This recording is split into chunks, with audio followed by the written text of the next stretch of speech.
It did it again, but whatever. I guess it's just a thing. Is that just a thing? I guess it's just a thing with AC4. Um, is that every single time you start stream, it fucking starts the intro, but whatever. Yeah, we're back. A lot to talk about. A ridiculous amount of things to talk about. We got Survivor 44 premiere, which was fucking insane. We got BB Can 11 cast, which is fine. And we got Australian Survivor Merge, which was pretty good. So, yeah, we got a lot. I just find it funny that that's literally a thing. Is that every single time you just start a stream, the cinematic plays, but whatever. Yeah, that was an insane first tribal. I think it probably is the Bailey best first tribal. And I was thinking about this, I haven't obviously done re-looked at the list or anything, but is Maddie the second best first boot? Just from the sake of her being idled out of the game with only one vote against her. Amazing. I still think Fair Play will be number one, considering he just wasn't even a boot at all, really. But still, that was insane. I think that was one of the funniest fucking tribals to me. Where we're just seeing all these really out of nowhere decisions being made. Yeah, it's I don't so was this gonna be a unanimous vote on Brandon? That's insane. That they were gonna do a unanimous vote on Brandon as the first vote. Brandon's the first coming into the season, I was well, there's no fucking way he's going home. First or whatever, or especially pretty much I don't know, before probably the last vote before the merge or something. The fact that he could have been the first boot here is insane. Maddie could be top 10 pretty sure. I will say she didn't play perfectly for sure, but still it's as a first boot, she's a very, very good first boot. She actually succeeded. She got the votes onto Brandon, which is funny that her getting the votes onto Brandon is what causes her to be out of the game. But yeah, that was just an insane tribal there. And then what else is there? So again, Australian Survivor Merge was very, very strong. I thought the Merge episode was one of the best episodes of Australian Survivor in a while. So yeah, that was great. And then BB Can 11 cast is just more of the same. Okay, what do I want to do here anyway? I think I'm just gonna do side content, right? I think I'm gonna try to grind. Yeah, again, just so much happening in that vote. Where it's okay, we got the first Shot in the Dark. Well, we got two Shot in the Darks played. I believe that's the first time, right? Two Shot in the Darks were played at the same tribal.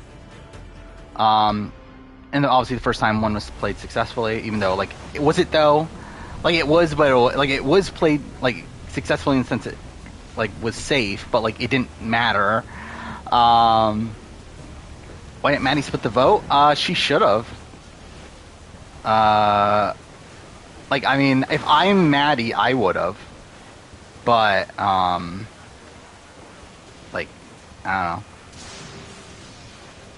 But again, I mean, in a situation, I mean, I think it's tough because, so many people are not, well, I mean, two people are not voting, right? Lauren and, which, by the way, Lauren, what the fuck is she doing? But yeah, Lauren and Jamie are not voting.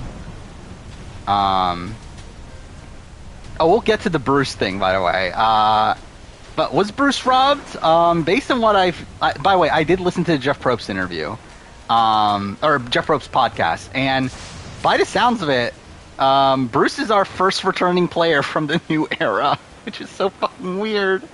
That so if you haven't listened to the thing, which I doubt you have, considering most people probably haven't, Jeff Probst did an interview with Bruce, and immediately after it, he says that I'm opening it up to where open invitation. If you want to play again, you're on the next season. It's okay, I guess Bruce is on 45. I guess that's just a thing we fucking know now.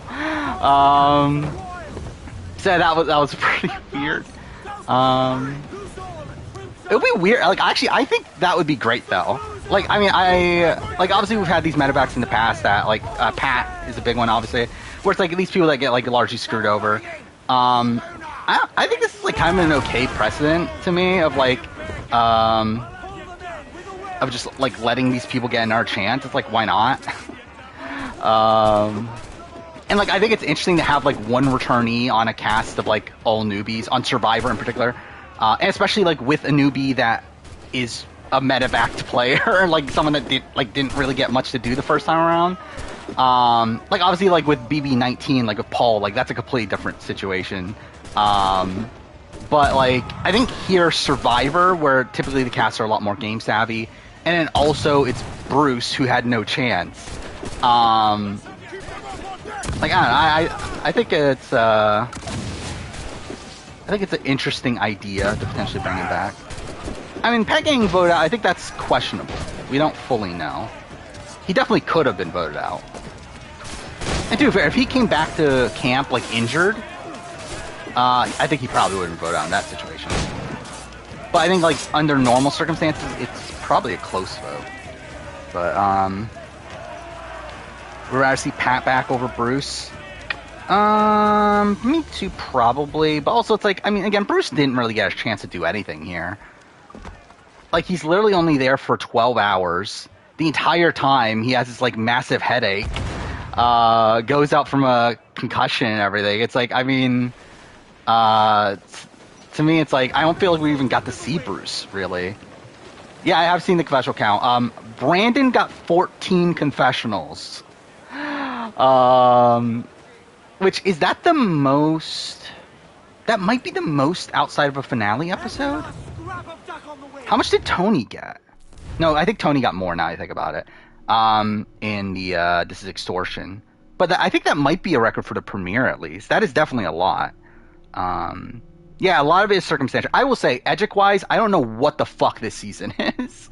I tried to do my power ranking, and, like, I did it, obviously, but, like, I don't know if it's, like, I don't know if I can agree necessarily on any of it, because, like, I don't know what to think about some of these people from an Edgic perspective. But yeah, I mean, like, right now, I think Carson is the person I have at number 1. Like, obviously, he got very strong content, a lot of personal content. He seemed to set up the power structure on his original tribe. It's like, that's good. I mean, like, no one really screams out as winnery to me, though. And, like, there's such a train wreck of a... Like, the entire Orange tribe is such a train wreck. Like, they're all bad. Like, Matthew got, like, the best content, obviously. And, like, was probably the least... like, has the least negatives. And, like, I think I have him at, like, number 3 on power ranking, realistically. But, like, still, it's like, his edit's a bit fucked. And, yeah, it's just, like, everyone else. It's, like, I feel like we know nothing about the Green Tribe outside of Matt and Franny. Sarah's advantage? Which one was Sarah's advantage? Oh, the fucking inheritance thing. It's an interesting idea. I don't really know how to feel about it, like, in terms of its overall power. Like, I don't know, is it too like, it's weird because, like, it's, like, circumstantial, but also potentially overpowered at the same time. So it's, like, I don't really know how to, like, think of it just yet. I think like, I'll probably wait until we see it, like, play out.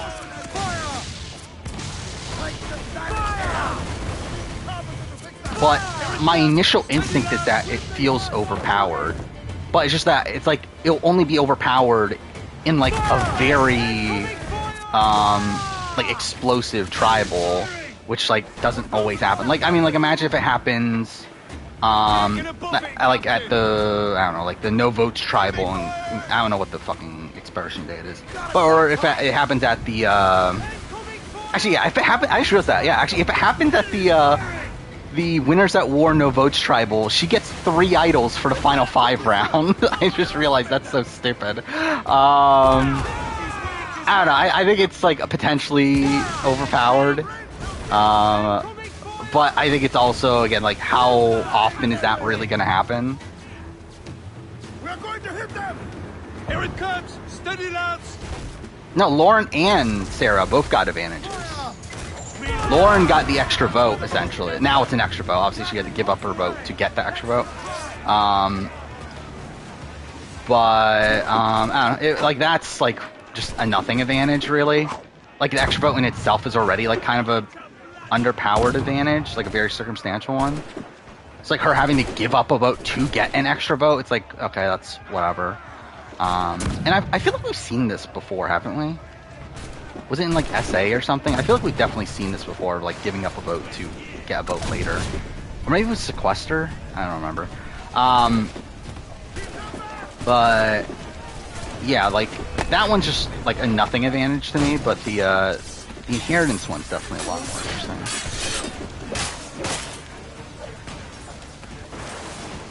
What's the Inheritance advantage? So the advantage is that, you can play it after Tribal, and every advantage that was played during that Tribal now belongs to you.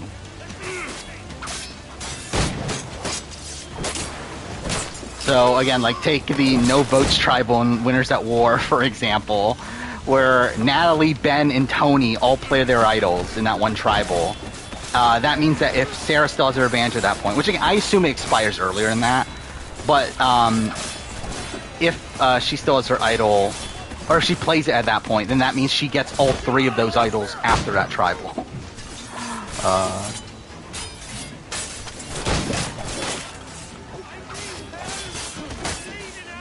Oh, did Lauren do an HHH? Maybe that is one. Okay.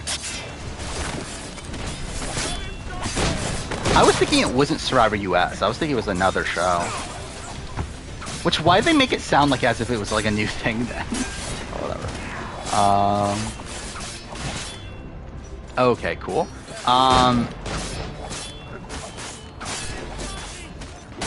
Yeah, Tribal, I will say, I really like a lot of the art design for this season. I like the sword and shield for the, wait, what? I died? Okay, cool. But yeah, I really like the sword and shield for the, immunity idol. I will say, I wish they were bigger. I feel like they were kind of small, and I felt like that felt kind of awkward.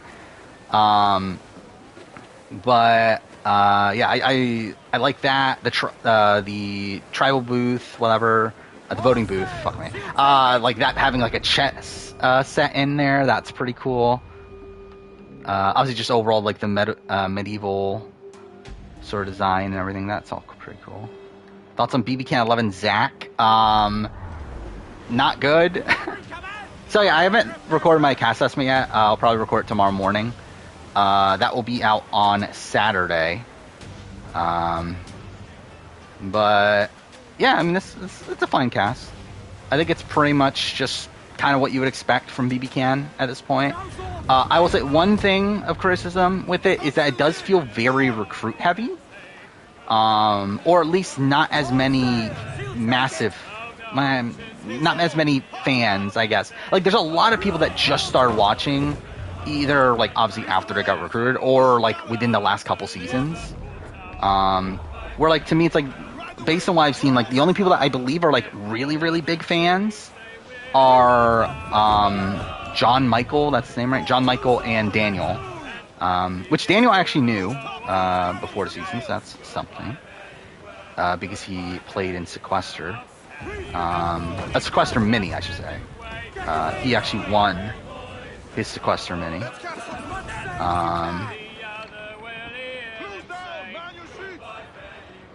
So Amal is bottom 3. I don't know if she's bottom 3, but she's certainly bad. I was actually thinking she was pretty good at one point, until the point that she mentioned that she doesn't want to be in an alliance, which is like, what are you talking about? Like, that felt idiotic to me, but like I'll say that she was fine.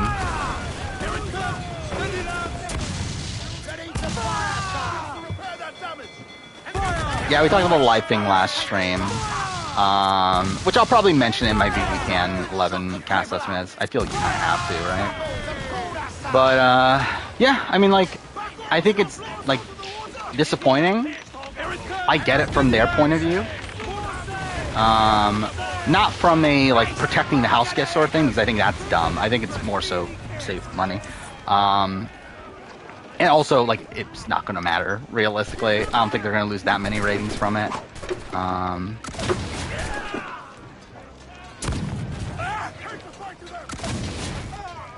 Like, people have been saying that, oh, if BB Can gets canceled after this, it's because they took away the live feeds. Like, no, it's because BB Can's already, like, not in the, like, safest place in the world. I think the thing that is disappointing is that this cast seems, like, filled with people that would be fun to see on the live feeds. And the fact that we're not going to see those people, I think that's really underwhelming to me. Like, what was her name? Kuzi? Is that her name? Like, she seems like live feeds gold. And the fact that we're not going to see her in live feeds is disappointing.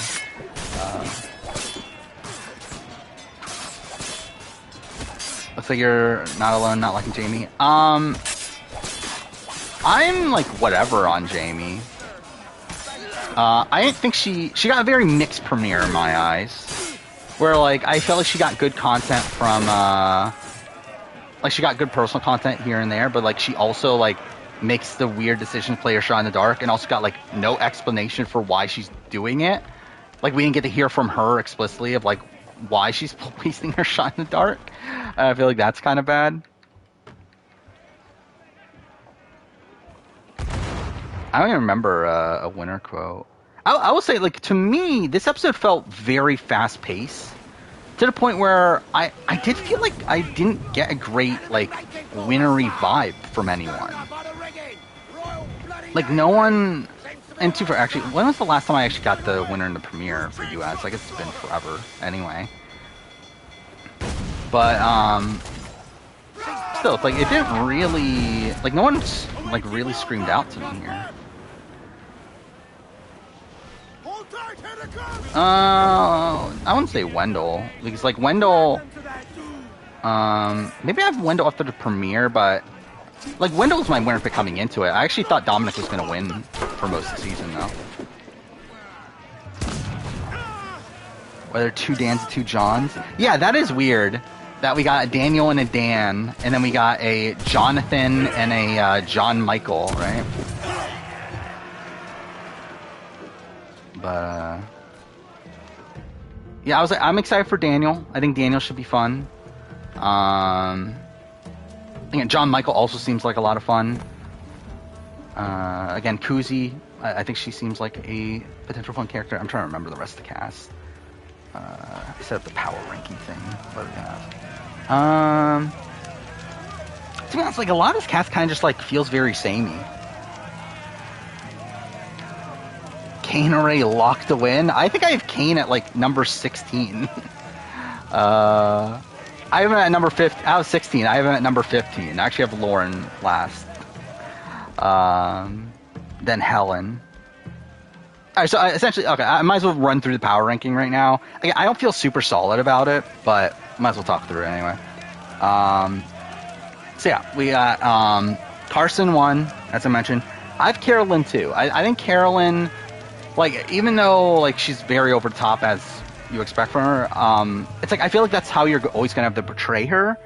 And I still feel like there's like Marianne upside. I feel like there's not as much like it didn't feel like there was as much foreshadowing like there was with Marianne. But I don't know. I thought she had like a fine premiere. Again, Matthew's number 3. I think he got a mostly good premiere. I feel like the criticisms are the fact that they're showing, like him falling and everything. We have him openly talking about how like I made a stupid mistake, and then also him making him deciding to do the coconut thing, and they portray that as a mistake as well. So I think those are major downsides for him. But I think outside of that, he got pretty solid content. I think the other thing, like we don't get explanation for why he used the shot in the dark. But that could be a thing that they explain at the beginning of the next episode, and that'll be fine. Yeah, I don't get why that's also something I was wondering. Like, what the fuck was he doing climbing that rock? I was like, what was your intentions there? Like, I assume he was just, like, kind of just trying to do, like, an Ozzy sort of thing. But actually, no, because even Ozzy was trying to get coconuts, right? When he was climbing trees. So, yeah, like, what the fuck was he doing? I don't know. Carson's playing so yeah, I think that's my criticism for him in real life. But I think from like Edgic perspective, I think Carson's probably like number one, pretty solidly. Like where he got personal content, he got game content, he um, pretty much got like what you would want from him. But like considering he's the like pretty much the only one, that does scream out to me that maybe he's not going to win. But it's like, who else do I really jump on at that point? Oh, I didn't even watch the challenge reunion. I'll probably watch it tomorrow morning for the sake of it, I guess. But yeah, I assume it was boring. Yeah, who's 4? I have Jam Jam 4. I think the one criticism of Jam Jam, because I think he got like really good content. Criticism is the fact that he got no game content. Like we pretty much don't know where he's at in the game really at all. But outside that, he got to talk about living in Puerto Rico. He had these fun confessionals. I think he's solid. I have Franny at 5. I have Franny 5, Matt 6. And like my main like, and actually I forgot, I have Heidi 7. Which like that's fine. Like they're all fine. At that point, like I really don't feel confident about any of the like the rest of the people, because it's like, and like with them in particular, like they're on Sokka, and I feel like we know almost nothing about Sokka. Like Sokka feels to me to be like the one that's like the least complex tribe of the 3. But obviously we're only after the premiere. But still, it's like I feel like I just don't know who like much about most of these people. In terms of like in terms of Franny, it's like we got her being the narrator every episode. To be honest, like her edit kind of reminded me a bit of Evie's to a degree. Just with less game content, which is like not great. Matt obviously got a lot of content. However, they show him not keeping his vote and show him in a bit of a like, I don't know, talking about like overcoming his anxiety and stuff. And you would think that, okay, this means that he's gonna succeed in this episode, and then he doesn't. So it's like, I don't know. Then I thought Heidi got good content. The problem is that it was like very little. Where like we still know nothing about her position in the tribe. But it's like she got like to talk about her job, got to talk about people underestimate her. I thought that was pretty good. I have Jamie 8 again. That was kind of because it's mixed bag. She got personal content, but also it's like I feel like we didn't get enough of her in terms of like what she's thinking, especially when she's going to tribal. I have Brandon at 9 just because he's there. He's in the show. Again, he got 14 confessionals. And is he winning? Probably not. But he at least got a decent amount of content. What do I want to do here? I did want to do the pirate or the Templar hunts.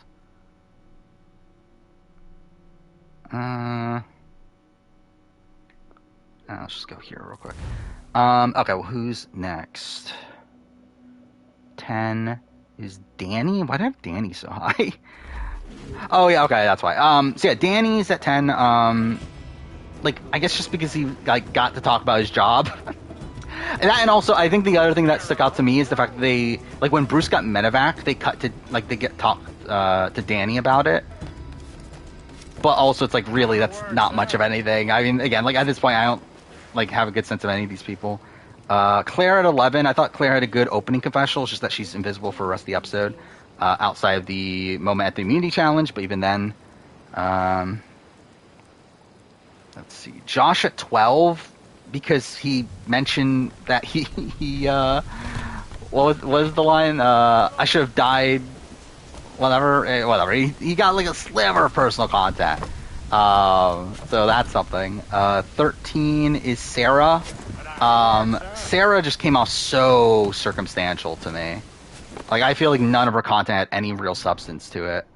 It was all like, okay, she's going on the voyage, so we might as well show her. Same thing with Helen. Helen got pretty much nothing outside of the Sapphire Sweat.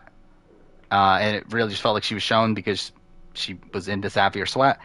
And 15's Kane. And Kane went to Tribal, and like the only like content of significance he got was like him talking about, oh, maybe I'll vote out Brandon.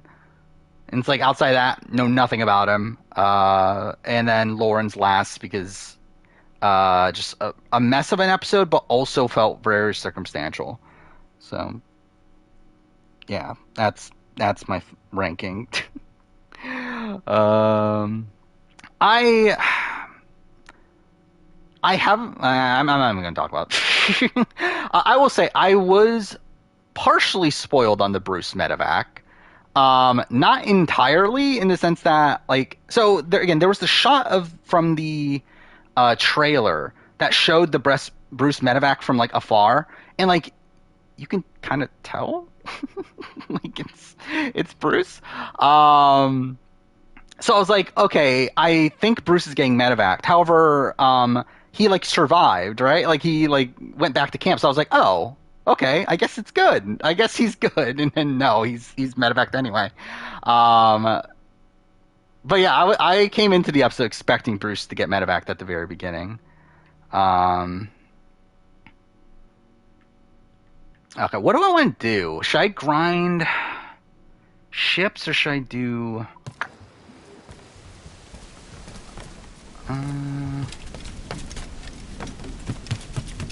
Okay, I guess I'll go grind somewhere around here.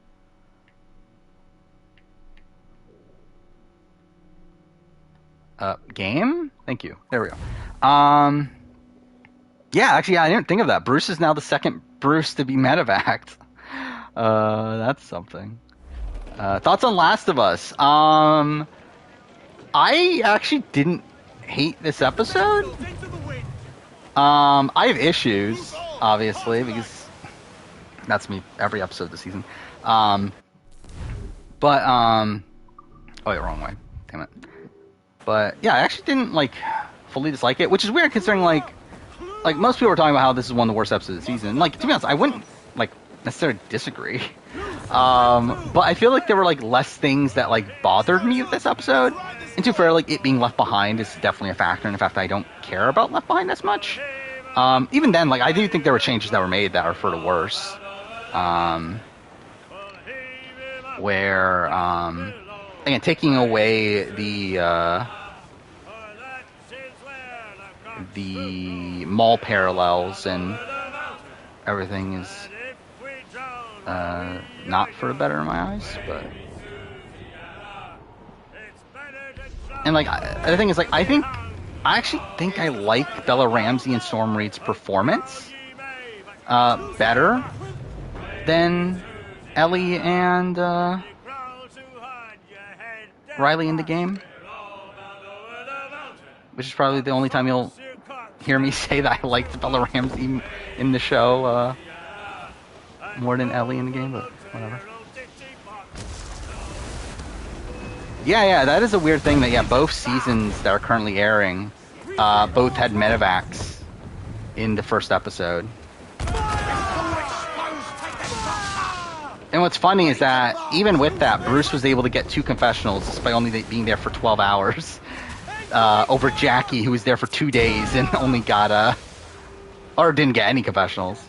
Captain, they've left us mines. That cloak got us square. Keep off of those mines. Where David and Flick and oh yeah, I completely forgot about Australian Survivor. Yeah, we haven't talked about Australian Survivor. I don't even remember anymore. I think David's 1, Flick is 2, if I remember right. But yeah, that merch episode was really great. I actually really enjoyed that merch episode. Even though I felt like the boot, like by the time it happened, was not surprising at all. And again, I always expected George's side to win. But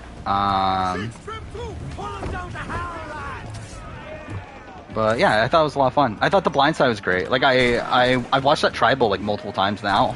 Like I just think the moment where like the funny, like it's so funny to me that David tries to do this like Benji-esque move. And it's like it makes like no sense. Like the entire, and for Benji's didn't really make sense, but for some reason it worked.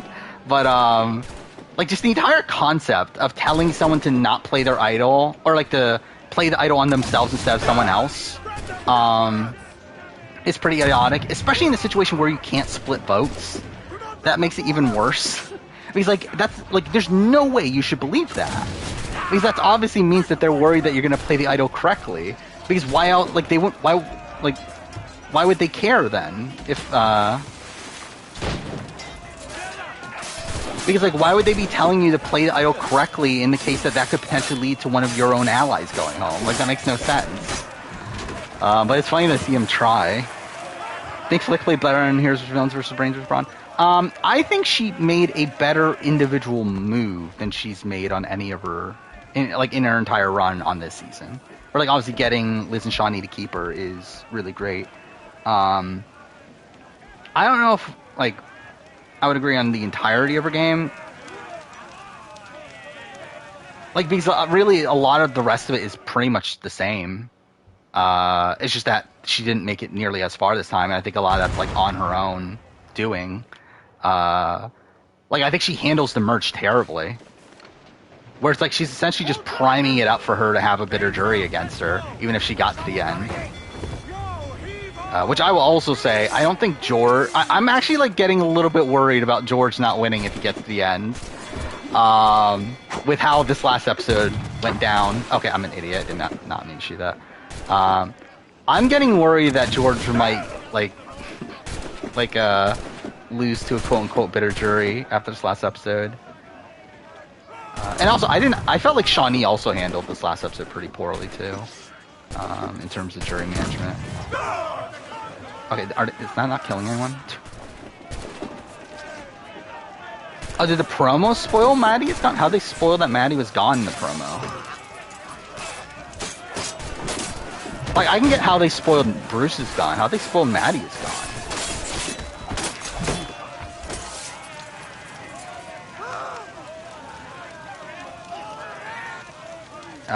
Yeah, that is the funny thing to me. That's the one, like, downside to the David blindside is that, like, who the fuck is David?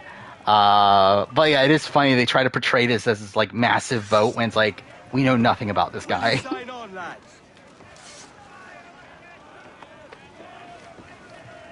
Oh, so you're just talking about, like, footage. Okay, yeah, footage from a challenge, like a future challenge, and, like, Maddie wasn't there. Which, yeah, I know that's, like, the thing with Survivor seasons, typically, is that you usually get a sense of who the first, like, 2 to 3 boots are, from, like, really analyzing the promos. These usually challenges, like, they use footage from the first few challenges, and, usually you can get a sense of, like, who's made it to the, like, 3rd or 4th episode and that sort of thing through those. I don't know why I'm even bothering doing this right now. I'm looking to get nothing from this ship.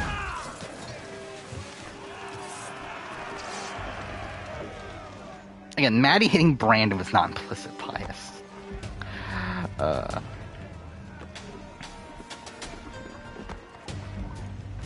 Or, to be fair, it could be, for all we know. But, like, based on what we saw, I don't think it is. Yeah, I really love the premiere. I'll be honest, like, I didn't love the first, like, half of it. Like, I think until the point where Brandon finds the idol, I was kind of just, like, fine on it. But then once Brandon finds the idol, and then obviously we get the, like, really great, like, last 30 minutes or so, I was really loving it at that point. Wait, Maddie hate Brandon because Brandon explicitly, like, made it so that he wasn't going to work with her. She literally says to him that, hey, why don't we keep this idol between ourselves? And he's like, nope, I'm going to tell the entire tribe. Yeah, I think this is for sure the best New Era premiere. I think it's definitely, like, I think it's up there, all-time great premiere. Like, I don't know if it would be, like, number 1 or not, or anything, but I would assume it would be pretty high. Actually, let's go to, not that.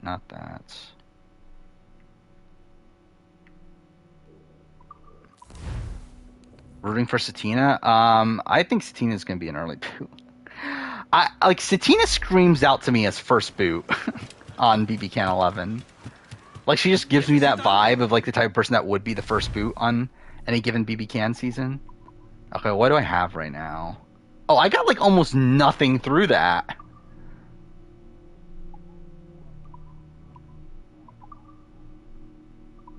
Okay, that's kind of bullshit. I really thought we got a lot from that.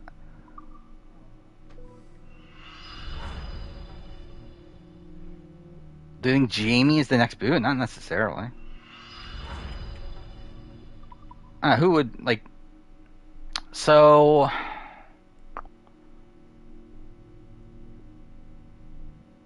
I don't even know. Like, was there any, like, real proper setup to a next boot? Like, nothing's, like, really screaming out to me.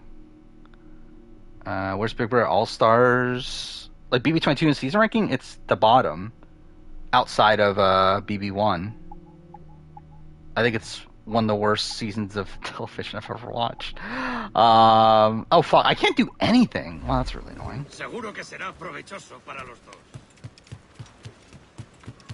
Do I think Jamie is a recruit? No. I don't think Survivor has any recruits anymore. Or at least any, like, people that aren't fans of the game. Clues down. Cancel win. See, I definitely have 4 above 22 by a lot. And 11 too, for sure.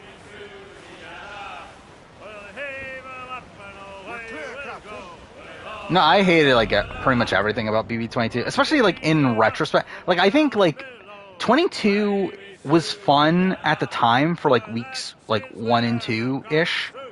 But I think in retrospect, like if you take out like the appeal of like, oh, it's an all-star season, all this hype around it, it's like it's not that good. Like it's like the like Kaser stuff, like Kaser winning the safety suite, like that's pretty much like the only good thing. And then yeah, the Nicole eviction is great, but like that's literally the final, like that's the finale. In a position where like no matter what, Cody wins anyway, doesn't matter. Like both of them were taking Cody to the end anyway. Yeah, I have BB22 below BB2. Mind you, right now I would probably rather rewatch 22 than 2, but like objectively I would have 22 lower. Like spoiler for the pre-jury post-jury videos, I'm pretty sure 22 is on the bottom both. I could be wrong, like but I'm pretty sure that's the case.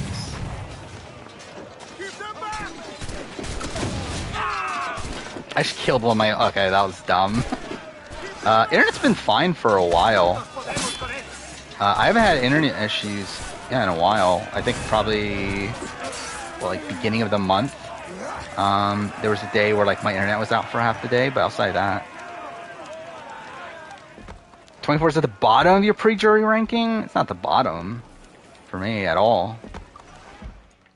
I think for me, I would actually argue the pre-jury is better than the post-jury.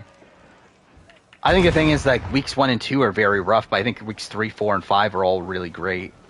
Well, weeks 3 and 4 are great. Week 5 is like good-ish. Give me some speed. Yeah, like week 3 is like an all-time great week of Big Brother. How are weeks 3, 4, and 5 boring to you? Like how? Like how can you legitimately say that week 3 is boring?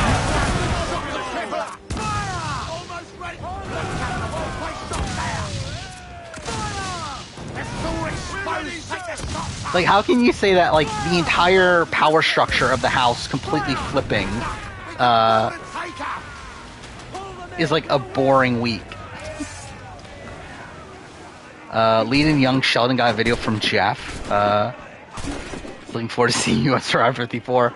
I find that so funny. That's just like a Jeff thing now. It's like him trying to court these celebrities into playing Survivor.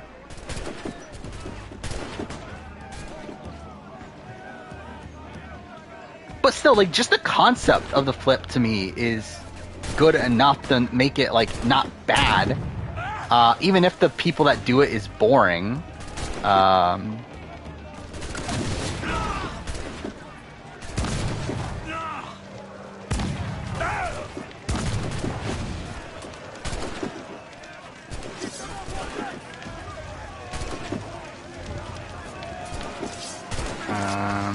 again, I think the feeds immediately after the veto ceremony of BB24 are some of my favorite feeds that I've ever watched.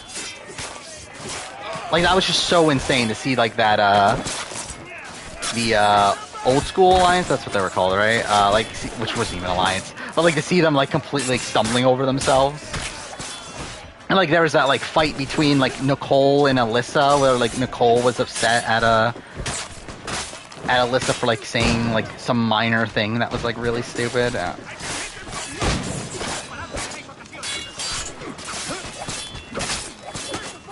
And then you had, what, Nicole and Daniel fighting with each other, right? Because Daniel got upset that Nicole told him to, like, leave the room at one point. And to me, like, the downfall of Nicole and Daniel is what makes the next 2 weeks really great. Of course, like, week 4 to me is still, like, a legitimately good week, where, like, there you have, like, Daniel backdooring his own ally, essentially. And then, like, week 5 is definitely weaker. But still, like, to see this, like, disheveled Daniel that entire week is pretty funny. People thought, yeah. Again, there's a lot of great stuff there. Thoughts on Challenge World Championship trailer? I don't even remember. I watched it. I actually don't even remember anything about it, though. By the way, that's a week away. That's something. Obviously, I'll watch it, but, like, I'll be honest, I don't really care that much about it.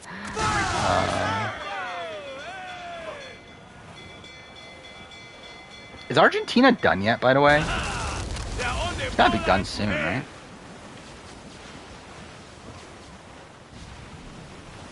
Thoughts on Nia being called a 2-time finalist? Is she? Is she being called a 2-time finalist? Like, have they just forgotten their own show? Like, have they just, like, convinced themselves that Nia made the final in X's 2? Like, is that, like, just a thing now? Is that, like, that's, like, canon? Is that she, for some reason, made the final in X's 2 even though the elimination didn't even happen yet?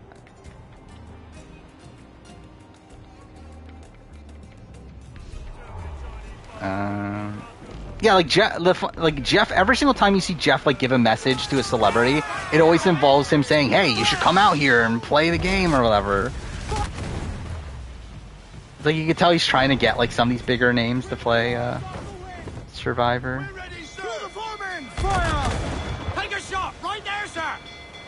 I mean, like, the Flick thing, like, I can get from their perspective, though. Because, like, at least, like, I think like, in Australian Survivor standards, like, to them, it's like making the final, like, making the finale is a finalist. So, like, at least I can get that. But, like, with the challenge, like, a finalist is literally someone that makes the final. Like, that's, like, an established term within the challenge canon. It's like, there's never a point where Australian Survivor is, like, only the final 2 are finalists. So it's like, I can at least get that. Like, it's dumb still, obviously, but, like, I can at least get it. But the challenge, like, it's like they're rewriting their own, like, history, essentially.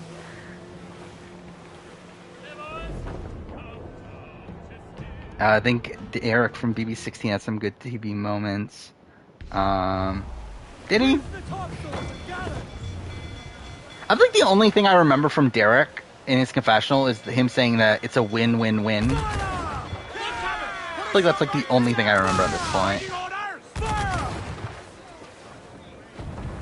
Oh, okay, I can't see anything.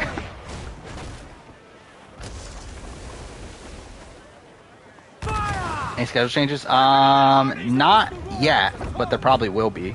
I haven't touched the schedule really at all. Because I'm waiting, because, like, I'm assuming I'm going to finish this batch of videos that I'm working on in a few weeks.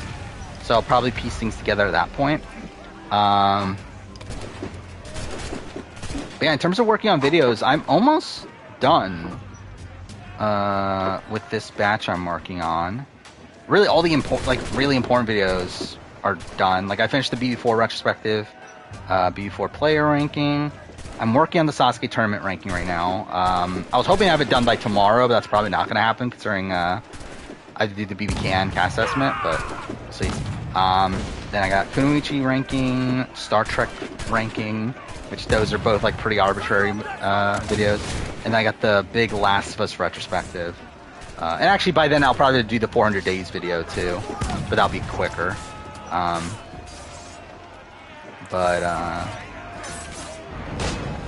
Yeah, at that point, that's where I'll focus on schedule. I will say I'm probably definitely going to have to change things for Australian Survivor, considering it looks like at this point, Australian Survivor's almost for sure ending earlier than I expected. So I'm going to probably have to move things around for that.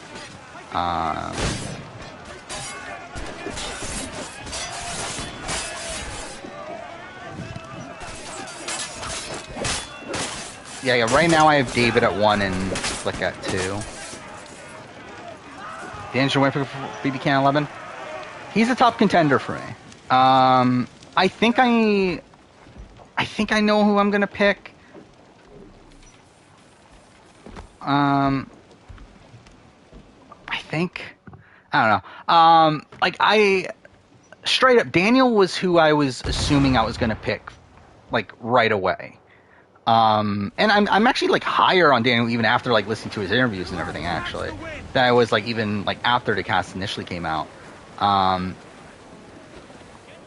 But I don't know. It's him or another person. But yeah, it's like I feel like I'm pretty solid on like my top contenders here. There's a lot of people that like. A lot of people I don't feel good about.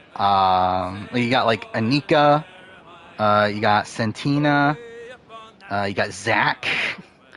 I think Zach will probably be better than what he comes off in his video, but I don't know if it'll be enough.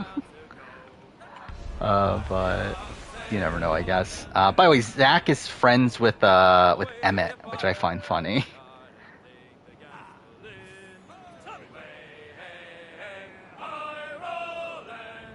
Why are you still talking about diversity and everything? I'm very worried about the digital dailies just being like random clips of like them singing a song or like stuff like that. We'll see though. 50% of the cast from Ontario. I didn't even pay attention to where they came from. I believe this cast barely hits the 50% diversity mandate, right? I think it's 9, I believe, but still. Yeah, there's going to be a lot going on next Wednesday. 2 episodes of the challenge? Was Argentina still going?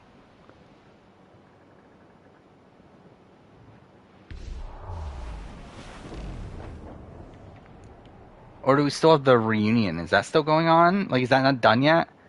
By the way, oh yeah, I didn't talk about that. I did watch the Traders reunion, which I wasn't planning on watching, but then like I heard like how like bitter everyone was, so I decided to watch it, and yeah, that's pretty insane. It's so fun. Oh wait, no, I'm about to literally accidentally do the mission.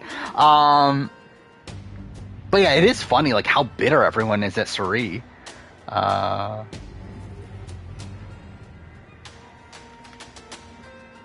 It's like the fact that like Andy needed to be like consoled again. It's like this literally happened at the end of the finale. It's like, why is this like a thing again?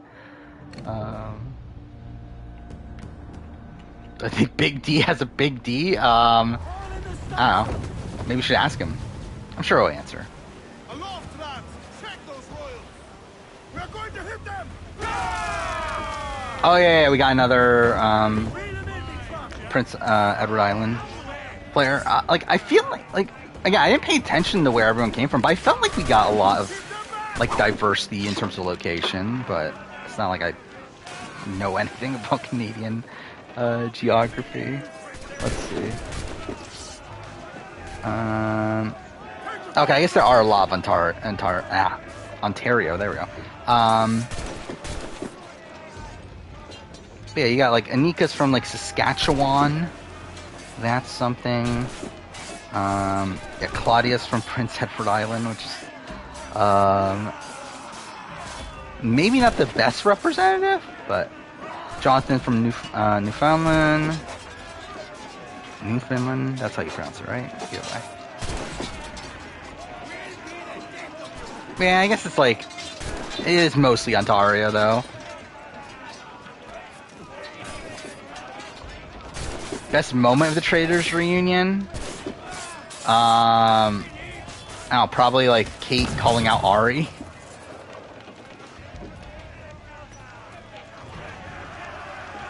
Bryce is a piece of shit. I mean, I could see that. Yeah, you take what you can get. Yeah, I did not feel great about Claudia. By the way, also, she does not look like a Claudia. I feel like that is not the name I would have guessed. Like, I feel like you gave me this entire cast and made me pick out the person named Claudia. She would not be the person I would pick. But yeah, I have her at 11 of my power rankings.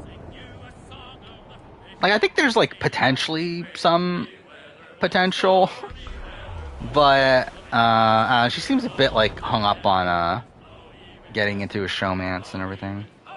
Vanessa's fine. Like, I think Vanessa could, like, I think she's probably a high variance player. I'm probably more so leaning towards it not going well, but like, I don't mind her as like a person or anything though. Yeah, the Matt and Franny. So this is the thing. Jeff Probst has already like talked about how there's a showmance on this season. So obviously at this point it's obviously Matt and Franny, right? Which I don't know, seems kind of random. So I guess Franny's bi then, right? Because wasn't Franny supposed to be LGBT?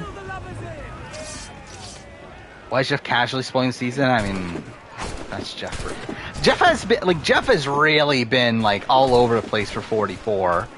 Like he's been like saying a lot of shit. And like he obviously has the podcast now and everything. It's like he is kind of all over the place.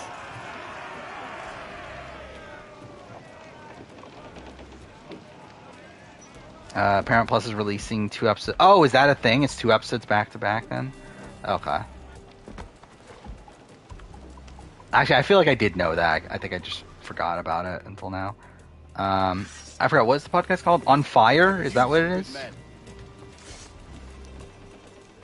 trying to look it up. Yeah, On Fire with Jeff Probst. So yeah, it's just a weekly Survivor podcast. I think this episode was only like 50 minutes or something like that, so it's not long either. I don't know why I reset. I did not want to reset. Where am I at on supplies anyway? Can I do anything with that? No, I can't. Chase cannons, that's not really worth it. Is that worth it? That might be worth it. Ram strength. Heavy shots. I feel like I should get this. 200 metal. Yeah, I don't get how that works. So are they just going to continuously put the idol in the birdcage? Like, is that just a thing that the birdcage is just there forever? And they're just like going to continue putting the birdcage in? Or the birdcage, the idol in it, I mean.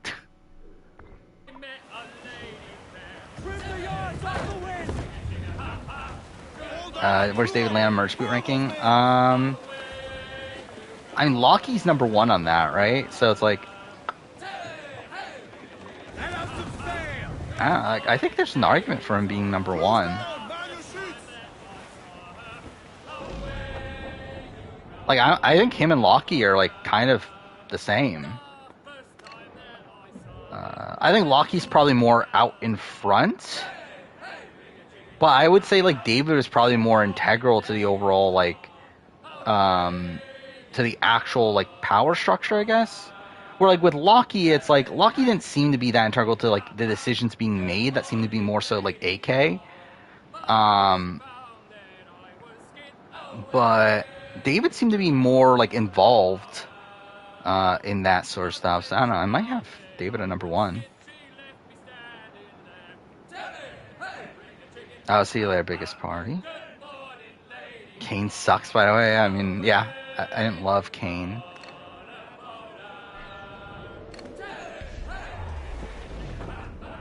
Kez is the worst player ever. I mean,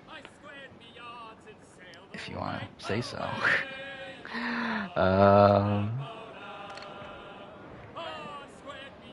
I need metal. There we go. Actually, I shouldn't even bother.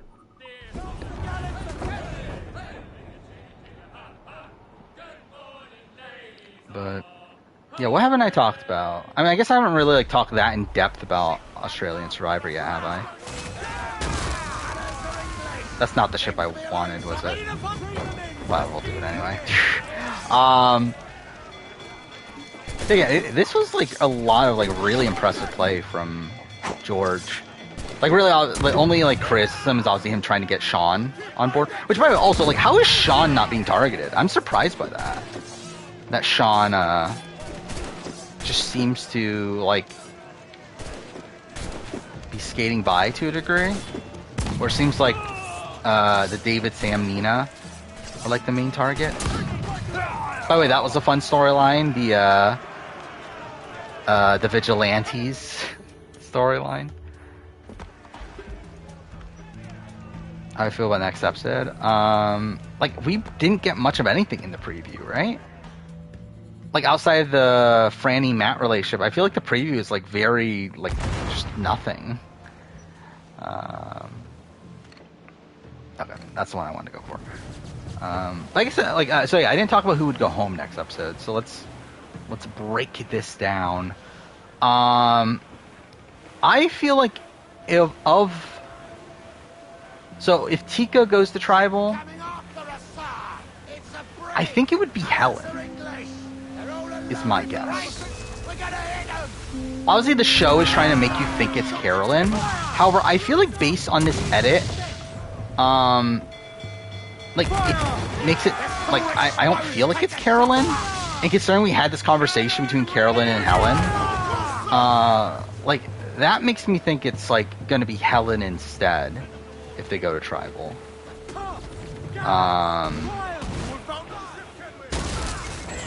And then Green Tribe again. We know nothing about the Green Tribe. Like I literally couldn't even tell you. Like I guess like would it be Matt and Franny being targeted? Could that be a scenario? But like yeah, I literally couldn't even tell you who would go home from the Green Tribe. Maybe Heidi. I mean, she did get content, so I don't know. Orange Tribe I think is a lot more interesting.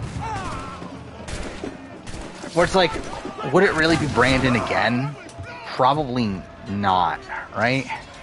So actually, I forgot, that was the thing in the preview, is the Lauren was propped up as a swing vote, right? Which like I could like it makes sense obviously, where it's like where Matt and Brandon team together, or Matthew and Brandon. So like Lauren being the swing vote there would mean that Kane and Jamie are on the bottom.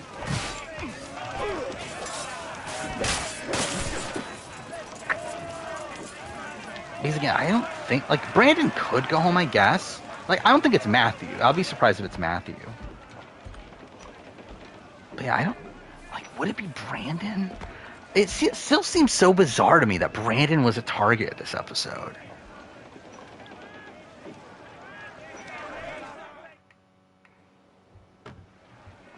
Like, I have not even been paying attention to anything Bryce or Raccoon have been saying at this point. Like, I see like a billion things in chat going on. That's still not enough, right? I need more metal.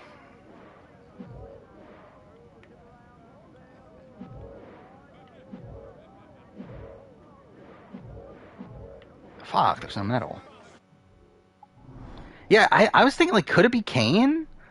Like, we didn't get much from him in this episode, but, like, he at least got, like, some content and was shown to be, like, working with Maddie, and Maddie's gone. So I'm kind of thinking, like, I don't know, maybe it would be Kane?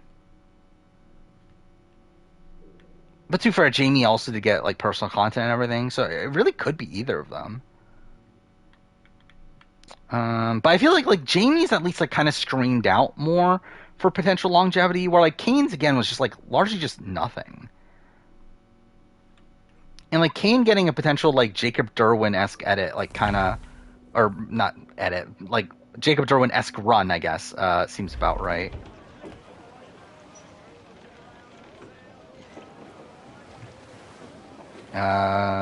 Who in Tribal Council, in my opinion?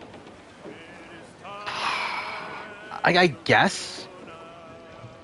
I don't know, would it be Matthew? Like, really, they all played poorly.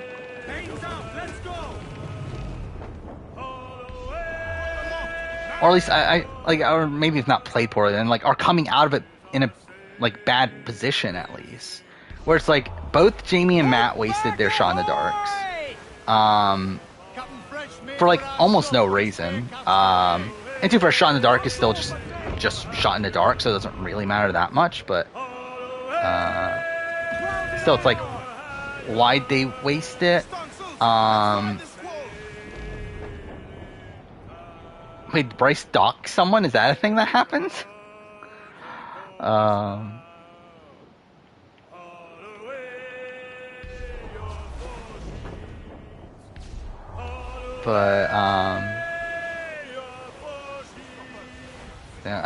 Will I make a... When do I make a top 10 pre-merge tribal video? I don't know. Maybe I could do that soon. I wasn't, like, planning on it, but actually, yeah, like... Oh wait, this thing's, like, super strong.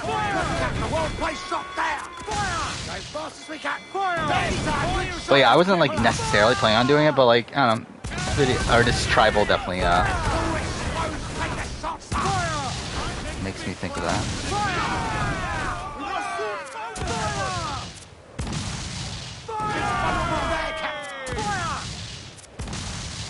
Oh my god, how is this not dead yet? There we go.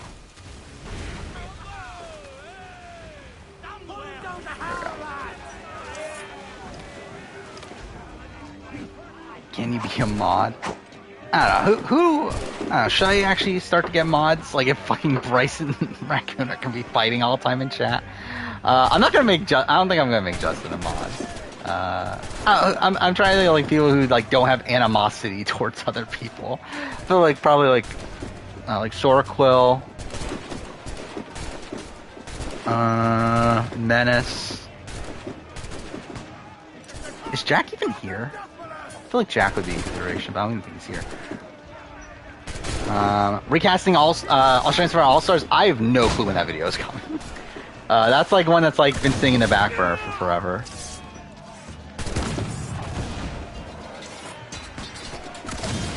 But again, like, the problem with that video in terms of, like, releasing it is that, like, it's just not that important a one.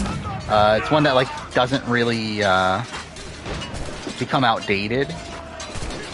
So it's like when I have these other videos that, like, do become outdated, it's like I always would want to release those first.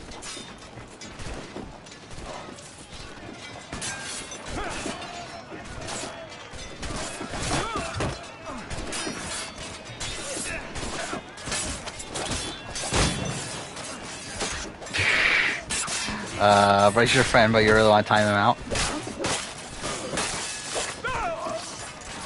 I mean, technically I could time him. Haven't I timed Bryce out before? I feel like I have done that before. Or maybe I did it accidentally. I feel like that's probably what happened. What, am I gonna die here? Oh, fuck off. I pushed the wrong button. Whatever. I love it, like, I wasn't paying attention at all until the end there, and I realized, like, I had, like, no health.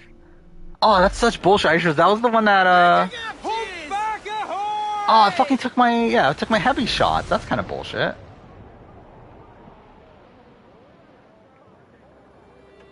I guess that one.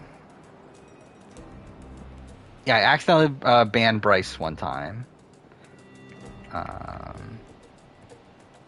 To be honest, I probably should have just kept it, right? Rank every survivor location. Oh, yeah, that's a thing too. Didn't Redmond mention that there's talks about leaving Fiji after 45-46? So that's something. To be honest, I personally don't really care.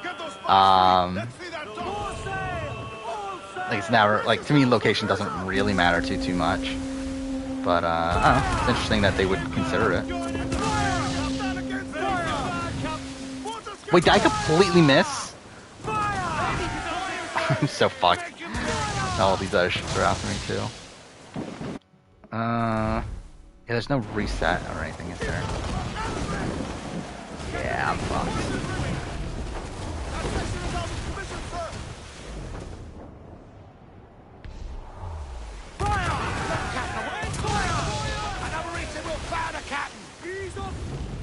Oh yeah, like as long as it's not like AU 2002 fucking Whaler's Way, then I think we're like fine no matter what.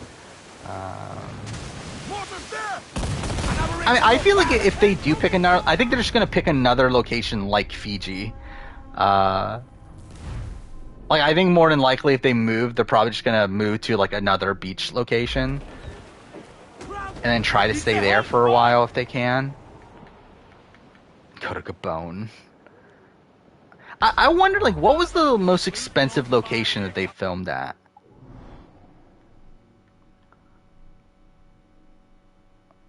Don't want to go there. That's. I guess we'll go here. Yeah, Hawaii's not happening. I think it's too expensive. Oh yeah, actually, I do. I kind of forgot about that moment of Lauren rigging the rock draw for her to go in, which I don't know, good on her, I guess. Should I? I forgot. What can I craft right now, anyway? See, like the thing is, like if they change locations, I think they're going to change locations just to find another place that they can stay for forever, like Fiji. What might you be requiring?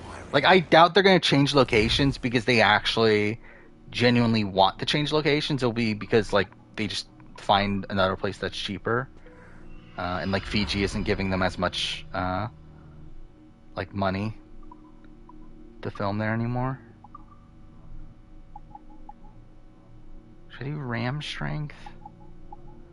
So I want to do mortar, right? Let's do ram strength.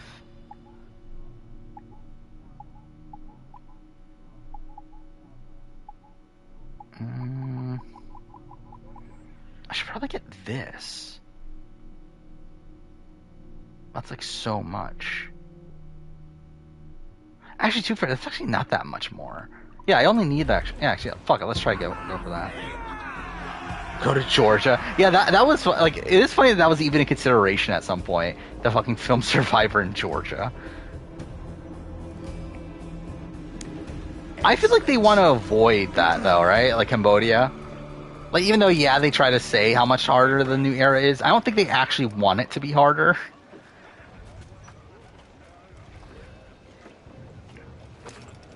And also, it's like the conditions were like bad, even like for production too. And I feel like that's also something to factor in.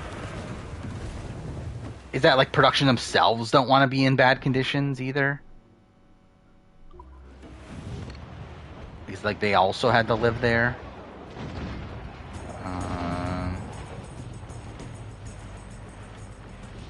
That's pretty good actually.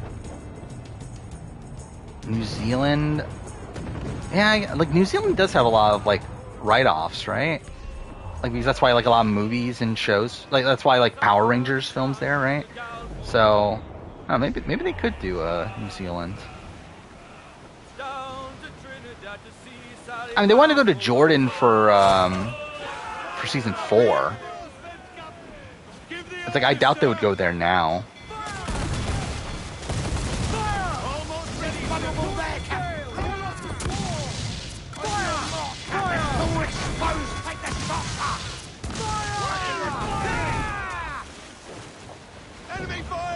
Alright, let's try not to die this time. That'll be great. I think Japan would be too expensive. Because, like, Japan's always been, like, super restrictive with,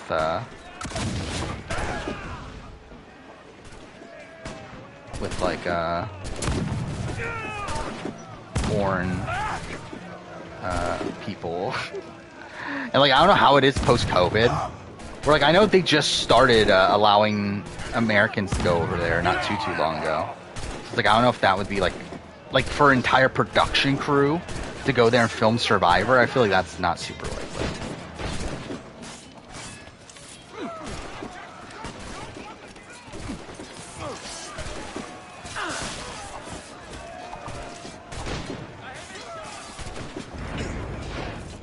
Let's see. Oh, you're talking about Bruno in Bruno's chat? Yeah, I did see Bruno was watching the BB Can videos, right? I think that's what he was doing before I started streaming, at least. Which, yeah, I have, yeah, so what I've personally done in terms of my research for BB Can is I did watch the global intros, I watched the EP Panda interviews, and then I read the bios, obviously. And I watched the RGP podcast. So, like, really I don't know, like, spent like 6-ish hours today doing nothing but BB Can related things. That's something.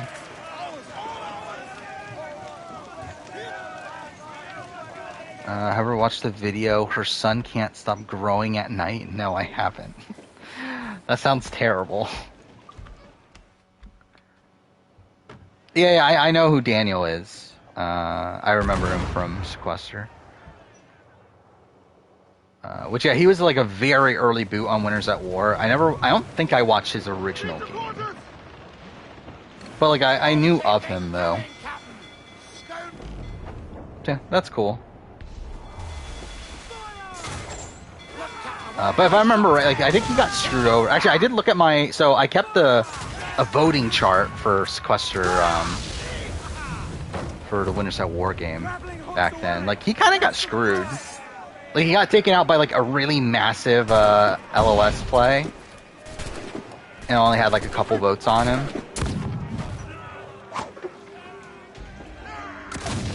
But he seems, like, very, like, personable. And if he has, like, the strategy down, too, then... Again, I think there's definitely a lot of potential with Daniel.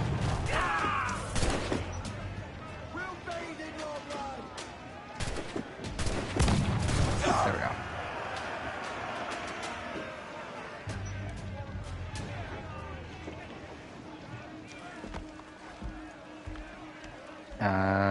Do I have a job other than YouTube? Yes.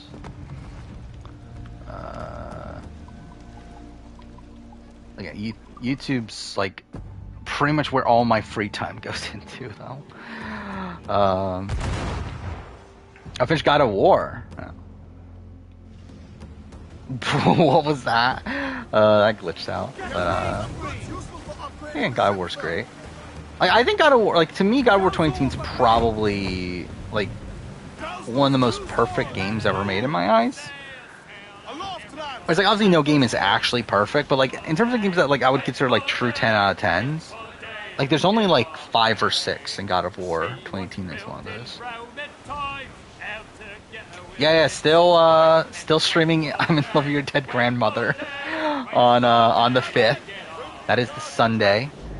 Yeah, after this stream I won't be playing Black Flag for a while. For a week, I think. Because still planning on doing the daytime stream on Saturday. Which we'll see if I can get through the entirety of Walking Dead Telltale one day. See how that goes. And then, yeah, again, on Sunday, we'll do I'm in Love with Your Dead Grandmother.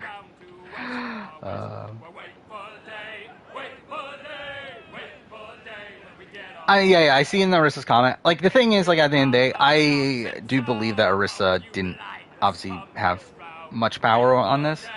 Like, I think this is not a BB Can decision. I think this was a global parent company, what is it, Chorus, is that their name? I think it was their decision. And like even within BB Can, Arisa is still like not that powerful. Like she is executive producer, but she's not the showrunner. And to be honest, I've always suspected that Arisa didn't have that much power to begin with. And I think like her like being named the executive producer is more so for show than what it than like her actually being able to do that much.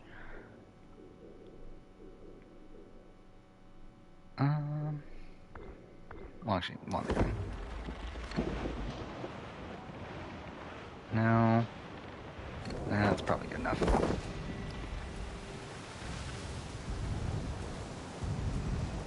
Have I seen the last Walking Dead season? I have not. I haven't watched the last probably couple seasons. I haven't watched in a while.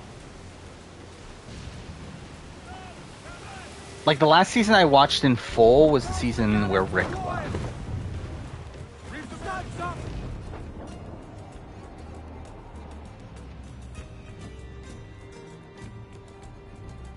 Finished season 1 of You, okay. What'd you think?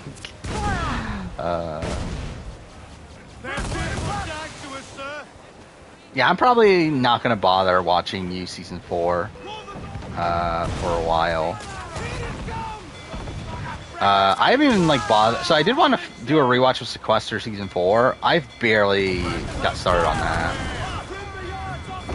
I'm only like 3 episodes into that. And then, yeah, I have a lot of stuff to watch out there, right? I mean, like, I have to watch Power Rangers at some point. I mean, again, have to is in quotes. But, I do want to rank every Power Rangers season. And there's some I haven't watched. I'll need to watch that at some point. Or kind of nearing the point where I would watch, Survivor Pro Islands and what else is there? Genius season 2. I know it's in there. Wait, how's no one dying from this? What? Okay, whatever. Favorite BB Can player? I don't know, who's my favorite BB Can player? I don't know if I really have a favorite BB Can player. Maybe... I really don't know. Like the first one that came to mind for some reason was the joke answer of Poppin' Paul Jackson.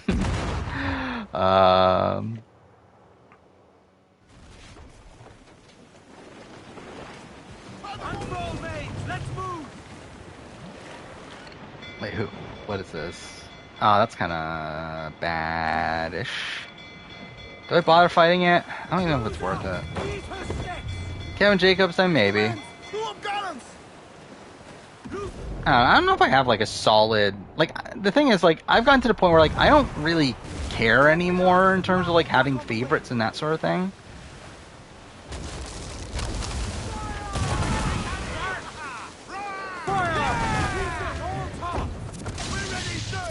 And like, there's people that obviously I think are like great characters and that sort of thing, great players, but like, in terms of having like an actual favorite,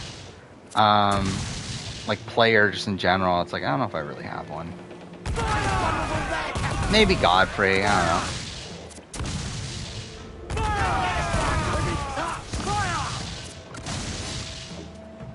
don't know. Kevin would probably be up there though.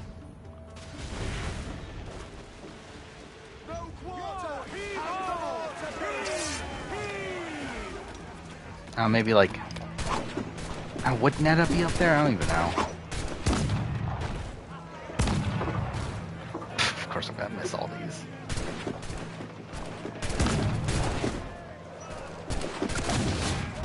God damn it. I want to kill that guy in particular.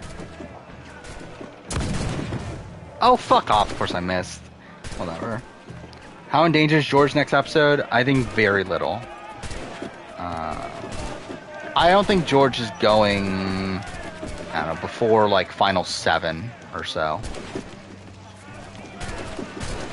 Like, I would be pretty surprised if George is booted soon.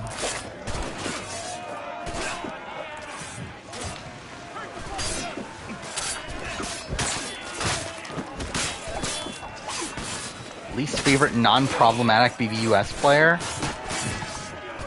I think the problem with BBUS is that almost every, like, unlikable person is problematic.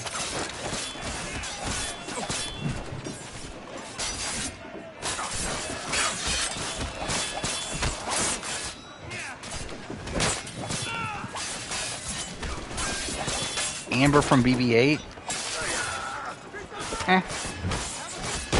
I kind of found it funny to a degree, like her constantly crying and everything.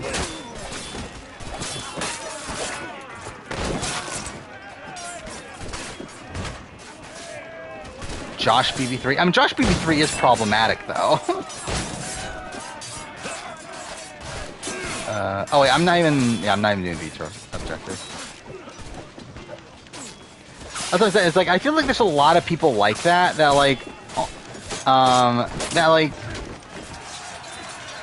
because of the nature of Big Brother and that we do see a lot more of them and everything. It's like almost everyone that is unlikable from Big Brother, unless it's just a pure like not liking their personality, is usually like somewhat problematic. I believe Challenge USA got delayed, right? I think that's the news that we had. Is that Challenge USA is not filming this month anymore? Which does make you question, is it going to be done in time?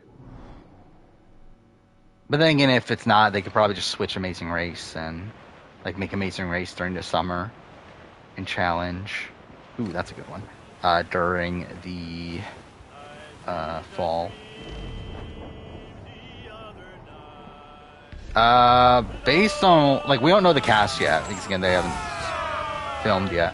But based on what we've heard, there might be some not even CBS people on it. Which makes you question what the fuck's the point?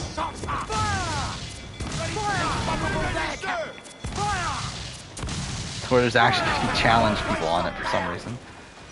Which is like, again, why isn't this just the Challenge 39 then? We talked about the host of Challenge UK.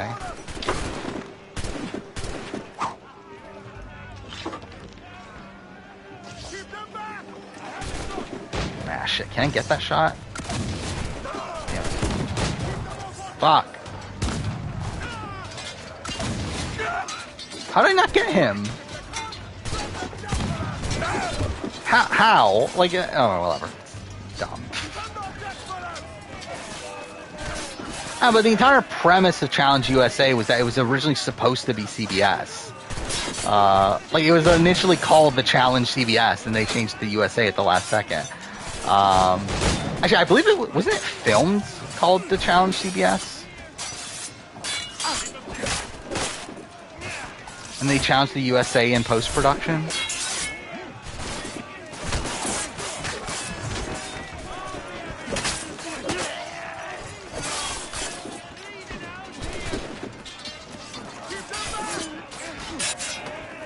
But then again, too fair, I guess, like, even with that entire premise, they didn't even follow it with the, like, other versions anyway. Where, like, UK and Australia don't even, like, okay, what the fuck.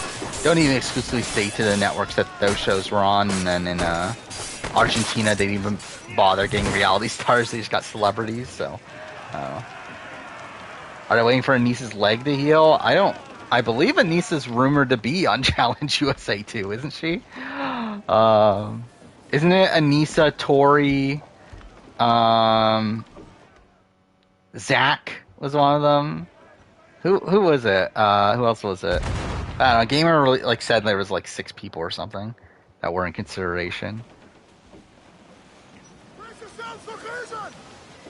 Wait, how much do I have now? I think that's enough, right? I need more money, though.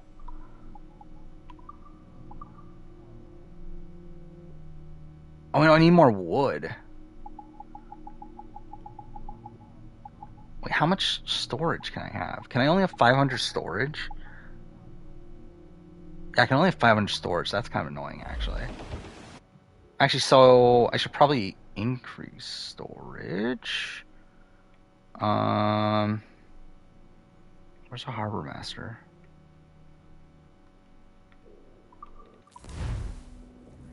Favorite BB23 player? Probably Tiffany.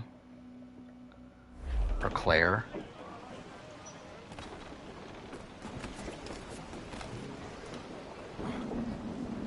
It's still, like, really surreal that, Claire, the founder of Survivor Michigan, ended up playing Big Brother and then is now an Amazing Race winner. Like, that's still so weird to think about. Wait, where's the Harbor Master?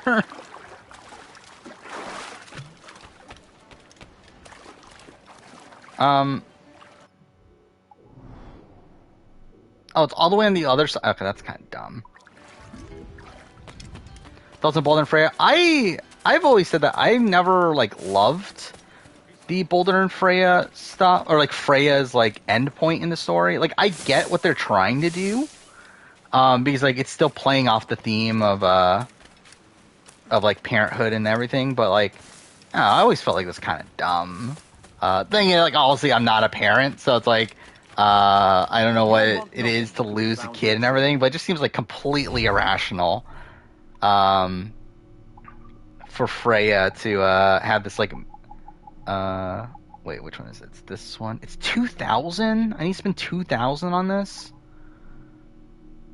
Is it worth it?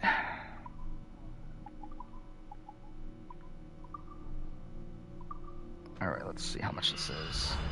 Okay, that's 2,000. I still don't even have enough money.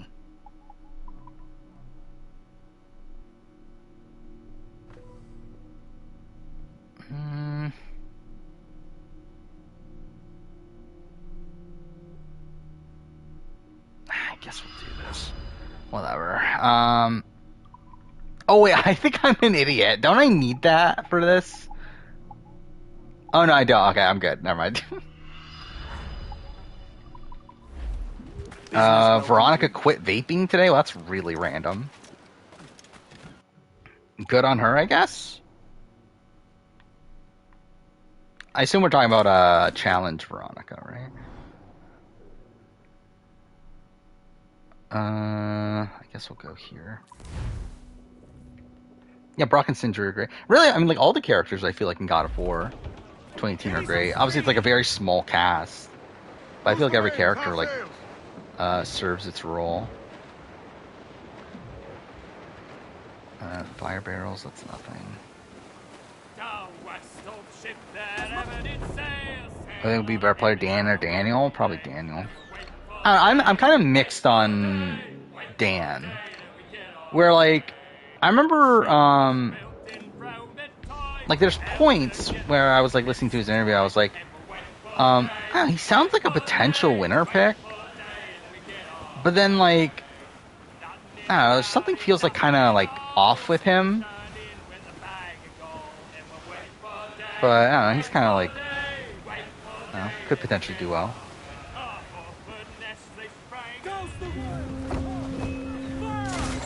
And I think same thing goes with Hope as well. Where, like, Hope seems to be, like, pretty good. I think my issue with him is, like lack of game knowledge, I guess. But that really goes for, like, really all of, like, the athletic guys on this cast, like, don't seem to know the show at all. Or, like, Dan supposedly just started watching in, like, BB Can 9. Right, he's friends with Victoria, right? He's the one that's friends with Victoria?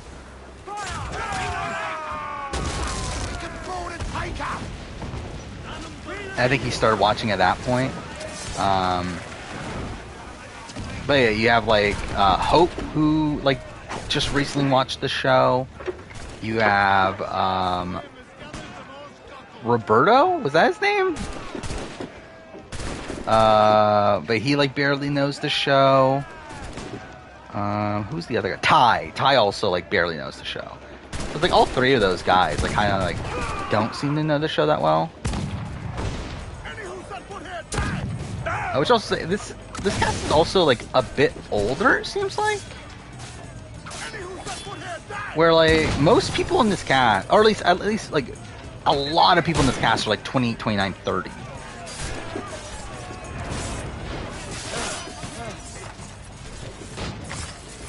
Where it's like with like last season of BB Can, like I believe like there were like 5 or 6 people under the age of like at least below my age. To where like this season there's only I think 3. I think it's only like Claudia, Renee, and Hope. So this is like a bit of an older leaning cast. Yeah, he's probably going to go by Rob, I would guess. Yeah, I believe John Michael said that he's going to go by Jam or something like that, or JM. I didn't know which one of the two it was. We have looted some goods useful for upgrading the ship, sir. Then Dan, didn't he go by like Zabo? Like his last name Zabo? I think that was like a thing. Yeah, there's not many like actual old people, but there isn't in Big Brother. But like it definitely feels like the average age is older though. Wait, this is enough, right? I think I have enough now. How far in the stream am I out? I've done like nothing but just naval combat for like an hour and a half now. Oh wait, fuck, this is the same one. I have to go to the other side of the thing. Ugh. Why does Jeff's art look like an old one? What is this?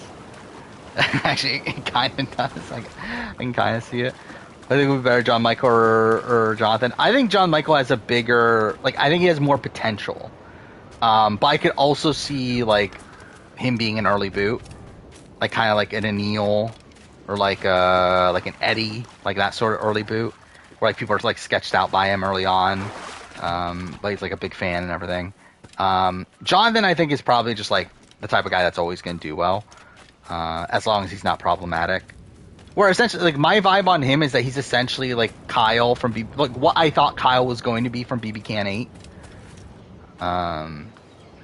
You require my services? Probably actually too fair. Probably less strategic though. I think Kyle, I probably like had more confidence in his like strategic ability. I don't have enough money. That's kind of bullshit. I'll sell this, but yeah, I still need more money. God damn it. You have my thanks. Can you watch BB Can 11 on Paramount Plus? No, it's not going to be on there. I don't even know where I'm going to watch BB Can 11 yet. Let's do this. I think that's probably what I'll do. Yeah, I did see that, like a Challenge World Championship. If you look in the comments of the trailer, like there were a lot of like other random like CBS shows promoting it, which was a bit strange. I mean, the problem, like BB Can, like the Big Brother Canada website, you can't watch it if you're not from Canada. Like you have to use a VPN, which I don't care enough to pay for a VPN.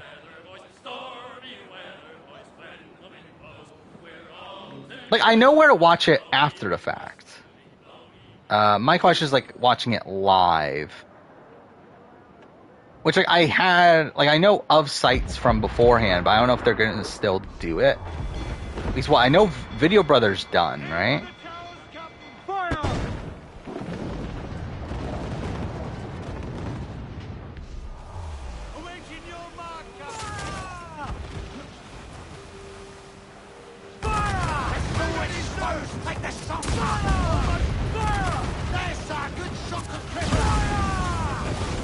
Odds of Maddie not being the worst player, 44, probably pretty high.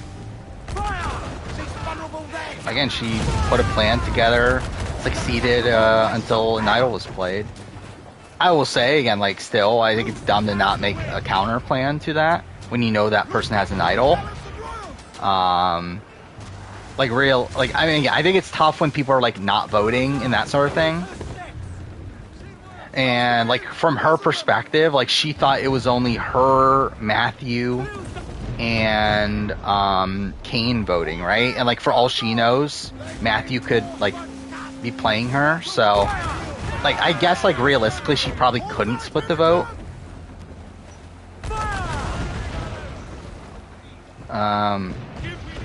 But ideally obviously you would.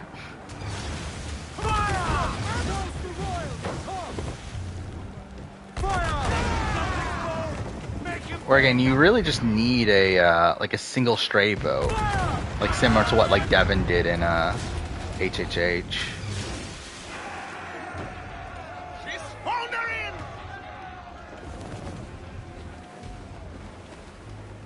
Was a POC woman on Survivor ever in a showmance?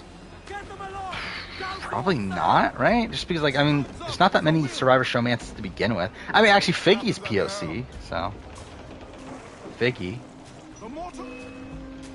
Oh, that's bullshit. I was just me being dumb. Okay, I guess we're playing this then.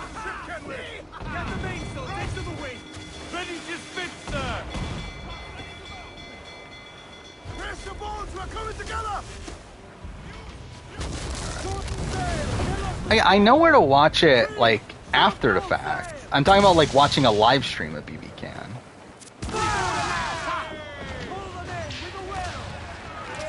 Is Devin Shepard the greatest Big Brother character of all time? I think there's the argument.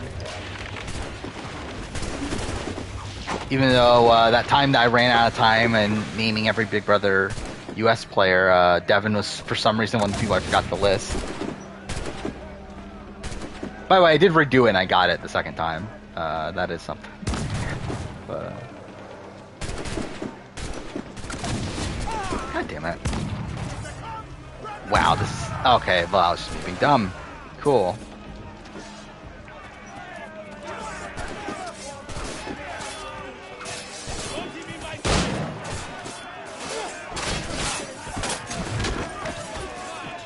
Well, I did the Sporkle quiz on naming every Big Brother US player.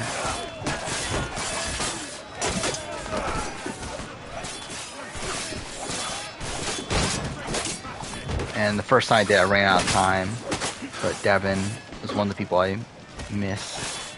And again, that was because the entire like formatting of it was dumb.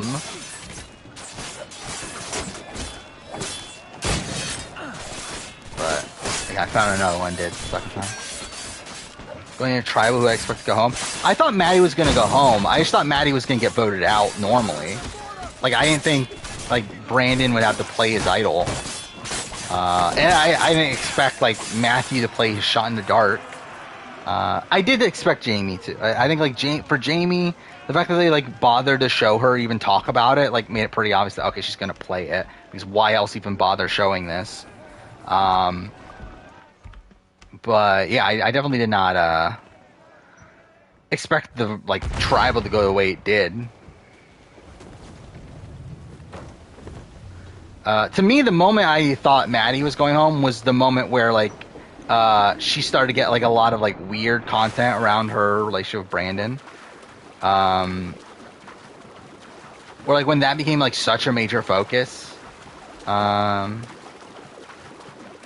like we also saw Brandon later talk about how he's like sketched out by Maddie. It was like, okay, yeah, Maddie's probably going to be the target here. Which is weird because like they never even properly explain it, right? Because like what we see is that like Brandon and Matthew agree to vote Lauren, right? But then like out of nowhere, Brandon votes Maddie.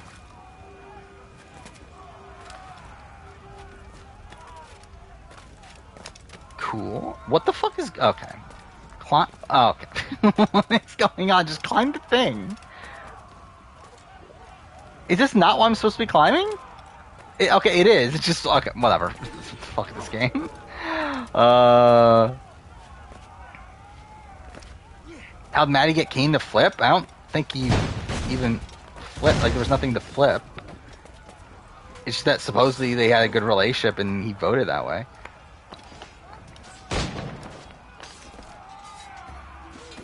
I could not tell you like I cannot pronounce Kuzi's first or last name.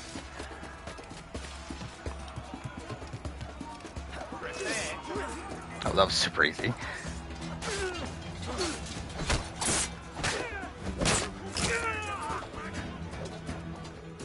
Karma and Jester covering. Oh yeah, they stopped, didn't they? Why are they covering Survivor again now? I never watched any of their coverage anyway. Yeah, I did remember that they were like stopping, yet they were like still covering like NCIS and stuff like that, right?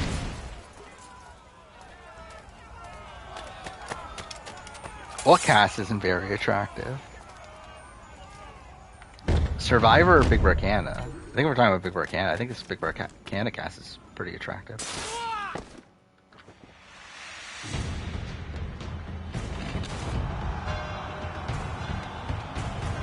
Oh, they did a poll? I think, like, what is there, like, it's just them sitting in front of a camera, right? So it's like, how much time does it really take anyway?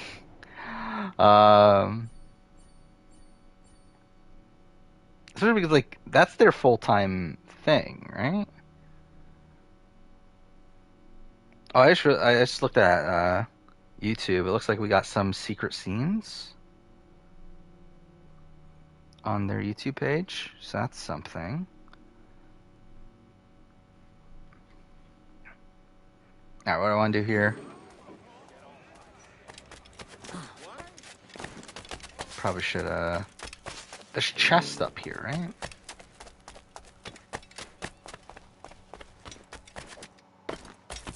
Yeah, I could not even, like, try to pronounce her first name. Even her last name, what is that? Mujakachi?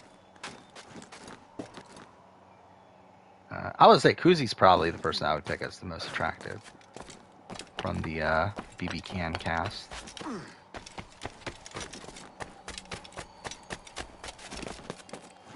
When do I think Amazing Race will get canceled? I don't think it will. I just think it'll just like linger around in the state it's in right now, which is like one season, probably 1 to 2 seasons a year. Kind of be this like secondary show that they don't really care about, but just continue to do because it's cheap. Yeah, I like Shania, right? I think she got upset at being called Shania. Yeah, I think Shania definitely can potentially do very well. Wait, where's the room? Do they lock it after you... Oh, that's kind of bullshit. So I only need 67 more real. I just need to find another chest. Okay, there's one right there.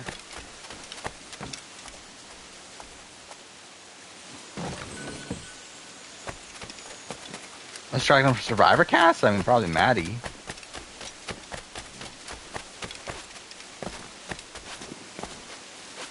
Probably like Maddie or Claire?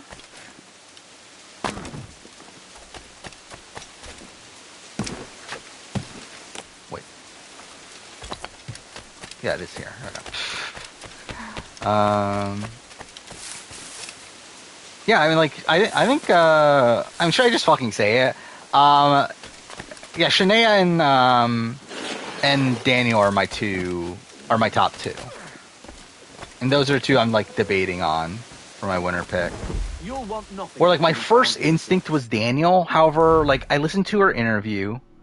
And, like, I think I might go Shania. Like, I think she's, like, I think her, like, instant, like, the fact that she was, like, instantly able to, like, bond with someone like Jed, but also, like, seems to have this, like, nerdier side to her that I think can make her bond with, like, like, a different type of person. Like, I don't know, I feel like that's, like, a really good sign, and then she's, like, a bartender, which means that she probably ends up, having to interact with, like, a wide range of people.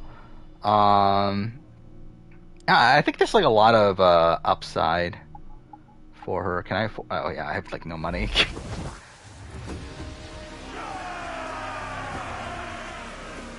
Yeah, I did see that. Yeah, she named her Catherine, a Hunter x Hunter character, which I believe she said was her favorite.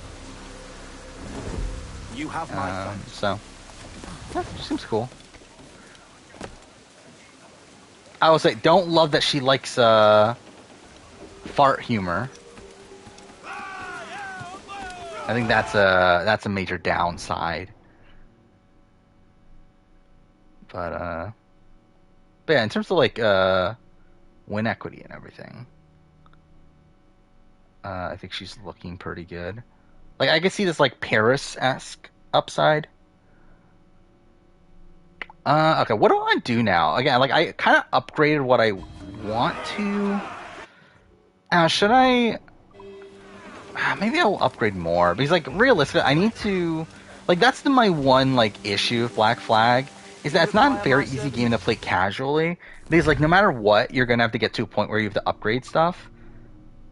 And like, we're definitely good on this. Like, I'm good with this for the rest of the game. I think I probably need one more of this. I think that's fine. That's probably fine. I want to get this too. I probably need to get that. This wouldn't be bad either, but I probably don't need it. Yeah, I think those are probably the things I need. I need to get this and that. So I need 7,000 real and 500 metal. I'll be here should you have need. Amal Shabine winner pick. She's independent. No, she doesn't need alliance. Yeah, I mean that's definitely the best strategy for Big Brother. I did find that funny. That's like I don't believe that's actually her strategy is to not make an alliance. Okay, so these don't matter anymore. I literally just need metal, which actually means that I need to go to the bottom of the map. So that's usually where they spawn. Let's go here. Finish your BB5 rewatch, it's fine. Yeah, I'm interested in when I rewatch it. I mean, I'll be in probably like 6-ish months. But, yeah, I'm interested to see how I feel about it. I believe BB5 is the furthest removed I am from a Big Brother season at this point. Aloft, lads! Check those royals! See, I don't even remember the last time I rewatched every Big Brother season anymore. Like Survivor, I at least remember the last time I did the full series rewatch in a row. I don't even remember when that was the case for Big Brother. Like, was it maybe 20? 19, maybe? Actually, now I think about it, it was definitely... I definitely did one at 19. But even that's like 5 years ago now.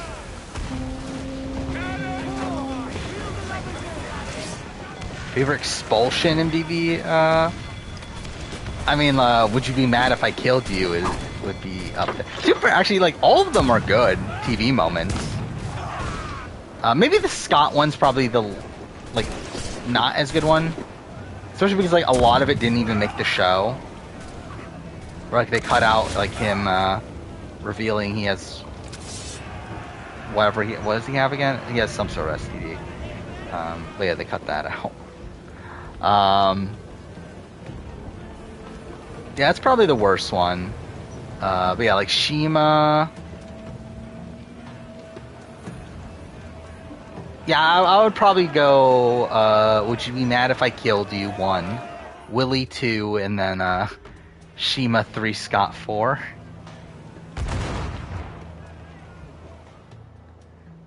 Why'd Brandon not keep his... because he didn't trust her. Shima Expulsion's great. It's just that I think all 3 of them are great. I thought I saw metal. Oh, they're all cloth. That's really shit. Oh, wait, there's another fucking pirate hunting me? Or pirate hunter? Oh, no, it's the same one. Wait, why is that still on the map? Whatever.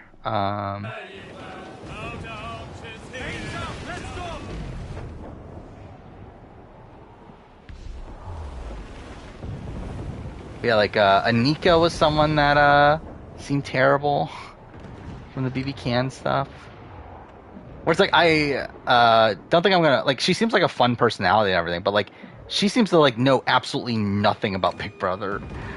Like, she said that she's only watched one season, and that being BB Can 6, because I'm assuming that they just told her to watch it, and then she said she's gonna go and wing it, which is like, okay, that's pretty fucking bad. Oh my god, why is there no metal? It's wood.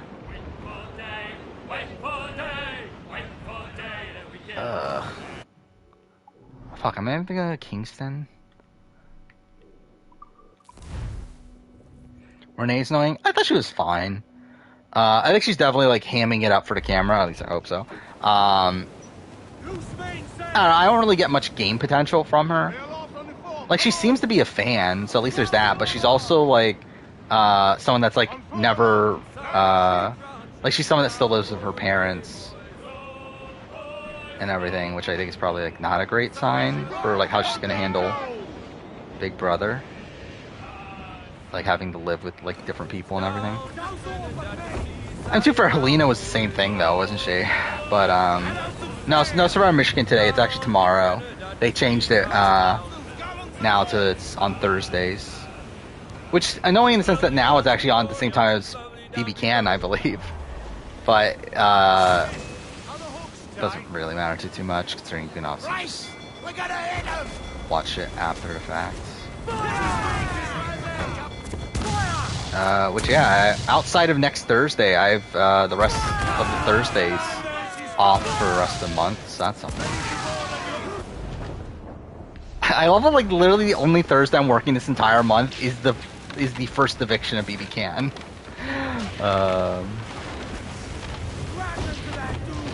Which that's entirely because I'm a fucking idiot. And, like, for some reason didn't, like, click that would be, like, probably actually the day that's probably the most integral to take off. But whatever.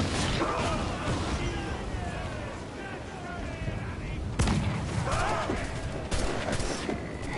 I want to try to do this without having to actually go out there. Oh, that's cool. There we go.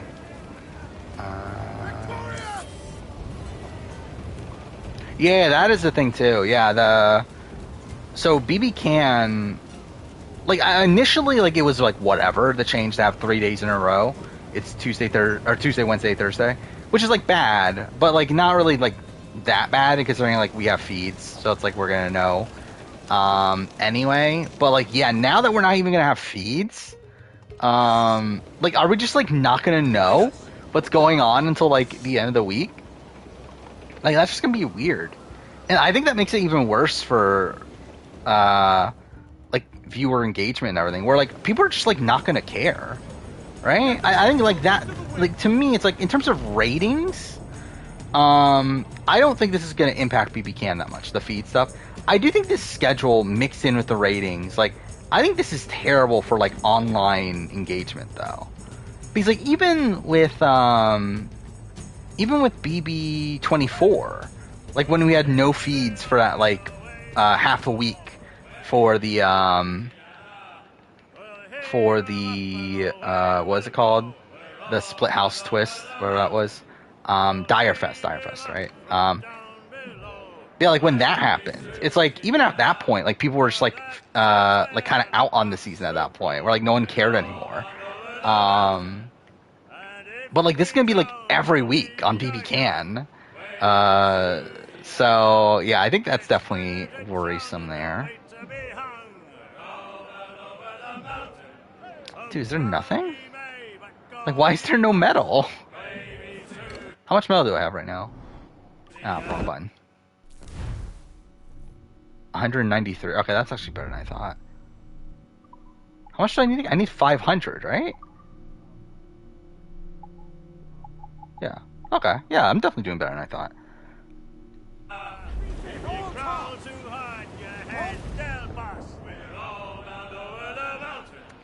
I think it will be interesting, though, to see how feeds are, or how ratings are affected by all this. Because, like, I legitimately don't think it's going to make a difference.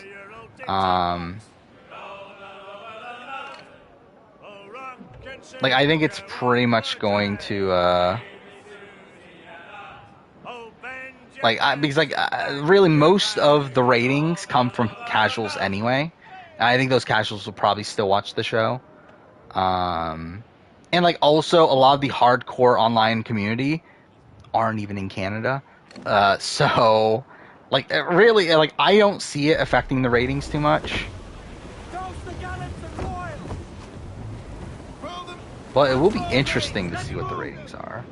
Again, where the fuck are there? Why is there no metal in this area? Like, this is literally, like, supposed to be the area where all the metal is, in the hard areas. Whatever. Let's just respawn everything. Do I know your name? I assume it's Bryce Lipman, based on the name of your, like, your username. Let's ride this squall. Is there a chance Kane's the person who gets purpled, but makes a merge? I mean, is he getting purpled? How many confessions did he get this episode? Like, I don't think anyone's getting purpled. Like, everyone's getting content. It's just a matter of, like, how substantial that content is. Or, like, Helen got, like, 4 confessionals. The problem is that all of her confessionals were really fucking boring, but she at least got confessionals. Yeah, Kane got 6 confessionals! Kane got as many confessionals as Maddie did in this episode. Again, Bruce got 2. He got the same amount of confessionals as Claire, Danny, and Josh. All of them from the Green Tribe, I just realized. Yeah, so they definitely got the least amount of content in total, right? So let's see, how many confessions? Yeah, because Heidi's next lowest at 3. Franny only got 4. So yeah, Matt is the only one to even get that many confessionals from that. So they got 24 confessionals total. Which that entire tribe got 24 confessionals. Brandon and Matthew alone got 25. I still can't believe Sarah got 7 confessionals. I still don't even know who the fuck Sarah is. Like Sarah is just like so blah to me. Oh, there's one. Okay. Josh next boot. I mean, like, again, we just don't know the Green Tribe dynamics.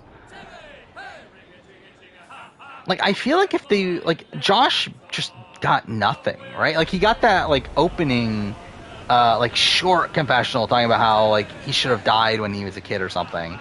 But then outside of that, like, really nothing, actually. Like, really just nothing of substance there. I'm so gonna die, though, aren't I? Oh, fuck. Okay, I'm so fucked.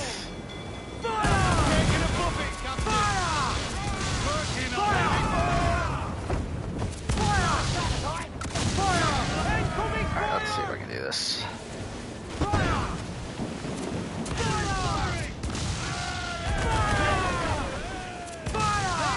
Kyle from BB24 is an underrated player? I mean, kinda not. It depends on who you ask, I guess. I don't know. It's like, I think the tough thing about Kyle is that, like, he did hold a lot of control in the game, but he was never winning the game.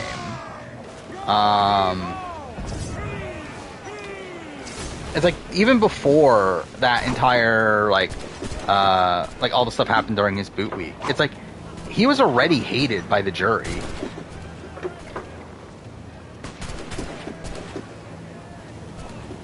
Can I even hit that? Okay. Oh, I actually did hit it. Cool. So, like, I think there's a lot of, like, game ability there, for sure. Fuck. I think probably, like, over time, he'll probably be not remembered super fondly. But, no, it's not even like he's, like, that, like, great of a player right now.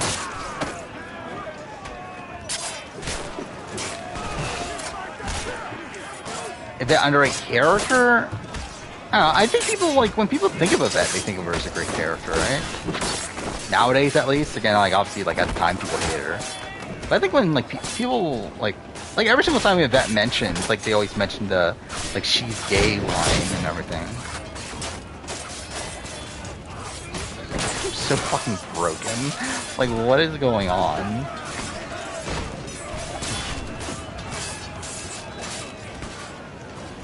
Do I want to hear a Burger King song? No, I don't.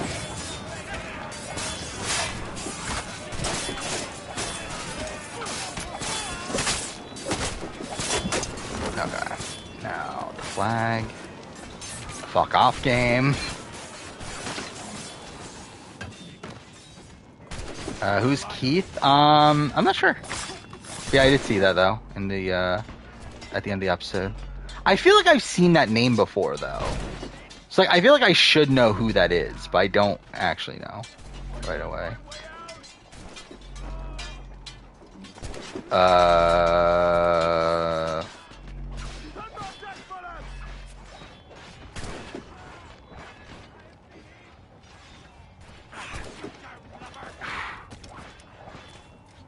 There we go.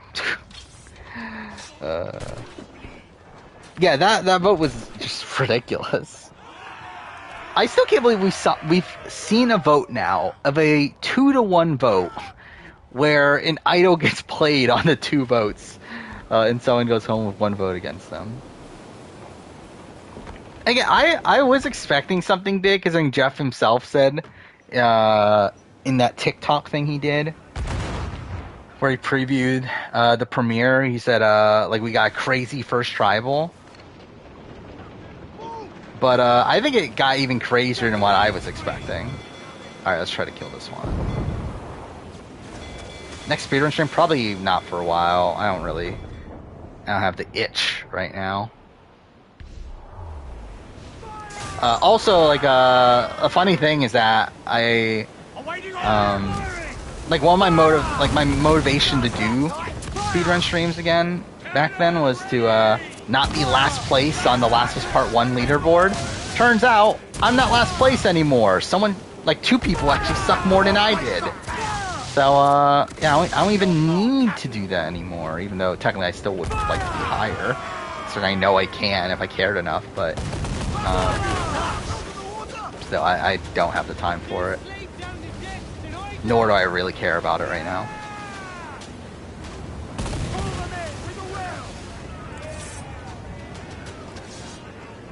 That was going to be a rock draw? I didn't think it was going to be a rock draw. But I like, by the time we got to Tribal, I actually thought it was just going to be a straight up Maddie vote. I thought we were maybe going to get like some like crazy bickering at Tribal and everything.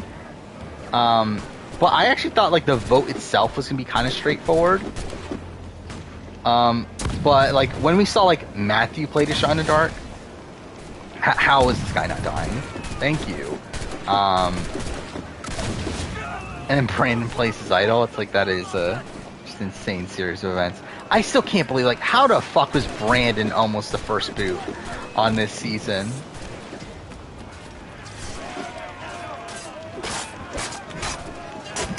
Yeah, that's what I thought too. I thought Brandon like would play the idol, but I didn't think it would matter. Like I thought Maddie was gonna go home anyway. But the fact that he actually needed the idol and Maddie gets taken out with 1 vote against her is ridiculous.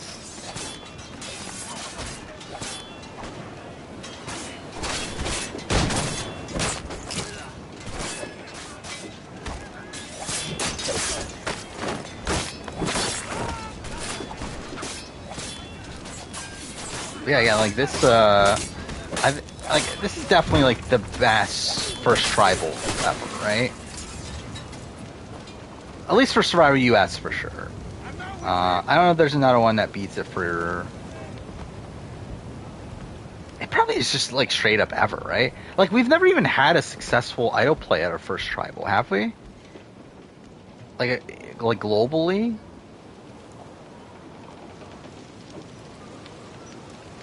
I don't think we've had. Like, we've had it at, like, second tribals, I think. But, like, first tribal, like, I don't think it's happened before.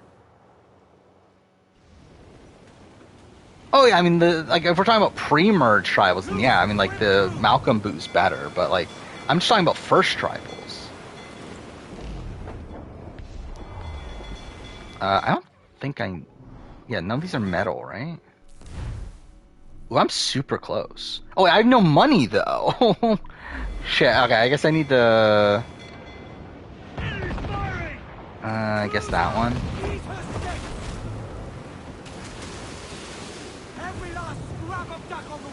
Oh, I thought that was a fun opening to the episode. I did like that, like, shake-up of the formula of literally opening the season with that confessional from Carolyn. Which again, that does make me think that Carolyn's going to be a major character on this season. Like the fact that they bothered to go out of their way to show her as like literally the opening of the entire season. Like it feels weird to me, like if Carolyn was like the second boot. What's better, burritos or burgers? I don't like burritos, so.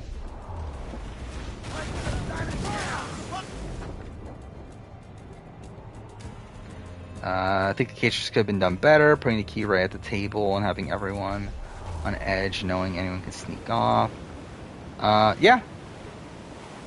I thought that's what it potentially would have been when we first heard about it. Is that, yeah, it was going to be like a situation where like everyone knew where the key was. And it was just a matter of like who was like sneaky enough and willing to go and grab it.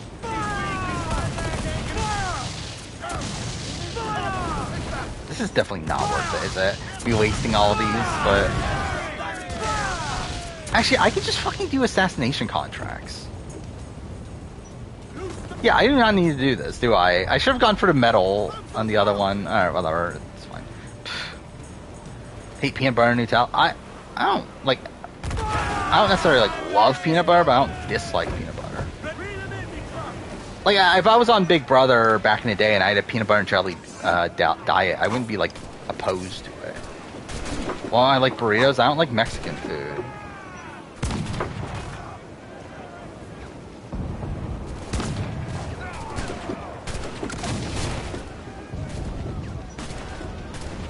You'd rather have slop? See, I wouldn't. Like, I couldn't do slop. I can do peanut butter and jelly. I can't do fucking slop. Like, I don't even like oatmeal, let alone, like, a worse version of oatmeal. But see, burgers to me are good. Burritos are actually bad. Like, I don't even, it's not even like a situation where, like, burritos are mid. I just think burritos are actually bad.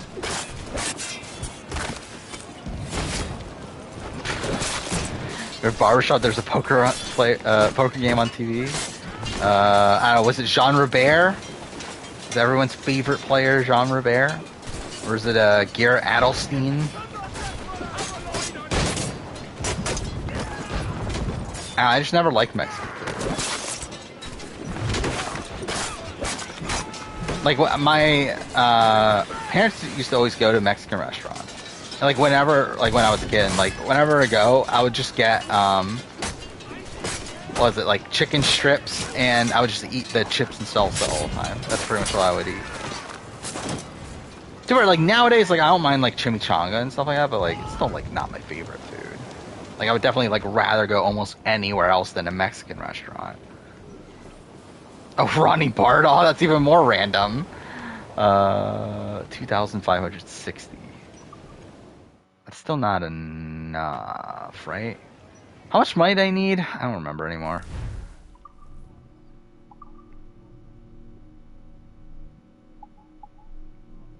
$4,000 and 30. So I need 7,500. Yeah. All right. Where is the one with metal?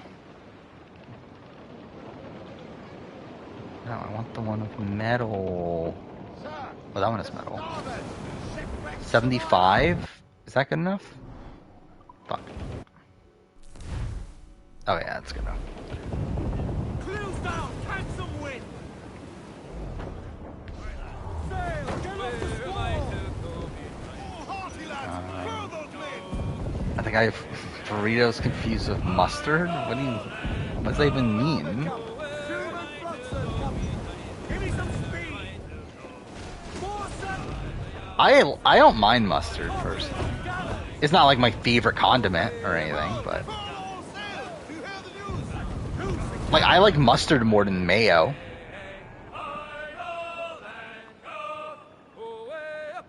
Like I don't like mayo at all, but I don't mind mustard.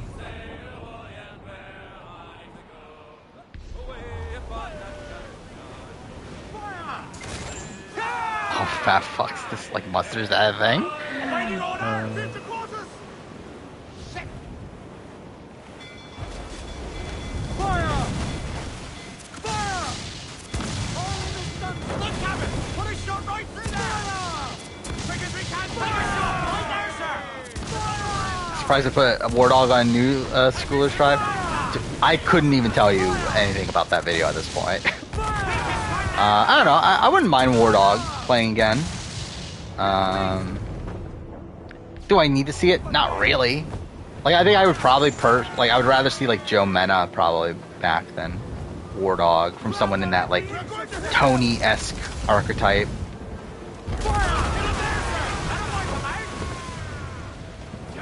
But I don't know. I wouldn't be opposed to a War Dog return. But yeah, definitely not happening though.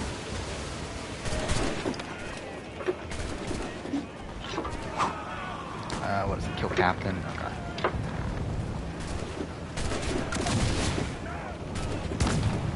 There we go. What? How? How did it shoot past them? Whatever, fuck this game. God damn it. Like Buffalo says, I've never been a big Buffalo person.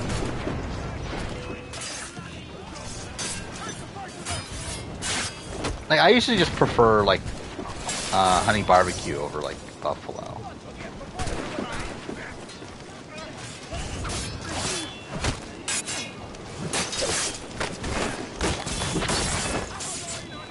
I don't mind ketchup. Like, ketchup, I feel like it has to be, like, I feel like there's, like, specific things I like ketchup with. But, like, I wouldn't, like, put ketchup on, like, just anything random.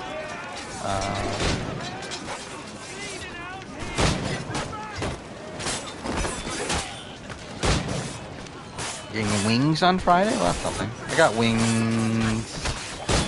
When was that? Like last Monday? Was it? Something like that. So I got a coupon from Wingstop. So I was like, why not?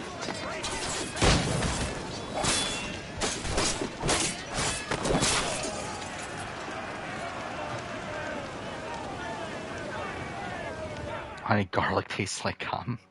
Okay.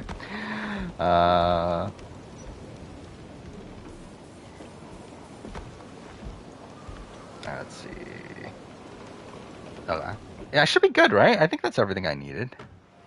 Oh, no, I still need more money, but... Alright, let's see. Actually, I can go here.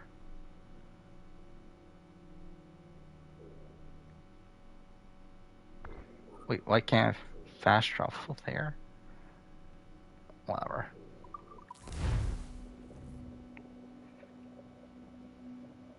Should play God of War 1 to 3 after Ragnarok? I don't know. I mean, like, 1 through 3 don't really play into Ragnarok at all. I mean, like, if you want to play 1 through 3 anyway, then, like, sure. But, like, I don't know if, like, playing 1 through 3 is, like, a necessity for you understanding, like, modern God of War.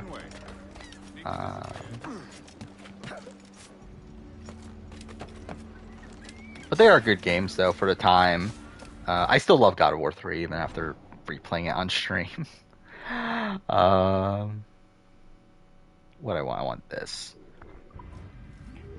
1 and 2 are, like maybe haven't aged the greatest.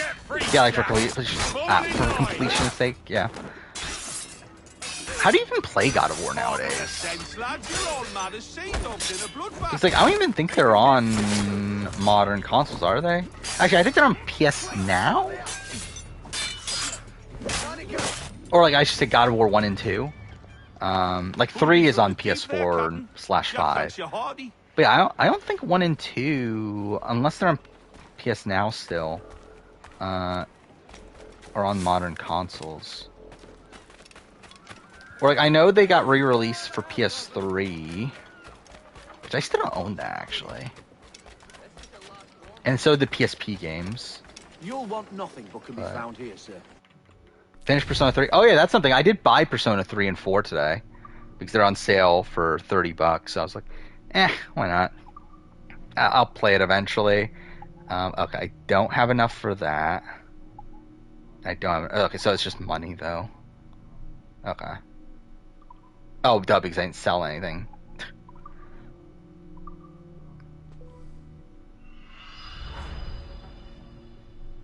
I've never had Buffalo Wild Wings.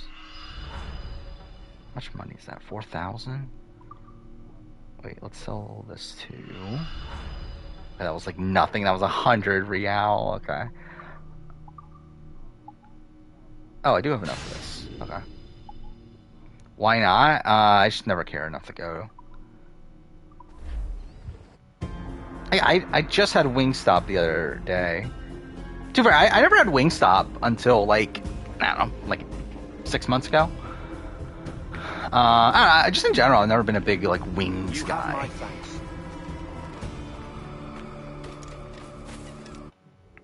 But yeah, Wingstop's fine. I like the honey rub, or hot honey rub, whatever it's called, which is a limited time flavor. So I was like, well, let's try this, and I did like it. I like mango habanero. It's probably my other favorite flavor.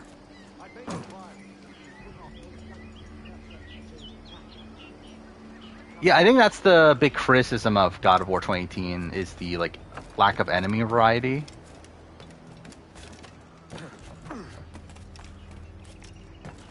To where like most bosses are like trolls and everything, but like also I believe like that wasn't supposed to be, like they weren't supposed to be bosses to begin with, but and like they changed that like after fact or something like that, but still it's like it's like there aren't that many different types of enemies in 2018, which they changed for Ragnarok, so at least that's something good for Ragnarok. I do love like the more and more time goes on, the more and more I like kind of don't like. I don't want to say hate Ragnarok, but like I actually like don't really like it. Like it's not actually bad, but it's like there's just like things about it I don't like. All I need is for you to mingle with your countrymen. Listen to hints for where Bryce hates diversity. Fine. I bet he does. Let's see what I can do. But yeah, I did buy Persona 3 and 4. I don't know when I'm gonna play them. I did also buy the Kaido Files, the Lost Judgment DLC, which I might try to play that before my 2022 video, just for the sake of it, I guess. Do that. Stop. I'll enjoy this.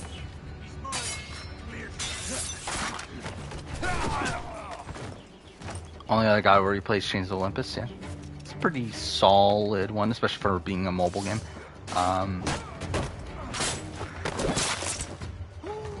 If I remember right, like Chains of Olympus is like not well liked though, I believe, from like the God of War community. Where so it's Chains of Olympus and Ghost of Sparta, right? Are the PSP games? Like Ghost of Sparta is like liked, but Chains of Olympus isn't, I believe. I've always liked both of them, but also I haven't played them in forever.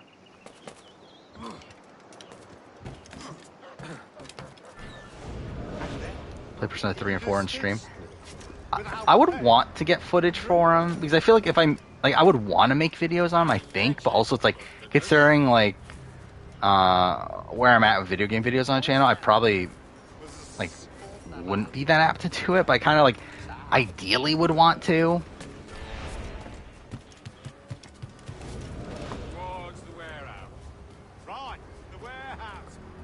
I wouldn't rule it out, I guess. He's in Bilbo's. Not like he's gonna get away. What do you think of the podcast? What podcast? The Jeff Probst podcast? Think this through. Are you lying? I just lost me job. I think it's interesting. It's interesting that we're going to get like weekly insight from Jeff Probst. Oh wait, I have to go to another one. Like I think like in the grand scheme of things, like I don't know if like anything from this first episode was like that important. Like I don't think anything like there really changed any of my opinions on anything. But I will say Jeff Probst did go on a really weird spiel about how he likes watching like cop interrogation videos. I did find that really strange. He ended up talking about this for like 10 minutes.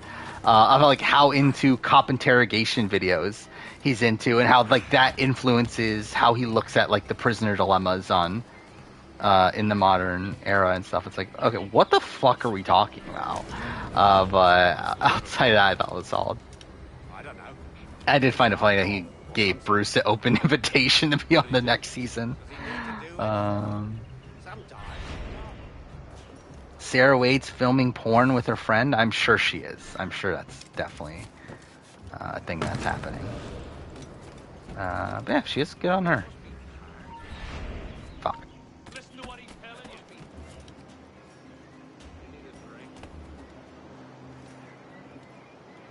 you. Yeah, yeah, that was the thing too. Yeah, it's always about a husband murdering his wife. Actually, there were. I guess that with that podcast. Fuck me, I just hit my headset. But yeah, I guess there were like some fun, like weird Jeff Probst moments on it. So I think maybe that alone will make it kind of worth it.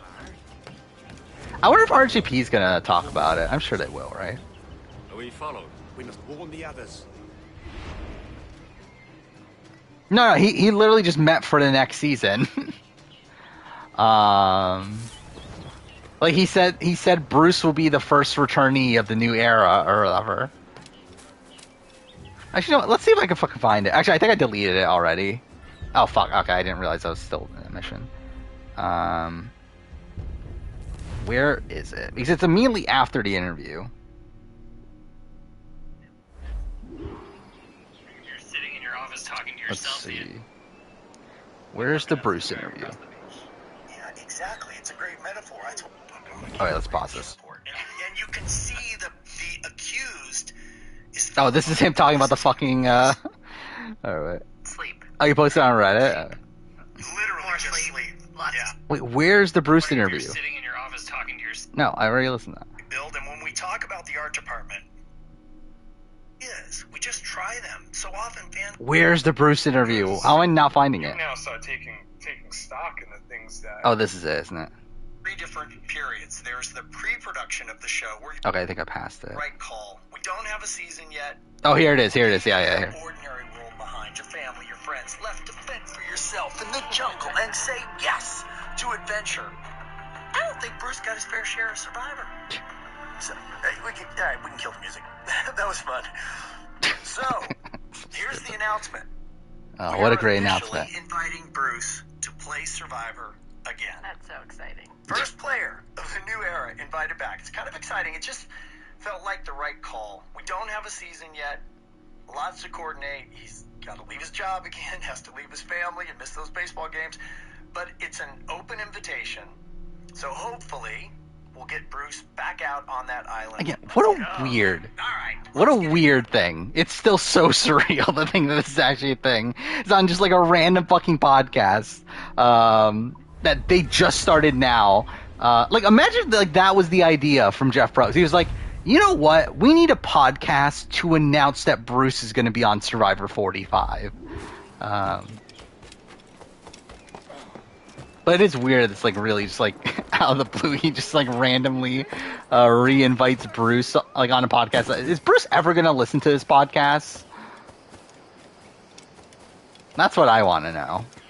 Is Bruce going to be like surprised by this? Like, is Bruce like going to listen to this podcast and be like, "Wait, what?" That's the stuff I want to know. Actually, it is funny. Yeah, so he's like, yeah.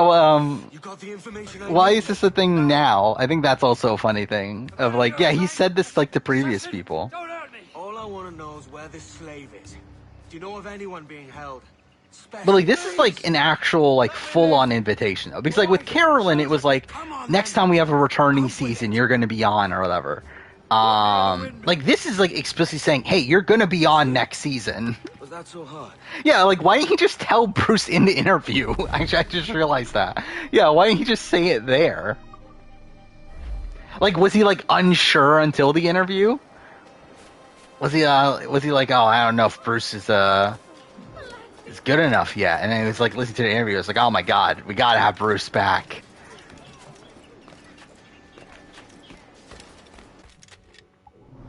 Yeah, I think that would have been cool. See his reaction and everything. Oh, I missed the thing. The map is so glitched here on PS5. It's like it's just so unresponsive.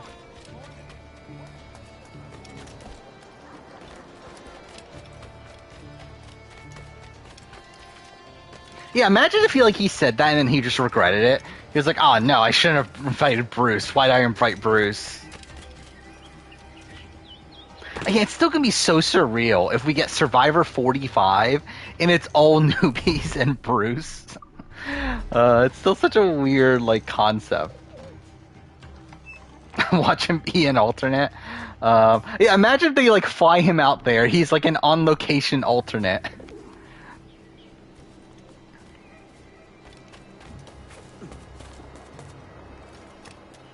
Actually, that's an interesting thing. Yeah, why not Jackson? Yeah, would him withholding info on his condition cause production not trust him? I don't know. Potentially.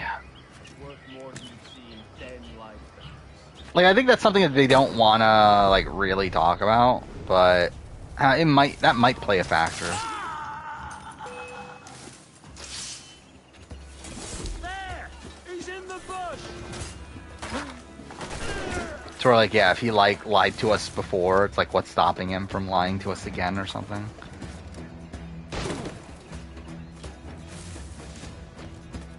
Yeah, I think they should just make it a returning season. Why not? Like, even if we don't get like a full-on returning season, like, yeah, like make a Philippine style thing. Could they do 4 medevac players? He's what? I mean, you can do him and Pat, right? Yeah, Pat was called for 40. We know that. So him, Pat. Who else would it be? Like Penner would be cool, but like, oh yeah, Jackson. Yeah, I guess you could do that. 3 tribes. You just do the Philippine Swiss, but Bruce, Pat, Jackson, all like first boot medevacs. Melissa McNulty, why not? Yeah,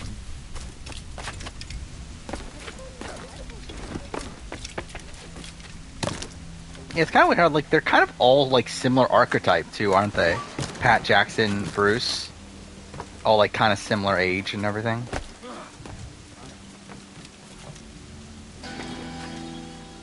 Didn't even mean to catch that shanty, but okay.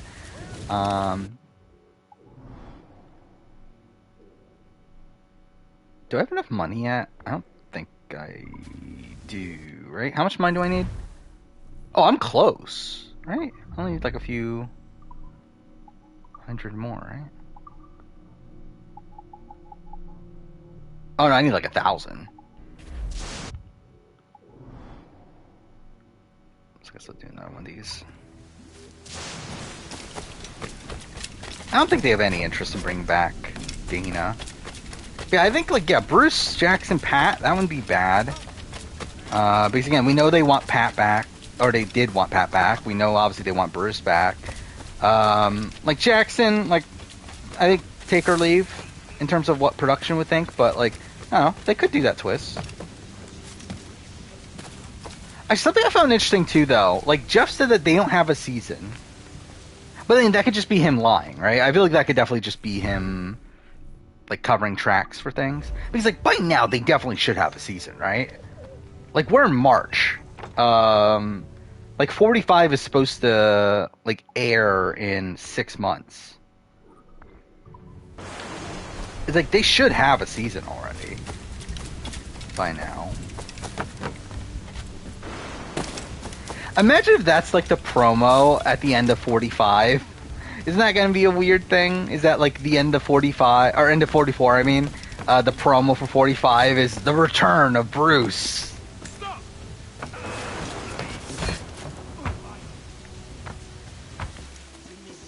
Yeah, it's going to be kind of a weird situation, isn't it? Where I mean, I guess they did this last year, but we're probably going to be in the same case of like I assume they're going to do the same thing as last year of that 43 is going to film. Oh no, 45 is going to film before the end of 44, right? Because that's what happened last time, where the 43 trailer came out before 43 finished filming, right? That's what it was. Okay. Alright, now I only need... Oh no, I have enough. Oh, is it 1,000 more? Oh, okay. I thought it was just 1,000 total. It's 1,000 more for doing it undetected. Or is it 500 more for well, it doesn't matter. What would be there for a reunion? I assume not. I assume they're going to keep that the same. If they didn't change it for 43, I doubt they're going to change it for 44. Should I do this? Why not? Let's just do this.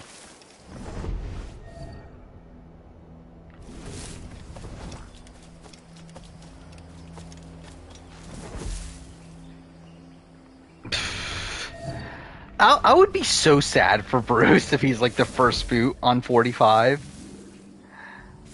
He gets medevac the first time around, he comes back, and then just to be the first boot.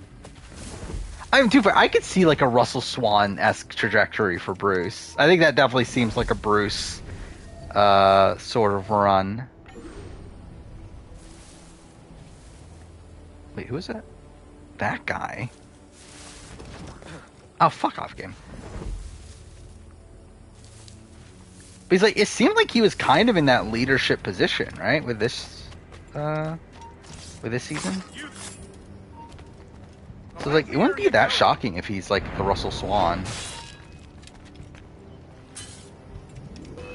Fuck.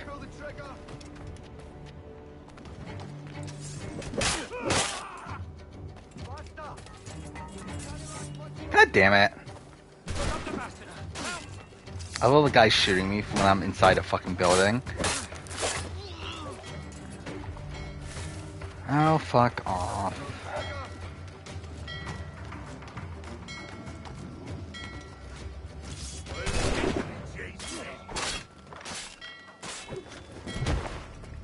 That looks ridiculous.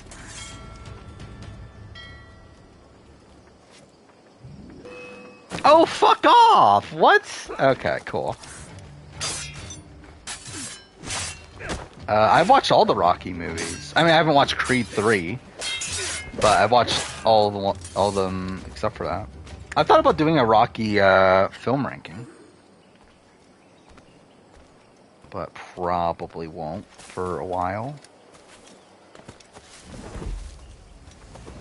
I think it'll be fun. I'll probably watch Creed 3 like later. I'm probably not gonna watch it in theaters. Like all the Rocky matches? Yeah, I don't think I could do that. I don't think I remember them well enough. Best Rocky movie? Probably Creed. Creed.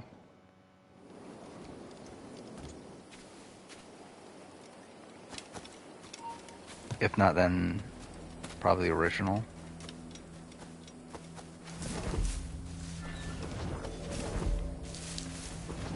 Wait, what am I doing? I'm not even... Yeah. I need to go... here. Yeah, I think the original, Creed, and then Rocky Balboa, which is what? Is that Rocky 6? The one before Creed? I think those three are probably the top three. Worse? I feel like it's Rocky 5, but I'm not 100... I don't remember it that well. Yeah, that one, right? Alright, I think we should be good for the rest of this playthrough. Let's see if there's anything else I can do.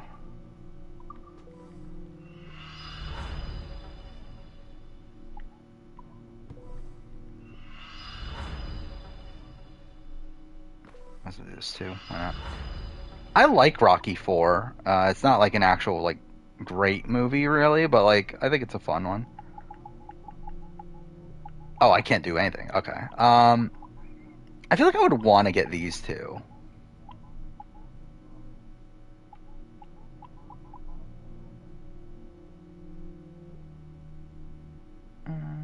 Should I try to get that? I'm not that far away. Maybe I'll try to get that.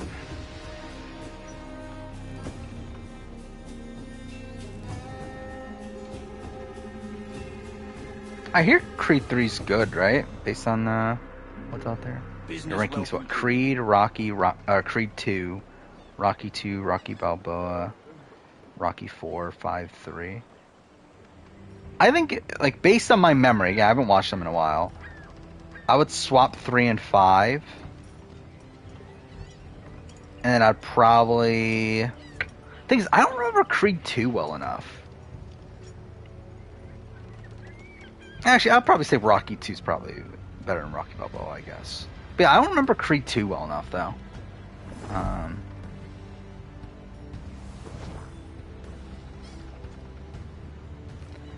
Alright, what do I want to do again? Oh, we might as well upgrade chase cannons, I guess. Because I can. Opinions on Challenge Australia, I think it's good. I think it's one of the better, challenge seasons in recent history. Close down, man your shoots. I guess that one.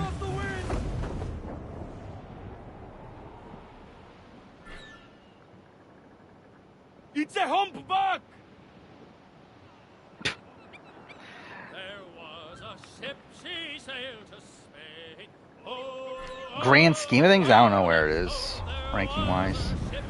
I would say it's like out of the like recent spin-offs. I think it's the best of the World Championship spin-offs. Like I haven't watched Argentina, but I think it's better than USA and UK. I think it's better than... Okay, that was super loud. I think it's better than All-Stars 1 and 3. Like, yeah, I think it's like probably on par with All-Stars 2.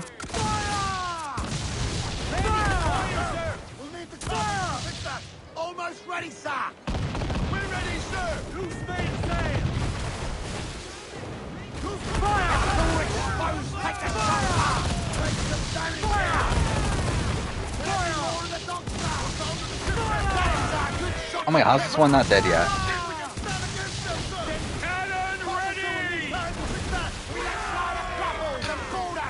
This is a bit of a disaster.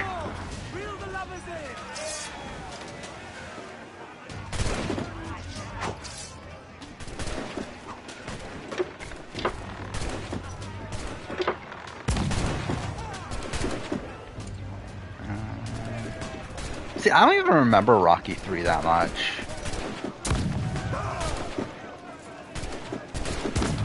Like, that's the one with Mr. T in there, right?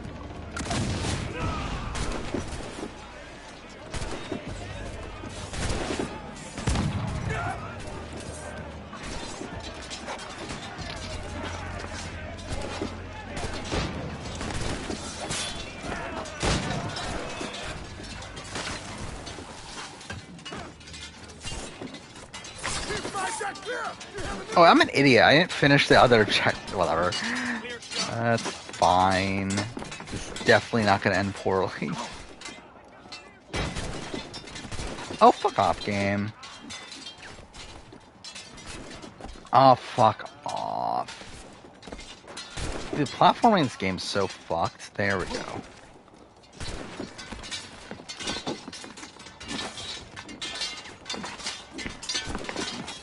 Something I haven't talked about is, I did get caught up on my Australian Survivor review. which is already, what is it? It's an hour and 37 minutes already, which is extremely worrying for the final length of it, but whatever. Like, I believe it's already like 15 minutes longer, or 16 minutes longer than my last review. So, it is looking like it's probably gonna be one of my longest videos ever. We'll see.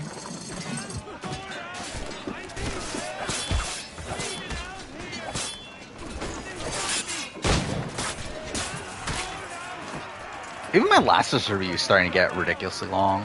My Last of Us TV show review. Like, that's already over an hour and 10 minutes.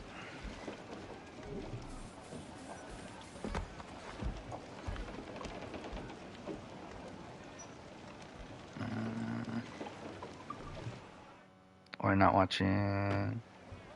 Wait, what? That was just last I mean, like 2 tribals ago. Like, that was only a couple episodes ago. But yeah, I mean, that... yeah, I thought the first 2 episodes of this week were really great. The Flick Boot, not the most interesting episode in the world. Not entirely bad, but just, like, kind of meh. I don't need any of this, right? I can just leave.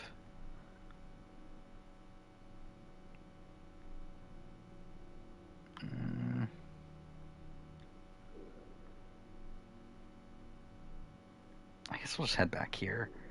Do the Templar hunts. Oh, I can't? Am I detected? Oh, I am. Well, that's great.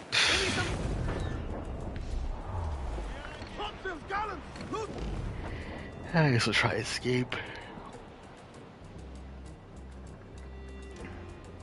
Yeah, I think the Rocky 4 fight, I think it has a lot of like emotional weight to it.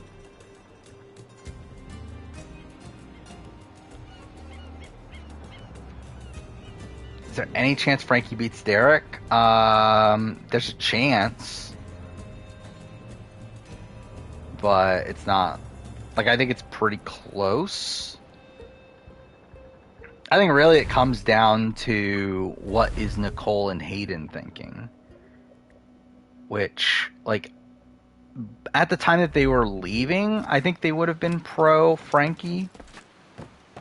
Where they looked at Frankie as, like, the mastermind that got them out. But, I think it probably would have eventually gotten to Derek, but I don't know. How's Queen Nina doing? Probably next out. She's on the bottom.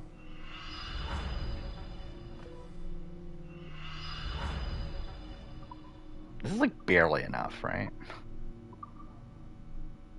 I should not have bought that upgrade in retrospect, the extra storage. But whatever.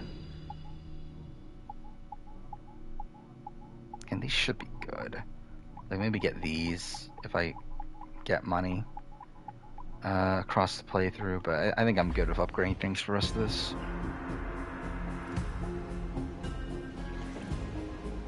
We had a reunion for Preachers for 41 through 43, who Jeff asked questions to, probably like JD for 41. Well done to my mind. Good day. That's probably about it for 41. I think he probably would have ignored. Maybe he would ask Brad about the Beware Vantage, but like outside that, yeah, I don't think any of those other people were like super notable to go out of your way to ask questions to them at the reunion. Yeah, who's after that? 42. I'm sure Jackson for like the medevac. Maybe Zach being asked stuff about Marianne.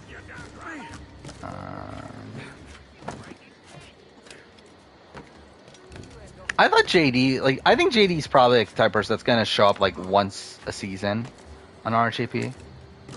Like, I thought his podcast last season was really fun. Was it last season? Or was it 2 seasons ago? Either way, the podcast where he talked about how he thought Sydney was really attractive and everything. I thought that was funny.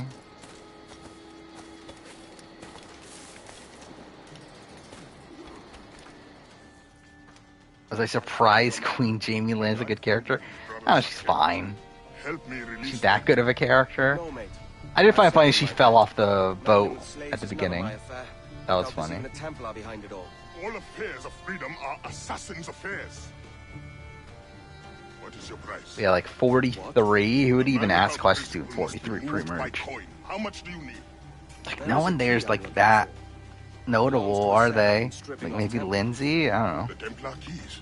I thought they'd been destroyed. I'm not the only one who knows about them then. If we find it, it's yours. You have a deal.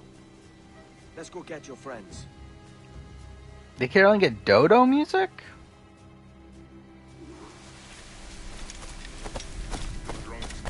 Because I don't even fucking remember at this point. Oh, I would say again, like I found this like the overall edit here like extremely hard to follow. In terms of how like people were supposed to be portrayed and everything.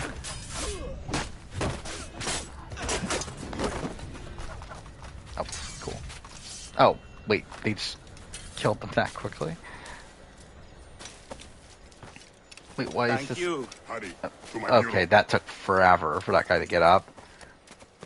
Yeah, I knew about the Winners at War thing. But...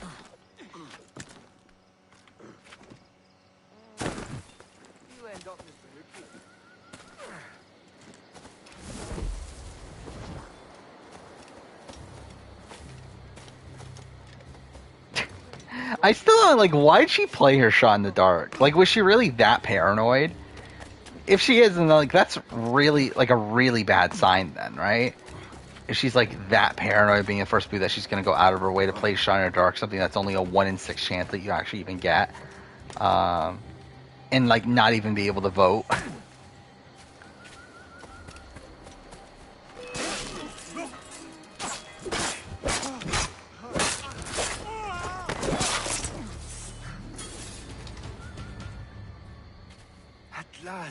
Go to the bureau. Oh, something I haven't talked about is the split vote on Australian Survivor, where like everyone's confused over that. Which, I don't know. It's like I'm not confused over why you would split it. I'm just confused over if it was intentional or not. Because, like, if they're doing a minority, or, like, a counter to the minority vote split, I think them splitting the vote at the merge vote there is fine. Like, I don't personally have an issue with it. I'm just confused if that's what they were doing. Because, like, the Heroes group does not seem like the type of people that would actually, like, realize that they can do a counter to a minority vote split.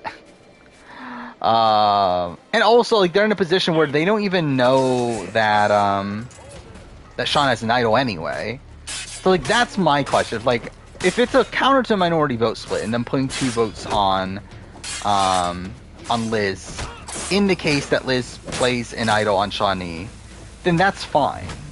But I just don't know if it was. I'm fucked. Or maybe not. How did I not die there?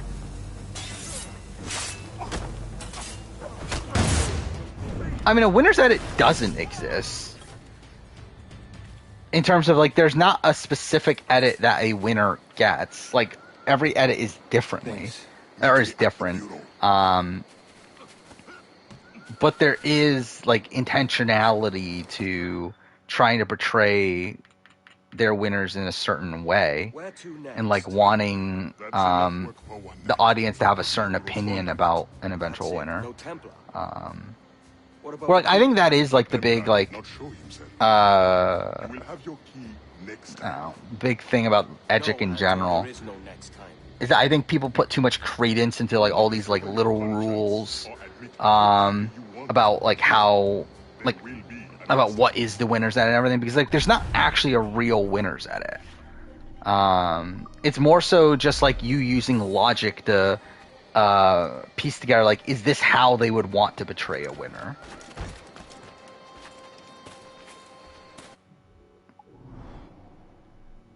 Live reactions, secret scenes, maybe. Let's see. I'll be honest, like, I'm kind of like bored at this point in terms of the game. Like, I have nothing. Like, I already did what I wanted to do coming in the stream. So yeah, why not? Let's try this out.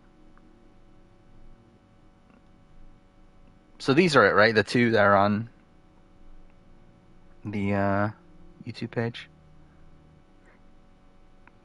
Yeah, managing your threat level. It's a Ahsoka scene. I always find it funny watching the secret scenes where, like, they obviously haven't, like, fixed the coloring and everything. Yeah, let's start this over. This is like, are you sure this is even enough room? Whatever. Who is that? I can't even tell who these people are. So it's Claire and Heidi? Is that who these?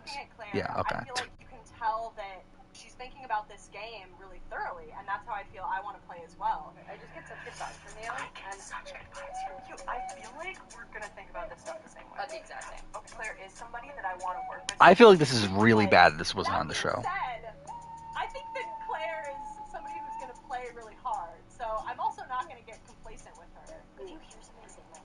Yeah. Same. They're like, please. And then, like, could we need that?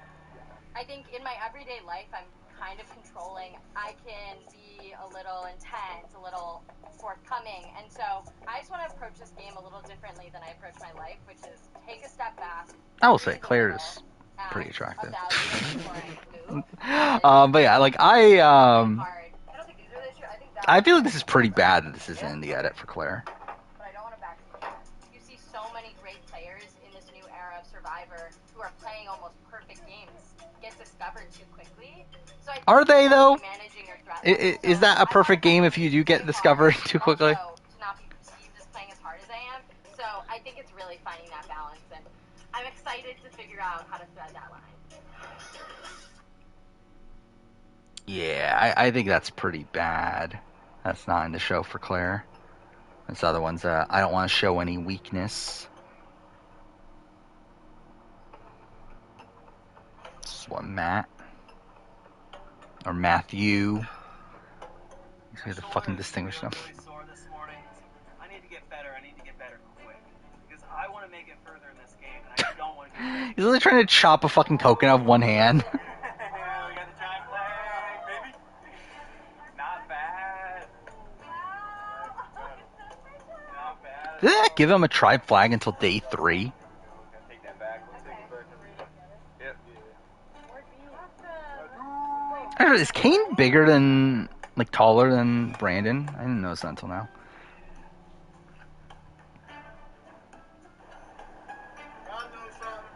Wow. All right then. Now we got a flag. This morning just got real.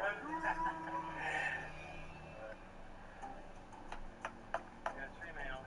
Let's see what it says. You guys ready?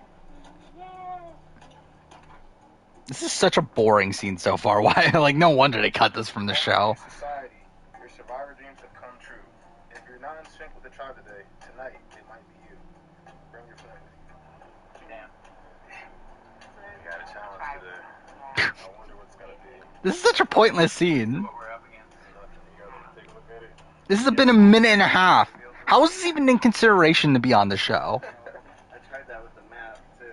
Nothing there.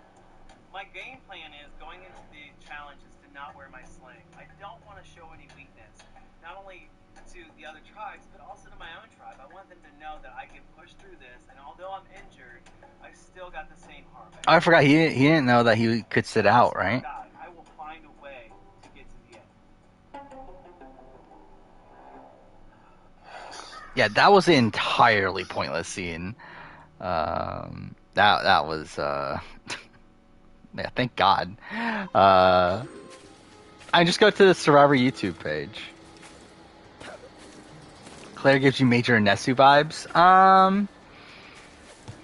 Is that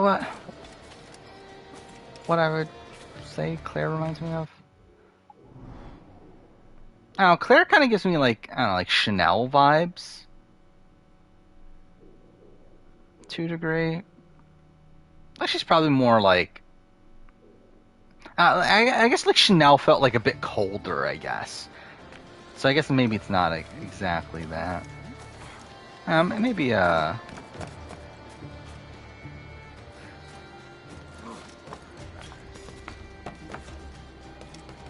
a Nessu wouldn't be a bad comparison. It's not available in Canada? Well, that's random. I wonder why.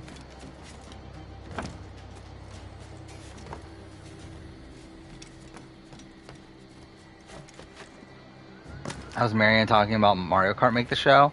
Because that was at least like them trying to show, but like, yeah, like that was trying to show like Jonathan being annoyed at Marianne, right? Like that had like a purpose for it. It's like this has almost no, like that last scene with Matthew had like almost no purpose. It was like we had to spend a 2-minute scene to just say that Matthew's not gonna wear his thing, whatever, his sling at Tribal. Or at the challenge. I will say, though, actually, that's probably a good sign for Matthew, though. In the sense that that was actually even in consideration to be on the show, considering how nothing of a thing that was. Chanel felt young to you. I feel the complete opposite. To me, Claire feels young to me, and Chanel, and I think that is actually the case. Like, Chanel was older. Like, Chanel was like 30, right? And Claire's like 25. Like, I never felt that Chanel felt young. Like, to me, she always felt like, I don't know, like 20, like late 20s to 30. Like, yeah, Claire to me feels a bit young.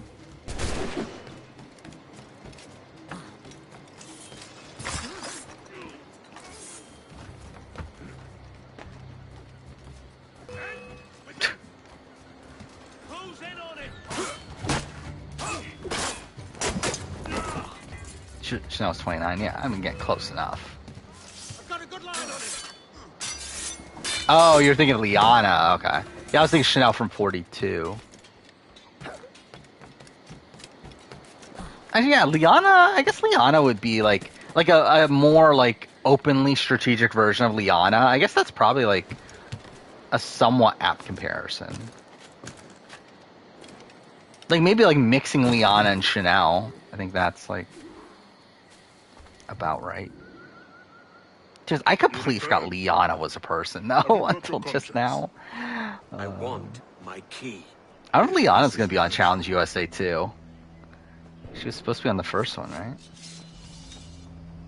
Expecting company. You may have your key sooner than you think. Help us defend the Bureau. The men we freed will help. By the way, I do also love how like this is another stream where like if I ended like, I don't know, an hour ago, this would probably be my highest average stream ever. Well, because I go longer, it's probably gonna end up being like middle of the road. So the only Jewish person on the season? I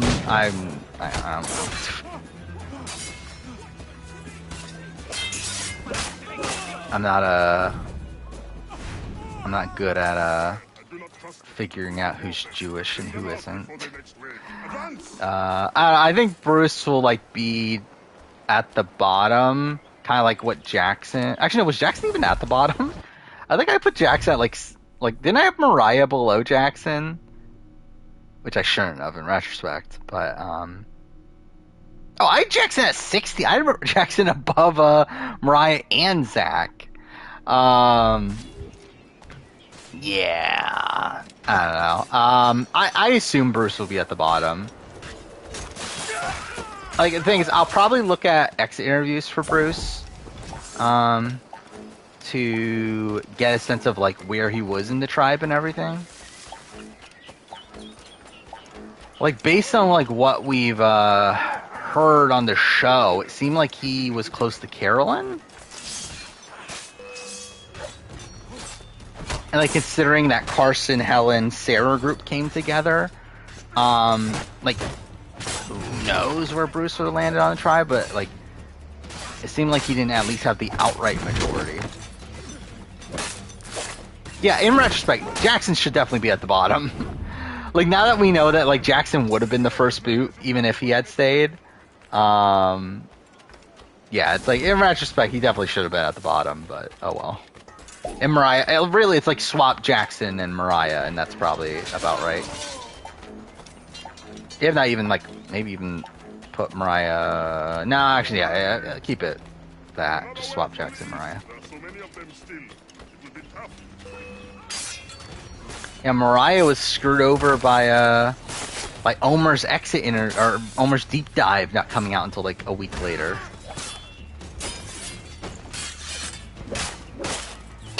Remember when I was like super high on Mariah in the preseason? I did love that.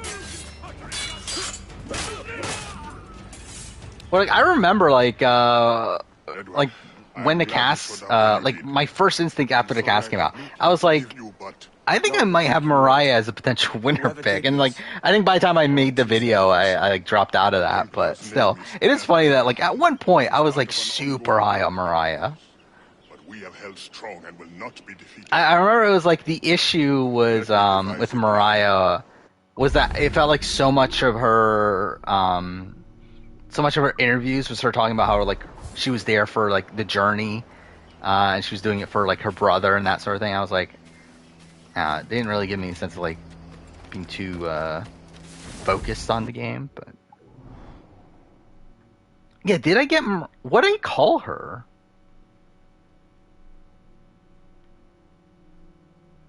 Because like now I feel like Mariah just feels like natural. Oh yeah, Maria. I guess Maria would have kind of made sense.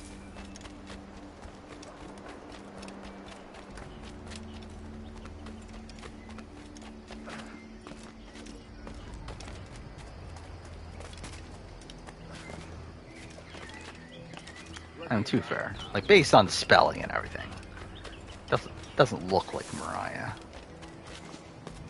Queen Franzel's coming back to TV for what? I can't wait to see Queen Franzel on TV again. I have a plan, but it won't be easy. Abraham is well connected and his pockets are deep, but we have located a man in his inner circle. We will tail him. Wait, where's that other guy? Okay, he is actually. Yeah, that's what I was gonna say. Okay, cool. Whatever. Sarah Spencer calls her Mario. Well, that's something. I think I get to tail a guard, my favorite.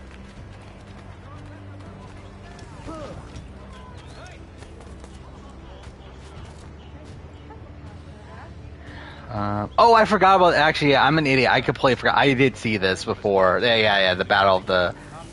And yeah, Janelle's mad at Spoiler Girl or whatever, and that like our Spoiler Girl's mad at Janelle for this tweet and everything. Yeah, this is just so stupid. By the way, I will say, like, I do think this is coming out super hypocritical from Janelle, like her being upset at Nicole for pre-gaming. Still, it's like you were also pre-gaming. Like, what are you talking about? It's like, before BB22, we knew Janelle was pre-gaming. Like, that's like the main person we knew was pre-gaming before the season. Like, that's why Janelle was so upset at Danny, is because they had a pre-game alliance and she betrayed her. It's like, why is Janelle being the person that's so upset at pre-gaming?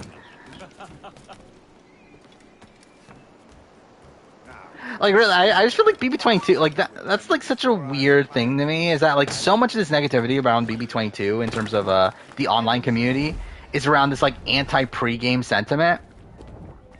When it's, like, again, like, one, everyone pre-games, but two, it's also, the pre-gaming had, like, almost no effect on the actual season. It's like, the actual majority alliance coming in, like, that actually ran the game was not a pre-game alliance.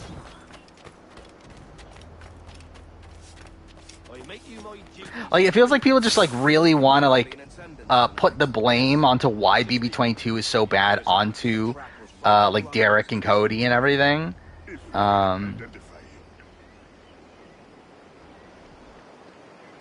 I mean, to be fair, actually, it is kind of Derek's fault, but like not for the reason that most people blame him for. Now, I've always been like kind of mixed on Janelle as like a person outside the game. I feel like, again, like I feel like she does come off as hypocritical at points.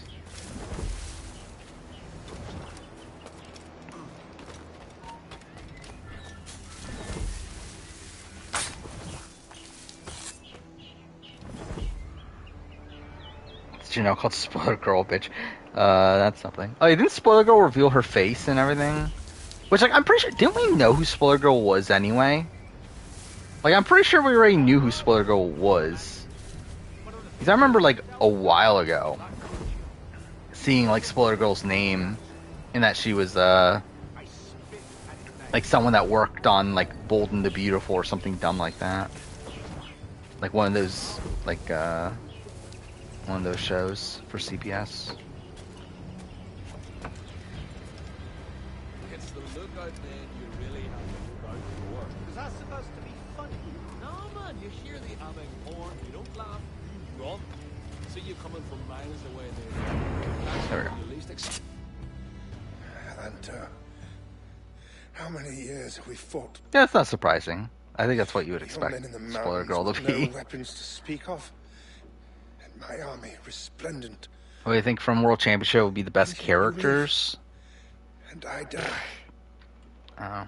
Like, how good of a cast is even character-wise? To be honest, I don't even remember the World Championship cast that well anymore. Let's see. Actually, I do have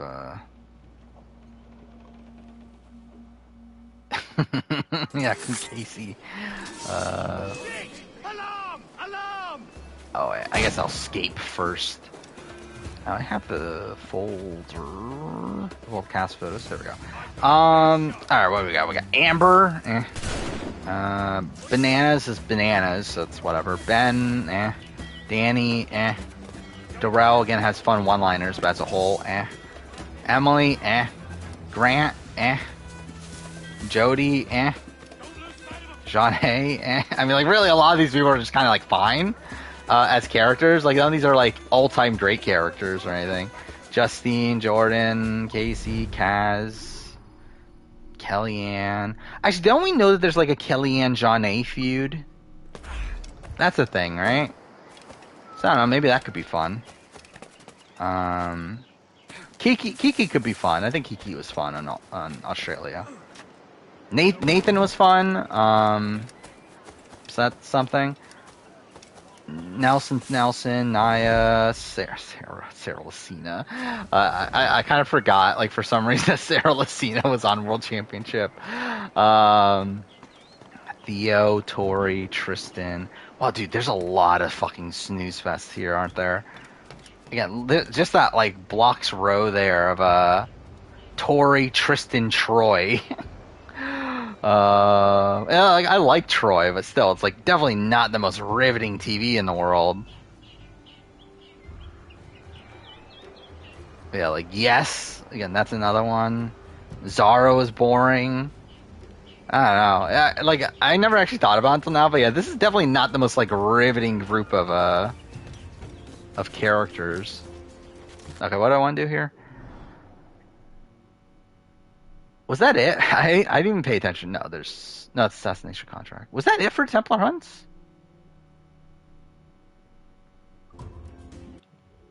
Was it?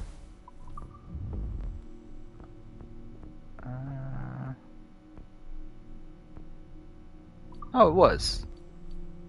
Cool. I wasn't even paying attention.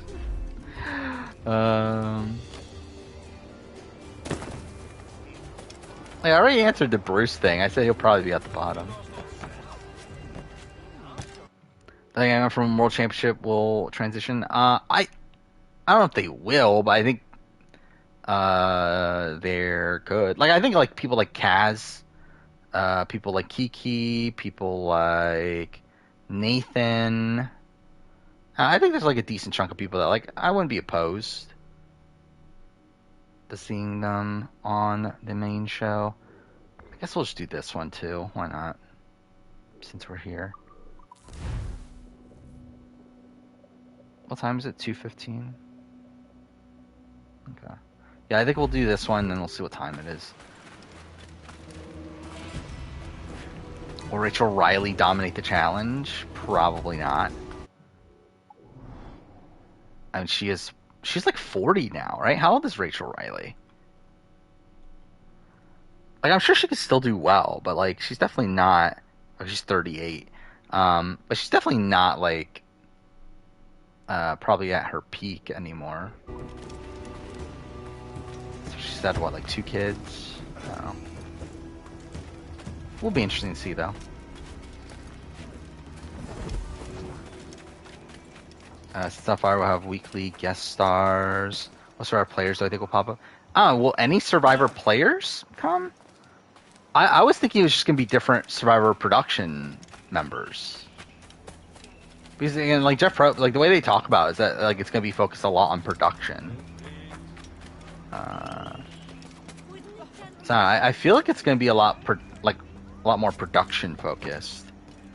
Or like I think like Matt Van Wagenen will probably be on there at some point, and all the other like random producers that no one cares about because everyone puts all their hatred at Jeff Probst. I do love that is a segment though on the show is like him like What tide brings you? like answering a thing from someone that hates him. I don't know your face. Name's Kenway. Grant and Emily were interesting. I get like they were because of the like I don't think they're interesting characters on their own right. I think they're interesting because of the things that were happening to them. But I think if you put them like on any given season where they don't have people coming after them, I don't think they're that interesting of people. Oh, I may be persuaded. For a price. You wouldn't happen to know anything about a Templar key, would you? Where like I feel like Kiki, I feel like Nathan, I feel like they're like actually like interesting people. That would be good, like no matter how like their season goes.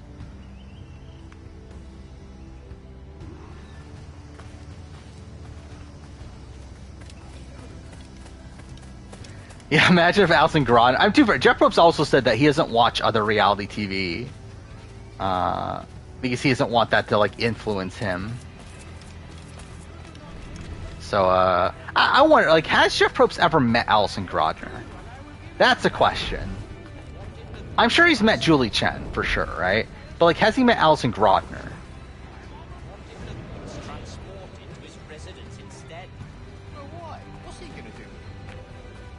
Better between Janelle and Rachel.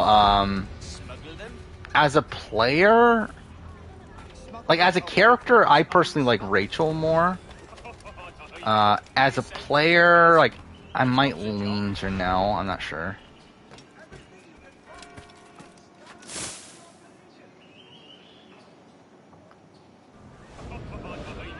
Did Jeff meet Jub Jub? I don't. Again, he doesn't know who the fuck Jub Jub is.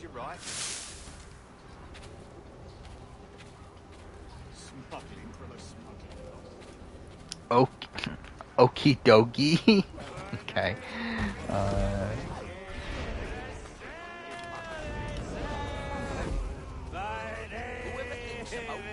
Let's go 1 to 10. How true? I think the theory is that Tyler's Allison Frank's son. Obviously a 10. Obviously. You're right. It does have a kind of a funny ring to it. Smuggler. Yeah, I think Tika is probably the complex tribe as of right now. On account of it being Like, really, I don't think any of them have been that complex, realistically, from just this premiere. But, like, Sokka definitely isn't the complex tribe. Again, we literally know nothing about their actual dynamics. And Ratu, like, considering that they went to tribal and everything, even them, like, I don't feel like we know that much about their actual, like, dynamics outside of Brandon and Matthew and Maddie trying to, like, get the votes against Brandon. Well, like, with Tika, it's, like, again, like, Carson, Carolyn, and Jam Jam all got, like, a decent chunk of content. Sarah and Helen also got some content, even though they're, like, who the fuck are they? But also we got like the setup of the Majority Alliance on the tribe. They had the content. Oh, I forgot about that actually until now. They literally have us like Jam Jam literally says we're gonna win this for you, and they subtitle that, don't they? I completely forgot about that until just now. That's the thing. You picked Danny? Yeah, that probably wasn't great. I picked, so obviously my pick was Claire. That's not happening. And then also I changed that to Helen at the end of last stream. That's also not happening. So, yeah, this went well. I know you became one of us. That's rich. I've met the leader. You're not him.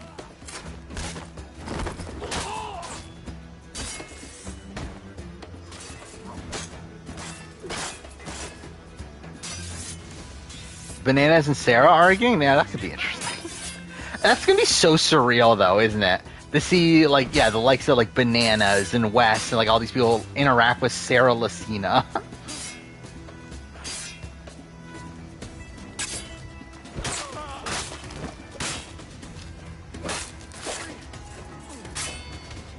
Cool.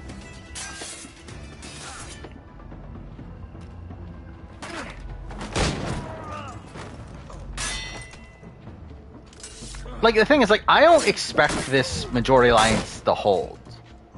Like, I think Helen seems to be oh, fuck off, game. I think Helen seems to be prime for a pre-merge boot. Where, like, her edit, like, feels similar to that of, like, the fourth boot after, or, like, boot from episode 4 or so. Of, like, someone that, like, gets, like, these, like a Swathy style character. Like, that's kind of what I see Helen as right now. Like, someone that's, like, supposedly in this initial majority. Someone that gets complex content episode 1. But then, like, their game just, like, blows up in their boot round. And also, they're, like, relatively quiet after that complex content. Like, that's kind of what I'm assuming Helen's going to be. There we go. Stop! I am Upton Travers, Bureau Leader. What? Was Sarah Lucina one round from winning the game, I assume? Kagian? Not really. But she would have been in a good spot. Don't blame me.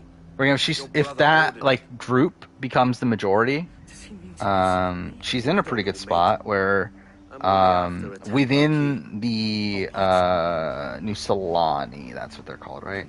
I need for you to tell me. Was it Solani or Apari? No, it's New Apari, right? Either way, within that group, she already had a final 3 with Spencer and Jeremiah. She had a good personal relationship with Morgan and with Tasha. She also still had the numbers on the other side in case any of them survived. So she definitely was in a very good spot. But really, I mean, she had connections with everyone but what? LJ, Jeffra, and Cass.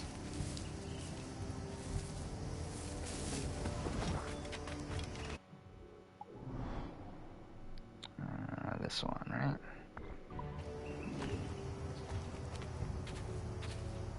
You feel like Lauren's gonna be a big figure? I don't know.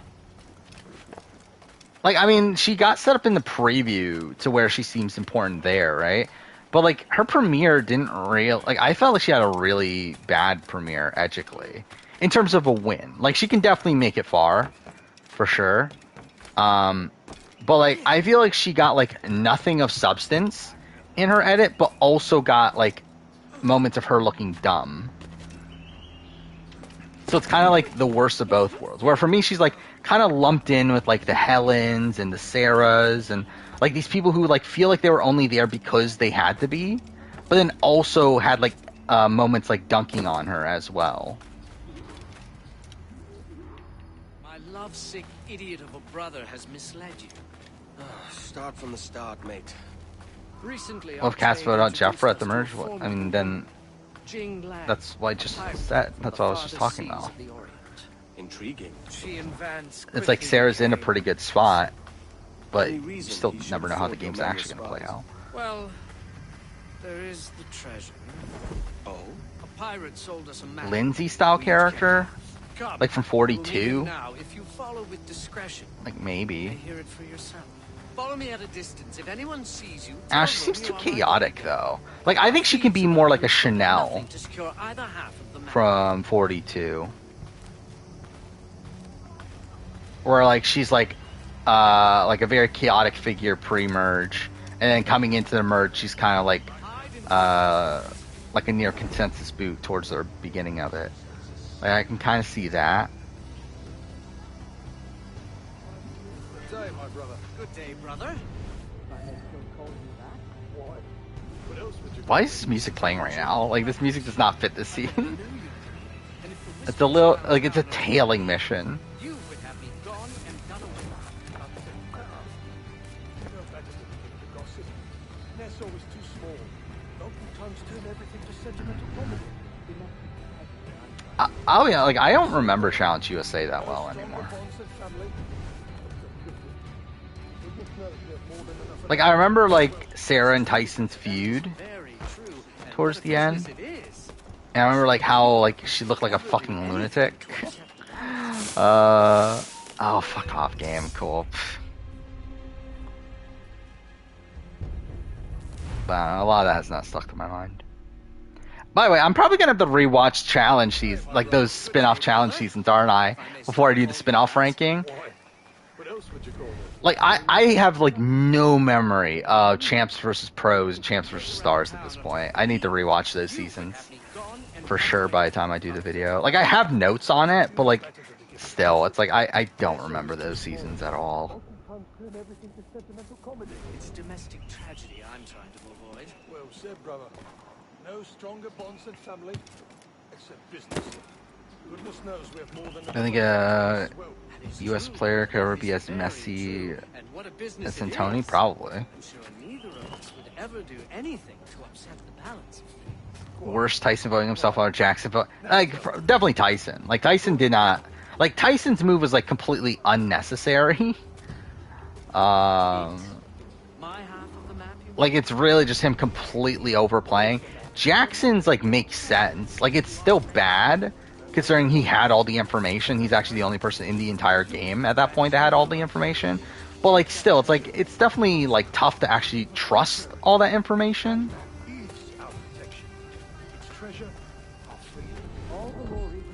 And it's like I think it's more understandable why he votes the way he does.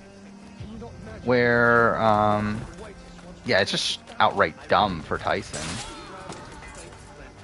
Where like he's like flipping his vote for like to guarantee that Parvati goes home. It's like Parvati went home, would have gone home on the revote anyway.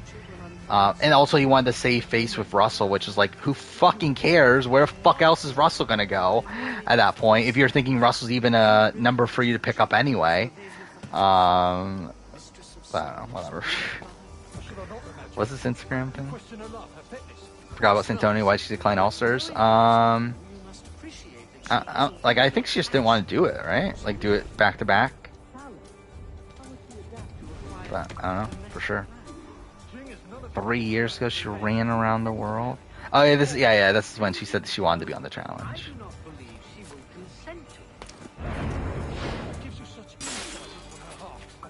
This is such a dumb mission. I simply do not believe she is exactly what she says. Like, why are there all like a whole bunch of random fucking assassins coming after him? To where like, wouldn't he even like notice something's wrong when one of the assassins doesn't show up? Or whatever. Philippines player ranking probably Malcolm. I don't know. Where do I go with Lisa? I don't know where I go with Lisa anymore. I have no hate, only concern. I think I would go Lisa above Denise, though. I think. Yeah, I've never found Denise's winning game to be that impressive. And like, while Lisa like definitely blew her opportunity to win the game, I think the fact that she had that like potential road to begin with is still fine.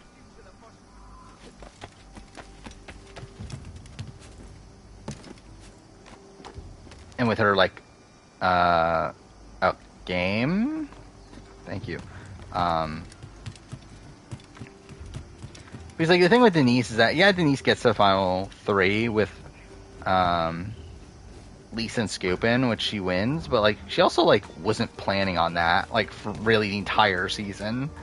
Like she was planning on going to the end of Malcolm, to which she would have lost, and then even beyond that, it's like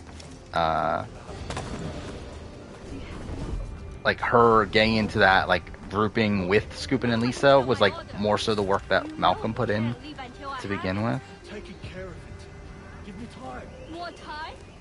Or rather see Tevin or PK play again? Probably Tevin. I think you're not man enough to see it through. My flower.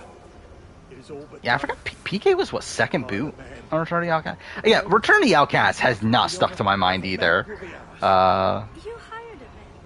Yeah, PK was second boot, wasn't he? Did Kane hire a man? No. So I think I'd rather see Tevin. Come to the field, he said to Abel.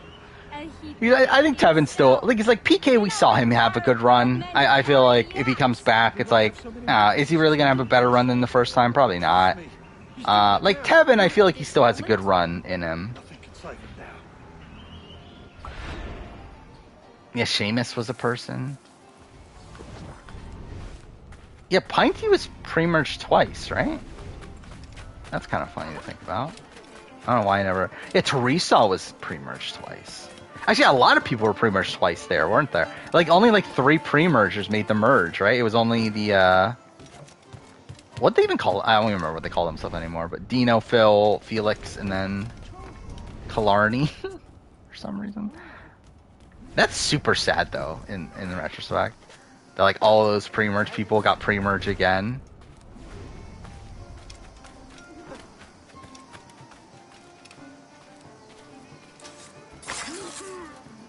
Yeah, no BS. Yeah, that's what I was...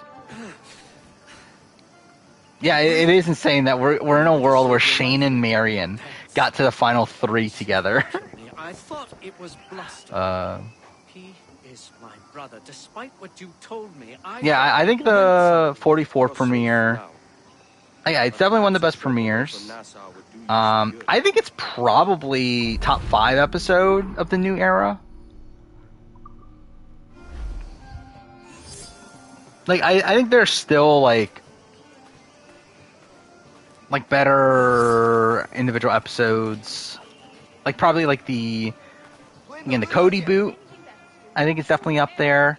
The Sydney boot is definitely up there. The Omer boot is probably up there. The Jenny boot is probably up there.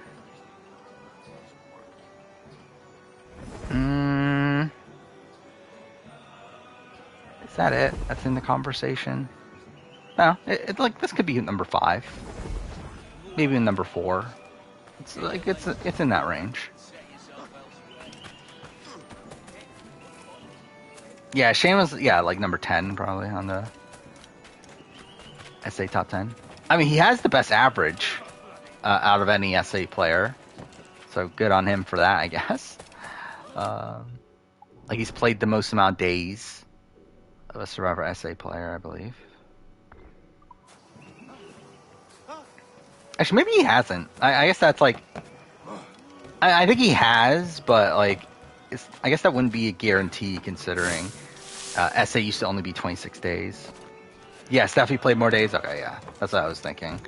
Because the her seasons were both 39. Good God, man. What's happened to you? I cannot go on anymore. My brother? She has the most confessionals. Yeah, he got like a ridiculous amount I have no family, his first season. no wife of my own. What is the point of living? Did he get over like 100? Kill me. You don't know what you're saying, mate. Let's get you someplace safe. Let's see. What's the point? The point is... he 82 is my count. So I need you alive. But still, that's still a lot. Information, so I need you sober. Actually, I forgot about Cornet has the most confessionals, of course, from You Champions. are my best friend. Kill you.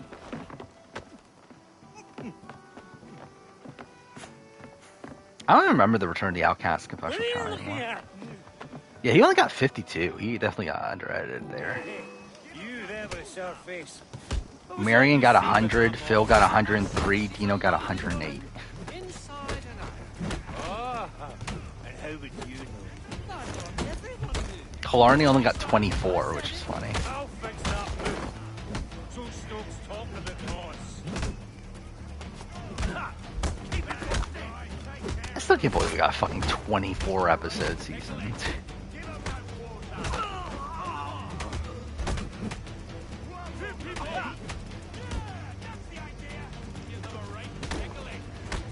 I still can't believe Shane voted out Killarney at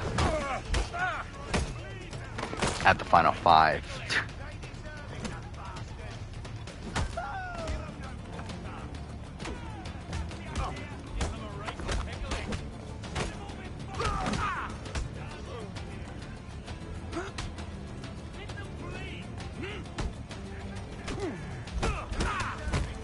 Yeah, like my essay confessional counts are not super accurate, especially for the early seasons. Oh, fuck off. Because I didn't bother to actually time anything. At least those I had to count for myself, because that was before anyone had done them. What was that you said about my mom? I said she's a lovely woman, inside and out. Oh, and how did you know? I thought everyone knew. That's right, I said it. I'll fix that myth. So Stokes talking a bit noise.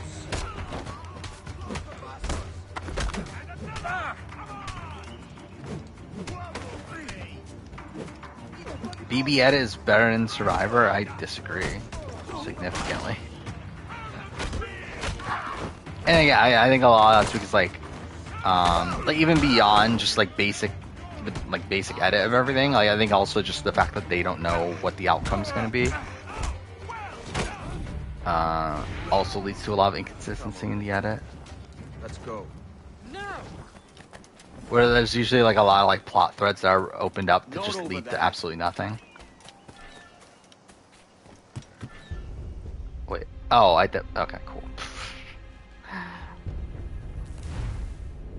And to be fair, I mean, like, recent Survivor's also done that, hasn't it, though? But, yeah.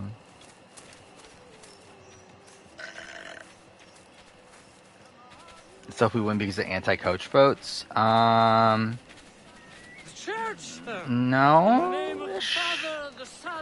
Oh. Like, Savai wasn't really anti-coach. They just weren't really pro-coach. Let's just keep it moving, yeah? And they really weren't like pro. They hated Sophie too. They didn't really like any of them. They thought like Sophie had like a better story. Though again, we're willing to vote for Coach if he like explained his game well enough, which he didn't. But yeah, like Brandon was anti-Coach.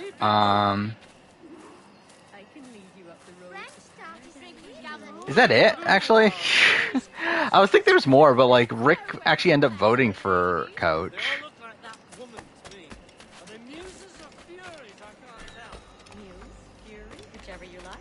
Yeah, I think everyone else was like, yeah, Edna was pro coach, Cochran's pro coach. Do you not enjoy female company?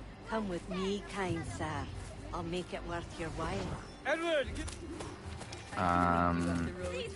Like Ozzy's debatably anti-coach, but like he all like yeah, it's a situation where like he hated both Sophie and Coach.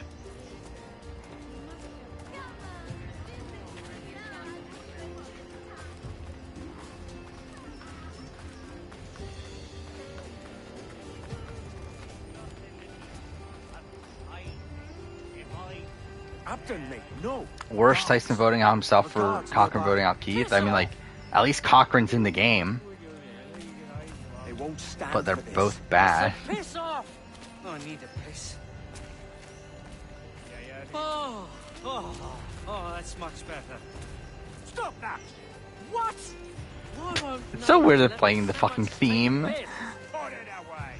like a child. Oi, this is sacred ground. I'll teach you to urinate. Like, I literally just answered that the premiere is like probably like number 5 of the new era. Like that pretty much answers like why I think of it as an all-time great episode. If it's number 5 of the new era, then like it's probably not like an actual all-time great episode. Like a child, Edward. It's all right, mate. Help me not be like a child. You Just need the drink to wear off. Are you safe here? Safety is an illusion. But yes, I have friends here I can hide. Good.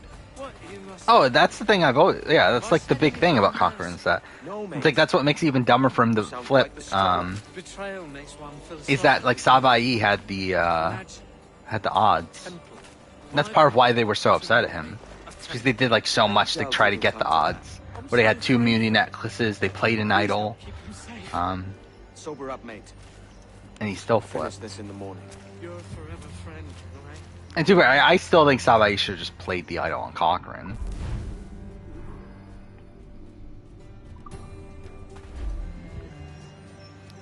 And like, at the end of the day, I think Cochrane would have flipped anyway, to be honest. But like, I think their optimal move was to play it on Cochrane to try to secure his vote.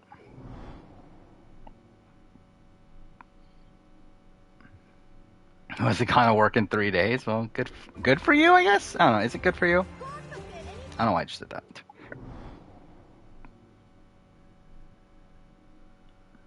I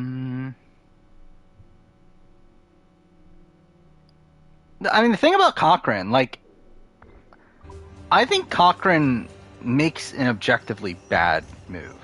Where by flipping, he's instantly, he's one on the bottom of Upolu, but also has no chance at winning. Where with Savai, like, yeah, they didn't respect him, but he was actually probably going to the end, actually. Where, like, Jim's plan was to go to the end of Cochrane. So it's like, by him flipping, he's essentially also lessening his chances of getting to the end, as also the fact of burning his potential to win the game as well. So like, I think no matter what, it's a really bad game move. You're looking better than last we met. As I sobered up, I think like that's for sure like the most impressive gameplay we ever see from Coach. I'm seeing him flip Cochrane. Vance has also betrayed me. Someone called Cochrane a what the fuck returnee. He's definitely not a what the fuck returnee, especially at the time. I mean, Cochrane was almost fan favorite above Ozzy on South Pacific. Let me take care of it. Yeah, Cochrane was definitely like a big name at the time.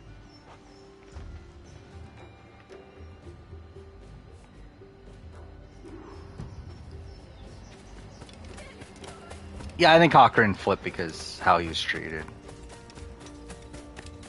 And I think because like he wanted to work with Coach.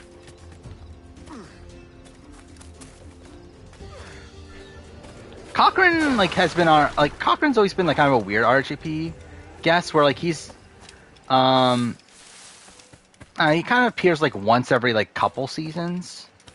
I don't know if he has recently though. But his Kagiyan podcast is really great. I remember that. I really loved his Kagiyan podcast with him like really propping up Tony.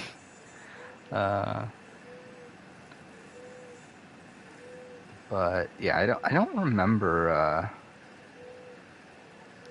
like when the last time he's been on RGP. Oh my god, dude, I can't type. Oh, fuck off. Of course I messed it up at the end anyway. There we go. Has it been since Game Changers? Has he really not been on since Game Changers?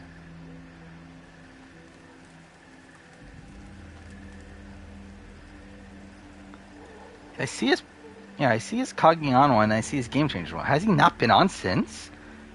That's so weird to me. I could have sworn he was on, like, a bit more recently.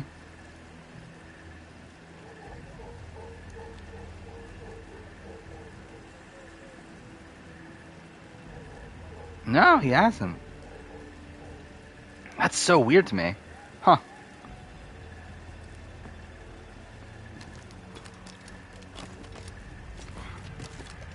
Worst cast flipping or Cochrane flicking? Probably Cass. It's around the same, realistically, but I think Cass's makes even less sense.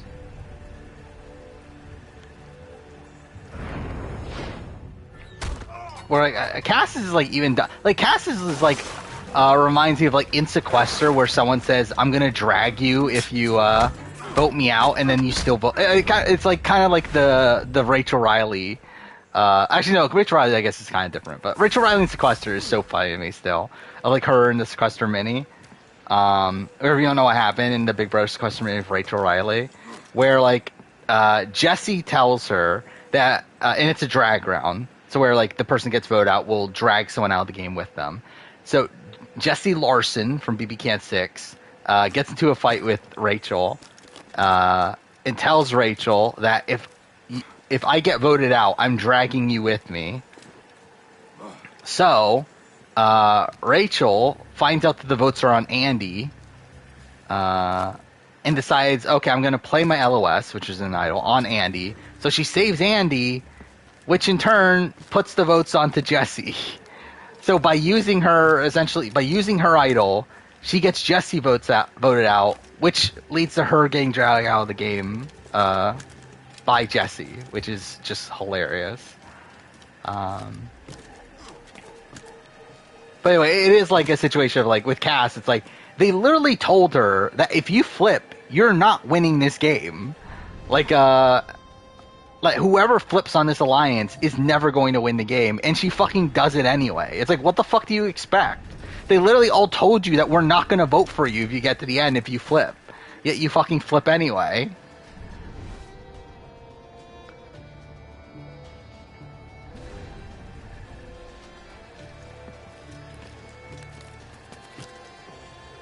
Yeah, Jesse was on season 2 of Sequester. Did pretty well, actually. I just rewatched it the other day. But he was really running the game. Kind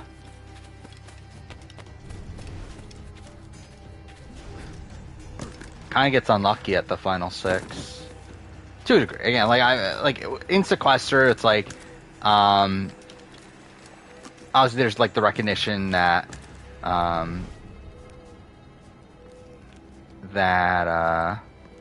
the battle matches are a thing, and you have to not upset people to put you in the battle match and that sort of thing. But like Jesse did was essentially the leader of the majority alliance by the time of the end game. He had like an easy path to Final 4 if he didn't lose the elimination.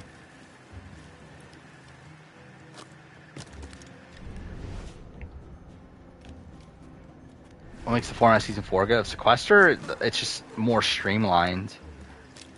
It's not like the original format of Sequester has always been like super janky to me, where like for some reason in the pre-merge 2 people are eliminated per round, and then for some reason that changes, or not pre-jury, and then for some reason at the jury phase it just changes to be a different format for some reason.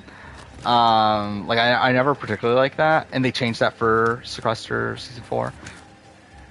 Which, to be fair, that was technically because of the smaller cast and because of what's it called? Of COVID. But I think it was definitely a change for the better.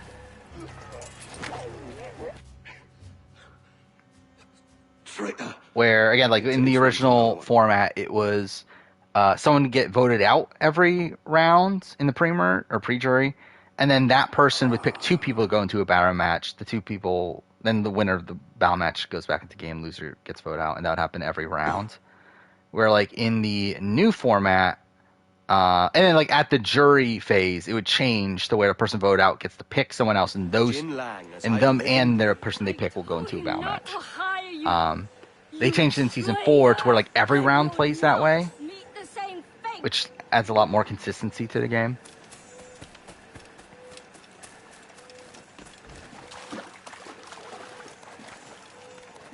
I'll say the one thing I don't like as much about season 4 is that I don't like.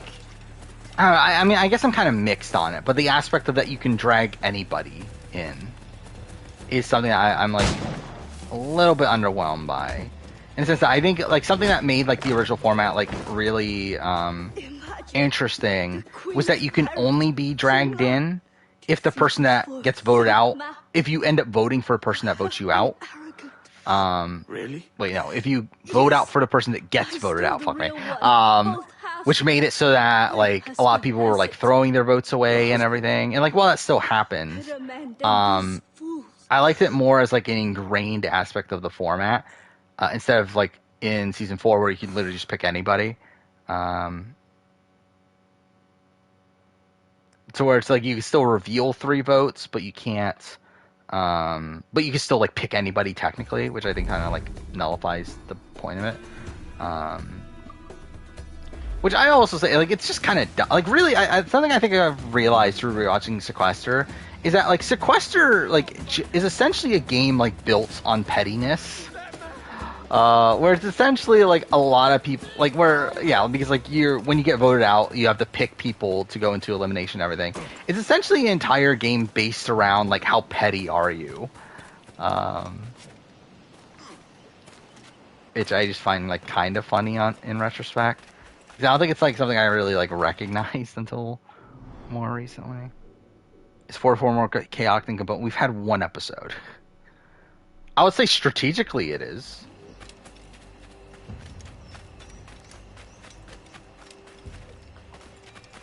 Because like here, I mean, this is like kind of similar to like a BB Can 9 to a degree.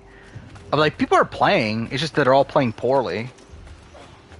Where like Gabon's like, well, most of these people aren't even really playing. Is that like half the cast are like really wacky characters, and then like a lot of these people don't even know what the fuck they're doing. What do I want to do here? Heavy shot? Or should I do round shot strength? 65? That'll be 1. Okay, that's actually really strong then. I think we'll do that. Actually, I don't know. So this is already 120. This upgraded will be 65.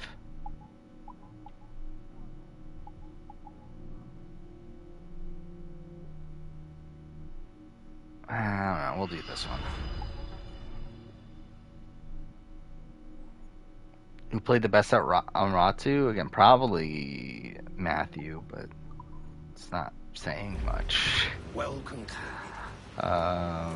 Like Kane probably like didn't actively play that poorly, realistically, but I don't know. And like too, Maddie doesn't technically play poorly. She obviously gives like at least their worst result. Also, it's like I think at the end of the day, it's like probably just don't take out Brandon. Like again, like if you know this guy has an idol and wait, what time is it? Okay. I think we'll start the other Templar hunt. It's this one, right?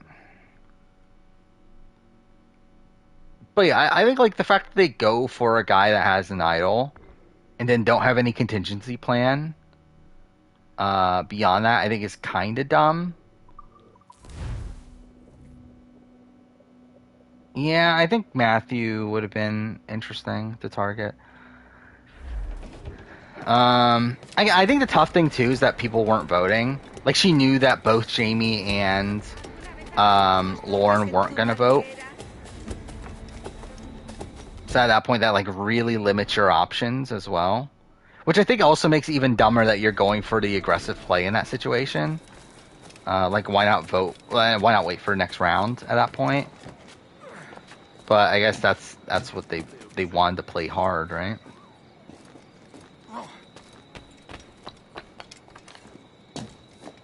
And too, if I'm Maddie, I feel like I'll be a lot happier going out this way than I would have been if like she didn't make a move and got voted out. Well, I think the fact that she like successfully put this vote together and only gets taken out from an idle play, I feel like I would be a lot more satisfied with that being the outcome for my story than oh, I just didn't do anything and they just voted me out unanimously.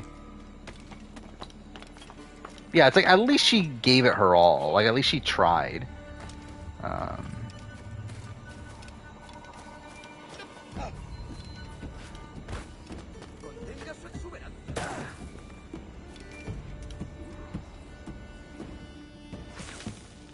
Yeah, I think that's kind of an apt comparison, Maddie and Brianna.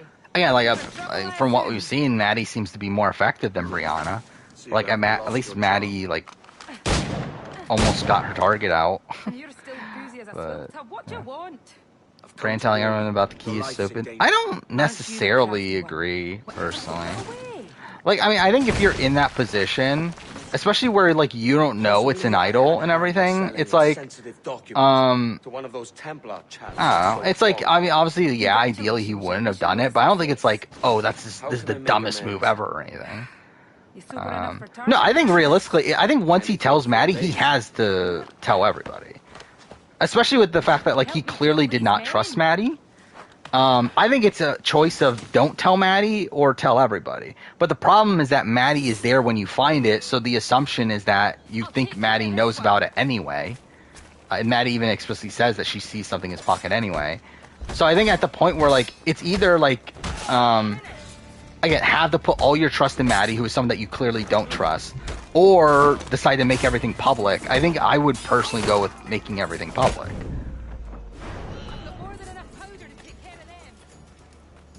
Because, like, for all you know, Maddie's just going to end up using this information against you anyway. What's the point of this again? Like, this is entirely pointless, right? Like, the carrying of the... Like, this is just to blow up the things, which you don't even have to do anyway.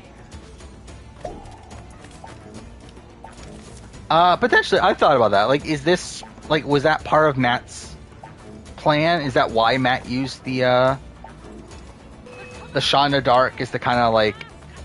alert Brandon to playing the idol, which I don't think it is, considering, like, why wouldn't he just say, hey, Brandon, play the fucking idol, instead of, like, actually playing a shot in the dark. But I do wonder, like, how involved Matthew was in this.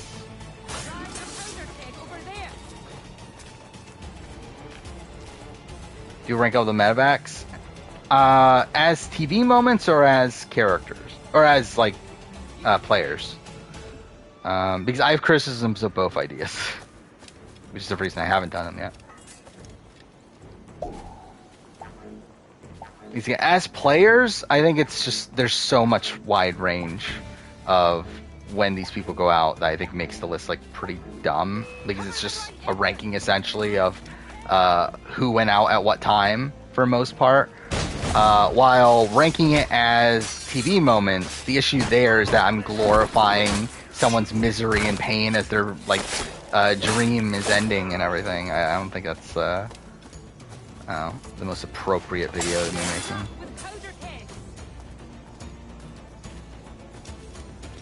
I think Brandon, I think Matthew's idol play, or Matthew's Shot in the Dark play, probably influenced Brandon playing his idol, I would guess. If he wasn't planning on using it already, I think that definitely is what spooked him. But again, we don't know for sure, obviously, until exit interviews. Will Safe Scroll be added for next Shot in the Dark? Yeah, the Shot in the Dark is always a 1 in 6 chance, right, for coming into Tribal.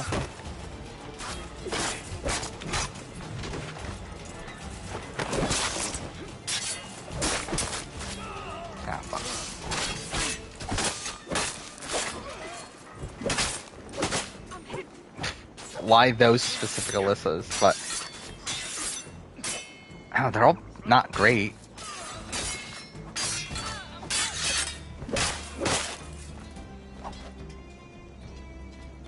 Yeah, I don't even know where to even really rank them, because I think they all have, like, very different issues.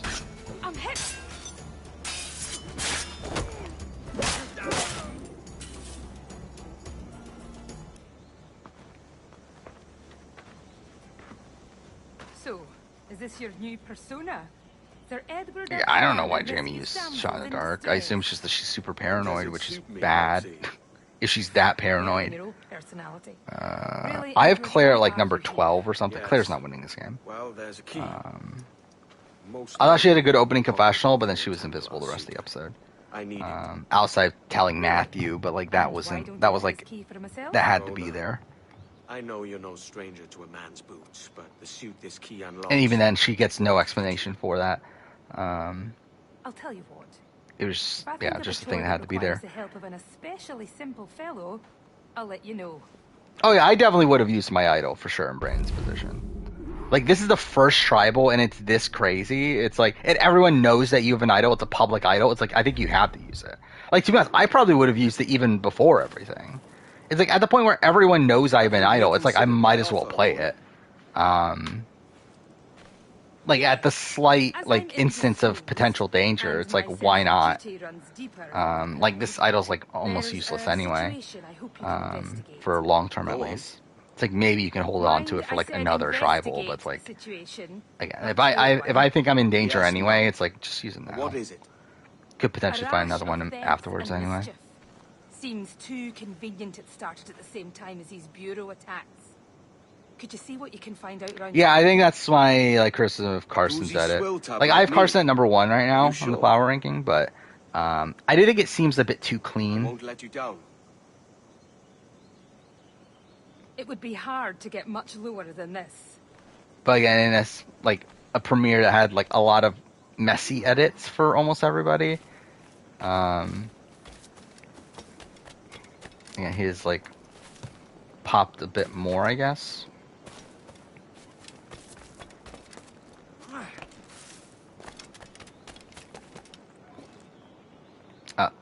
Cool.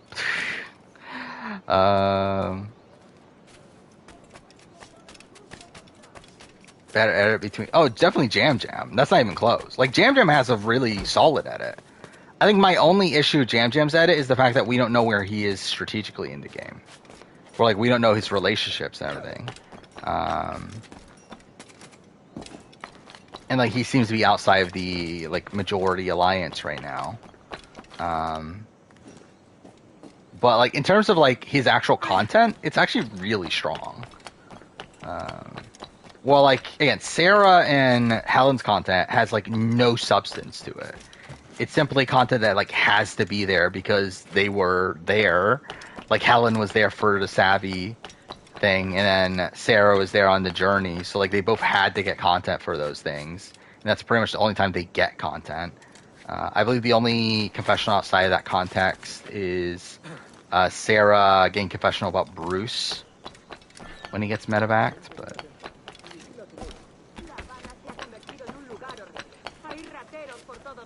Yeah, I kind of forgot about that confessional until I mentioned it like a bit earlier. Yeah, that's actually like that seems like a very like foreshadowing confessional, doesn't it? That one, like he said that we'll win this game for you or whatever. So that definitely does give a massive boost to Tika. That's their tribe name, right? Whatever they are, the Purple Tribe. No, I don't think it'll be a female Pagonging. By the way, also, I did find it funny that in the Jeff interviews that came out this week, Jeff seems to be very low on 43. Like, I just find it funny, like, how he was talking about 43 as an anomaly and everything. And talks about how even he was surprised that Gabler won and everything.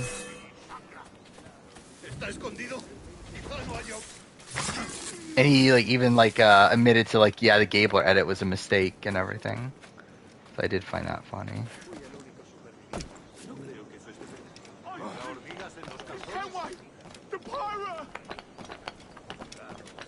That's the thing I do find like really fascinating about Jeff, is that like people criticize Jeff all the time, and like Jeff is aware of it.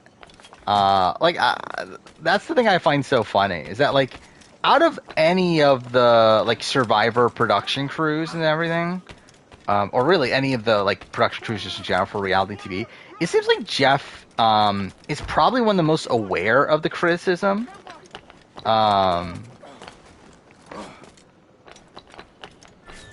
Where like he constantly talks about like how he knows that people don't like a certain thing or whatnot. It's just a matter of like how bothered is he by those things. And like there's like some things that he seems to relent on, yet for some reason like forced fire making is something that he's like not.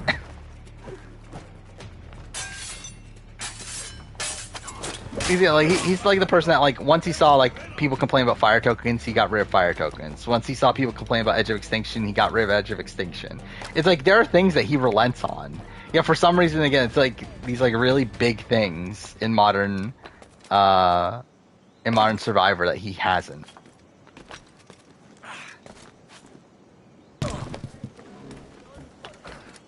I rank Kevin Jacobs amongst Survivor legends? I don't, because I wouldn't mix the two.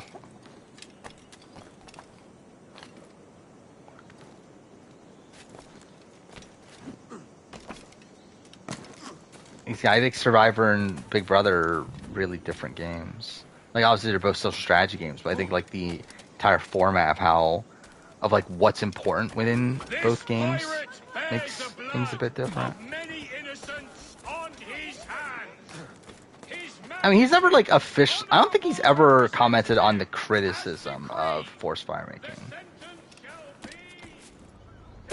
Like, I know he's definitely talked about forced fire making and why he loves it, but I don't think he's ever talked about like the criticism other people have with it.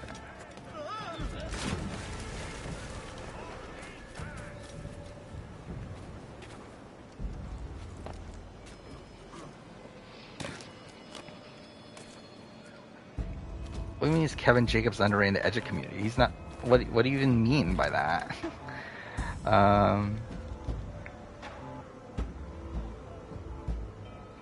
Yeah, it is funny that like Kevin. I do still find that like one of the funniest moments that the finale where like everyone assumed that Kevin's girlfriend was fake at the moment where he mentioned that he had a secret.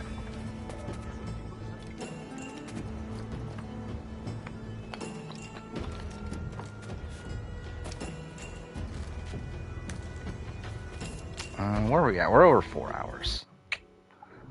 I think we'll probably end. Because again, I don't really have anything here that I really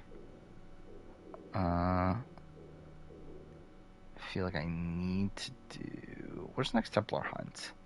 There? No. I think I'll probably just continue on the story next time.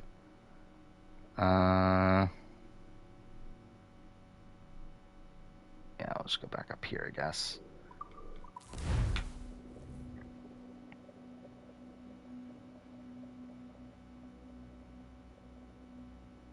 No, he didn't flip... Wait, Kevin didn't flip Josh in 1 hour. He flipped them over the course of the week. Or we're talking about, the keeping the final 3? You're talking, like, during the final 4 round we're talking about? Then yeah, okay.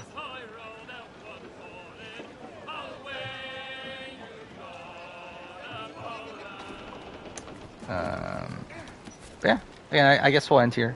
So yeah, again, plan on having the daytime stream on Saturday at 1 p.m. Eastern Time. That is still the plan. Plan is to play through the entirety of fucking Walking Dead Telltale Season 1 if I don't lose my mind. So that'll be great. My BB Can 11 cast assessment will be out then. Be out an hour before that, so that's something. Yeah, we really don't have that much going on in between now and then outside of just more context, like more like exit interviews, stuff like that for 44. Survivor Michigan will be tomorrow night. I'll watch that. Yeah. Yeah, not even Australian Survivor. So yeah, really just that's about it. I'll probably watch the Challenge reunion, I guess, for some reason. I don't know. Best move in the new era so far? Yeah, probably Cody Blindside. Or Omer Blindside. 1 to 2.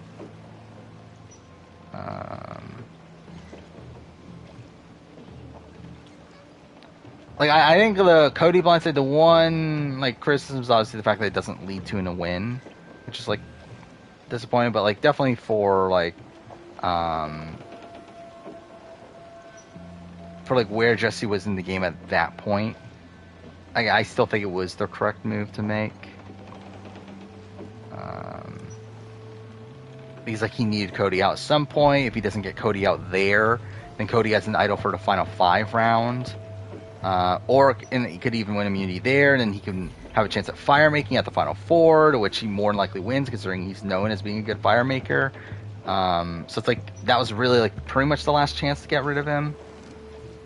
Shan Blindside, I mean, it's good too. I think the I think it's kind of a similar thing, and also I don't think it's as to me. I think the Cody vote is more impressive than the Shan vote. Where the Cody vote does like so many things with just the where like he steals Cody's idol, uses that idol as a way to flush Carla's idol, and then gets rid of his closest ally, someone that was going to beat him if they got to the end, while also like showing the jury explicitly that this is his move. While the Shan Blindside was like good, but also it's like one, it's like Final 8 is a bit early. I do think again, I said this at the time, I still agree with that. I do think for Ricard, it probably had to be done there, considering also again Shan had an idol. Shan also had the like alliance with Deshawn and Danny and Liana. So it's like Final 8 was really the last time that Ricard would have his numbers. So like I get why he makes the move there. But even then, like with Ricard,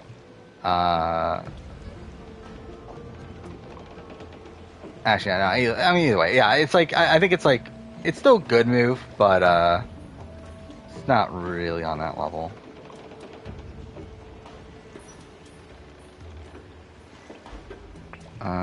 Do we value a successful outshot in the dark as much as we value a successful idle play? I value it even less. Well, like to me, it's an idle play that is literally a 1 in 6 chance of it happening, and can also only be used on yourself, right? So, I don't know. I think it's worse than like I would demerit your game even more if you survived through a shot in the dark.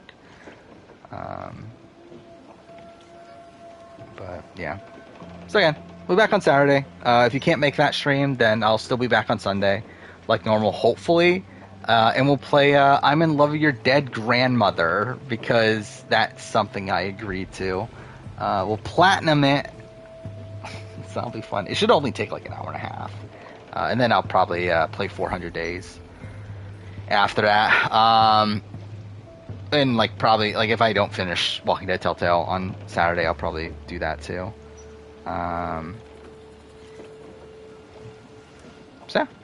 I guess that's it. So yeah, see you guys next time.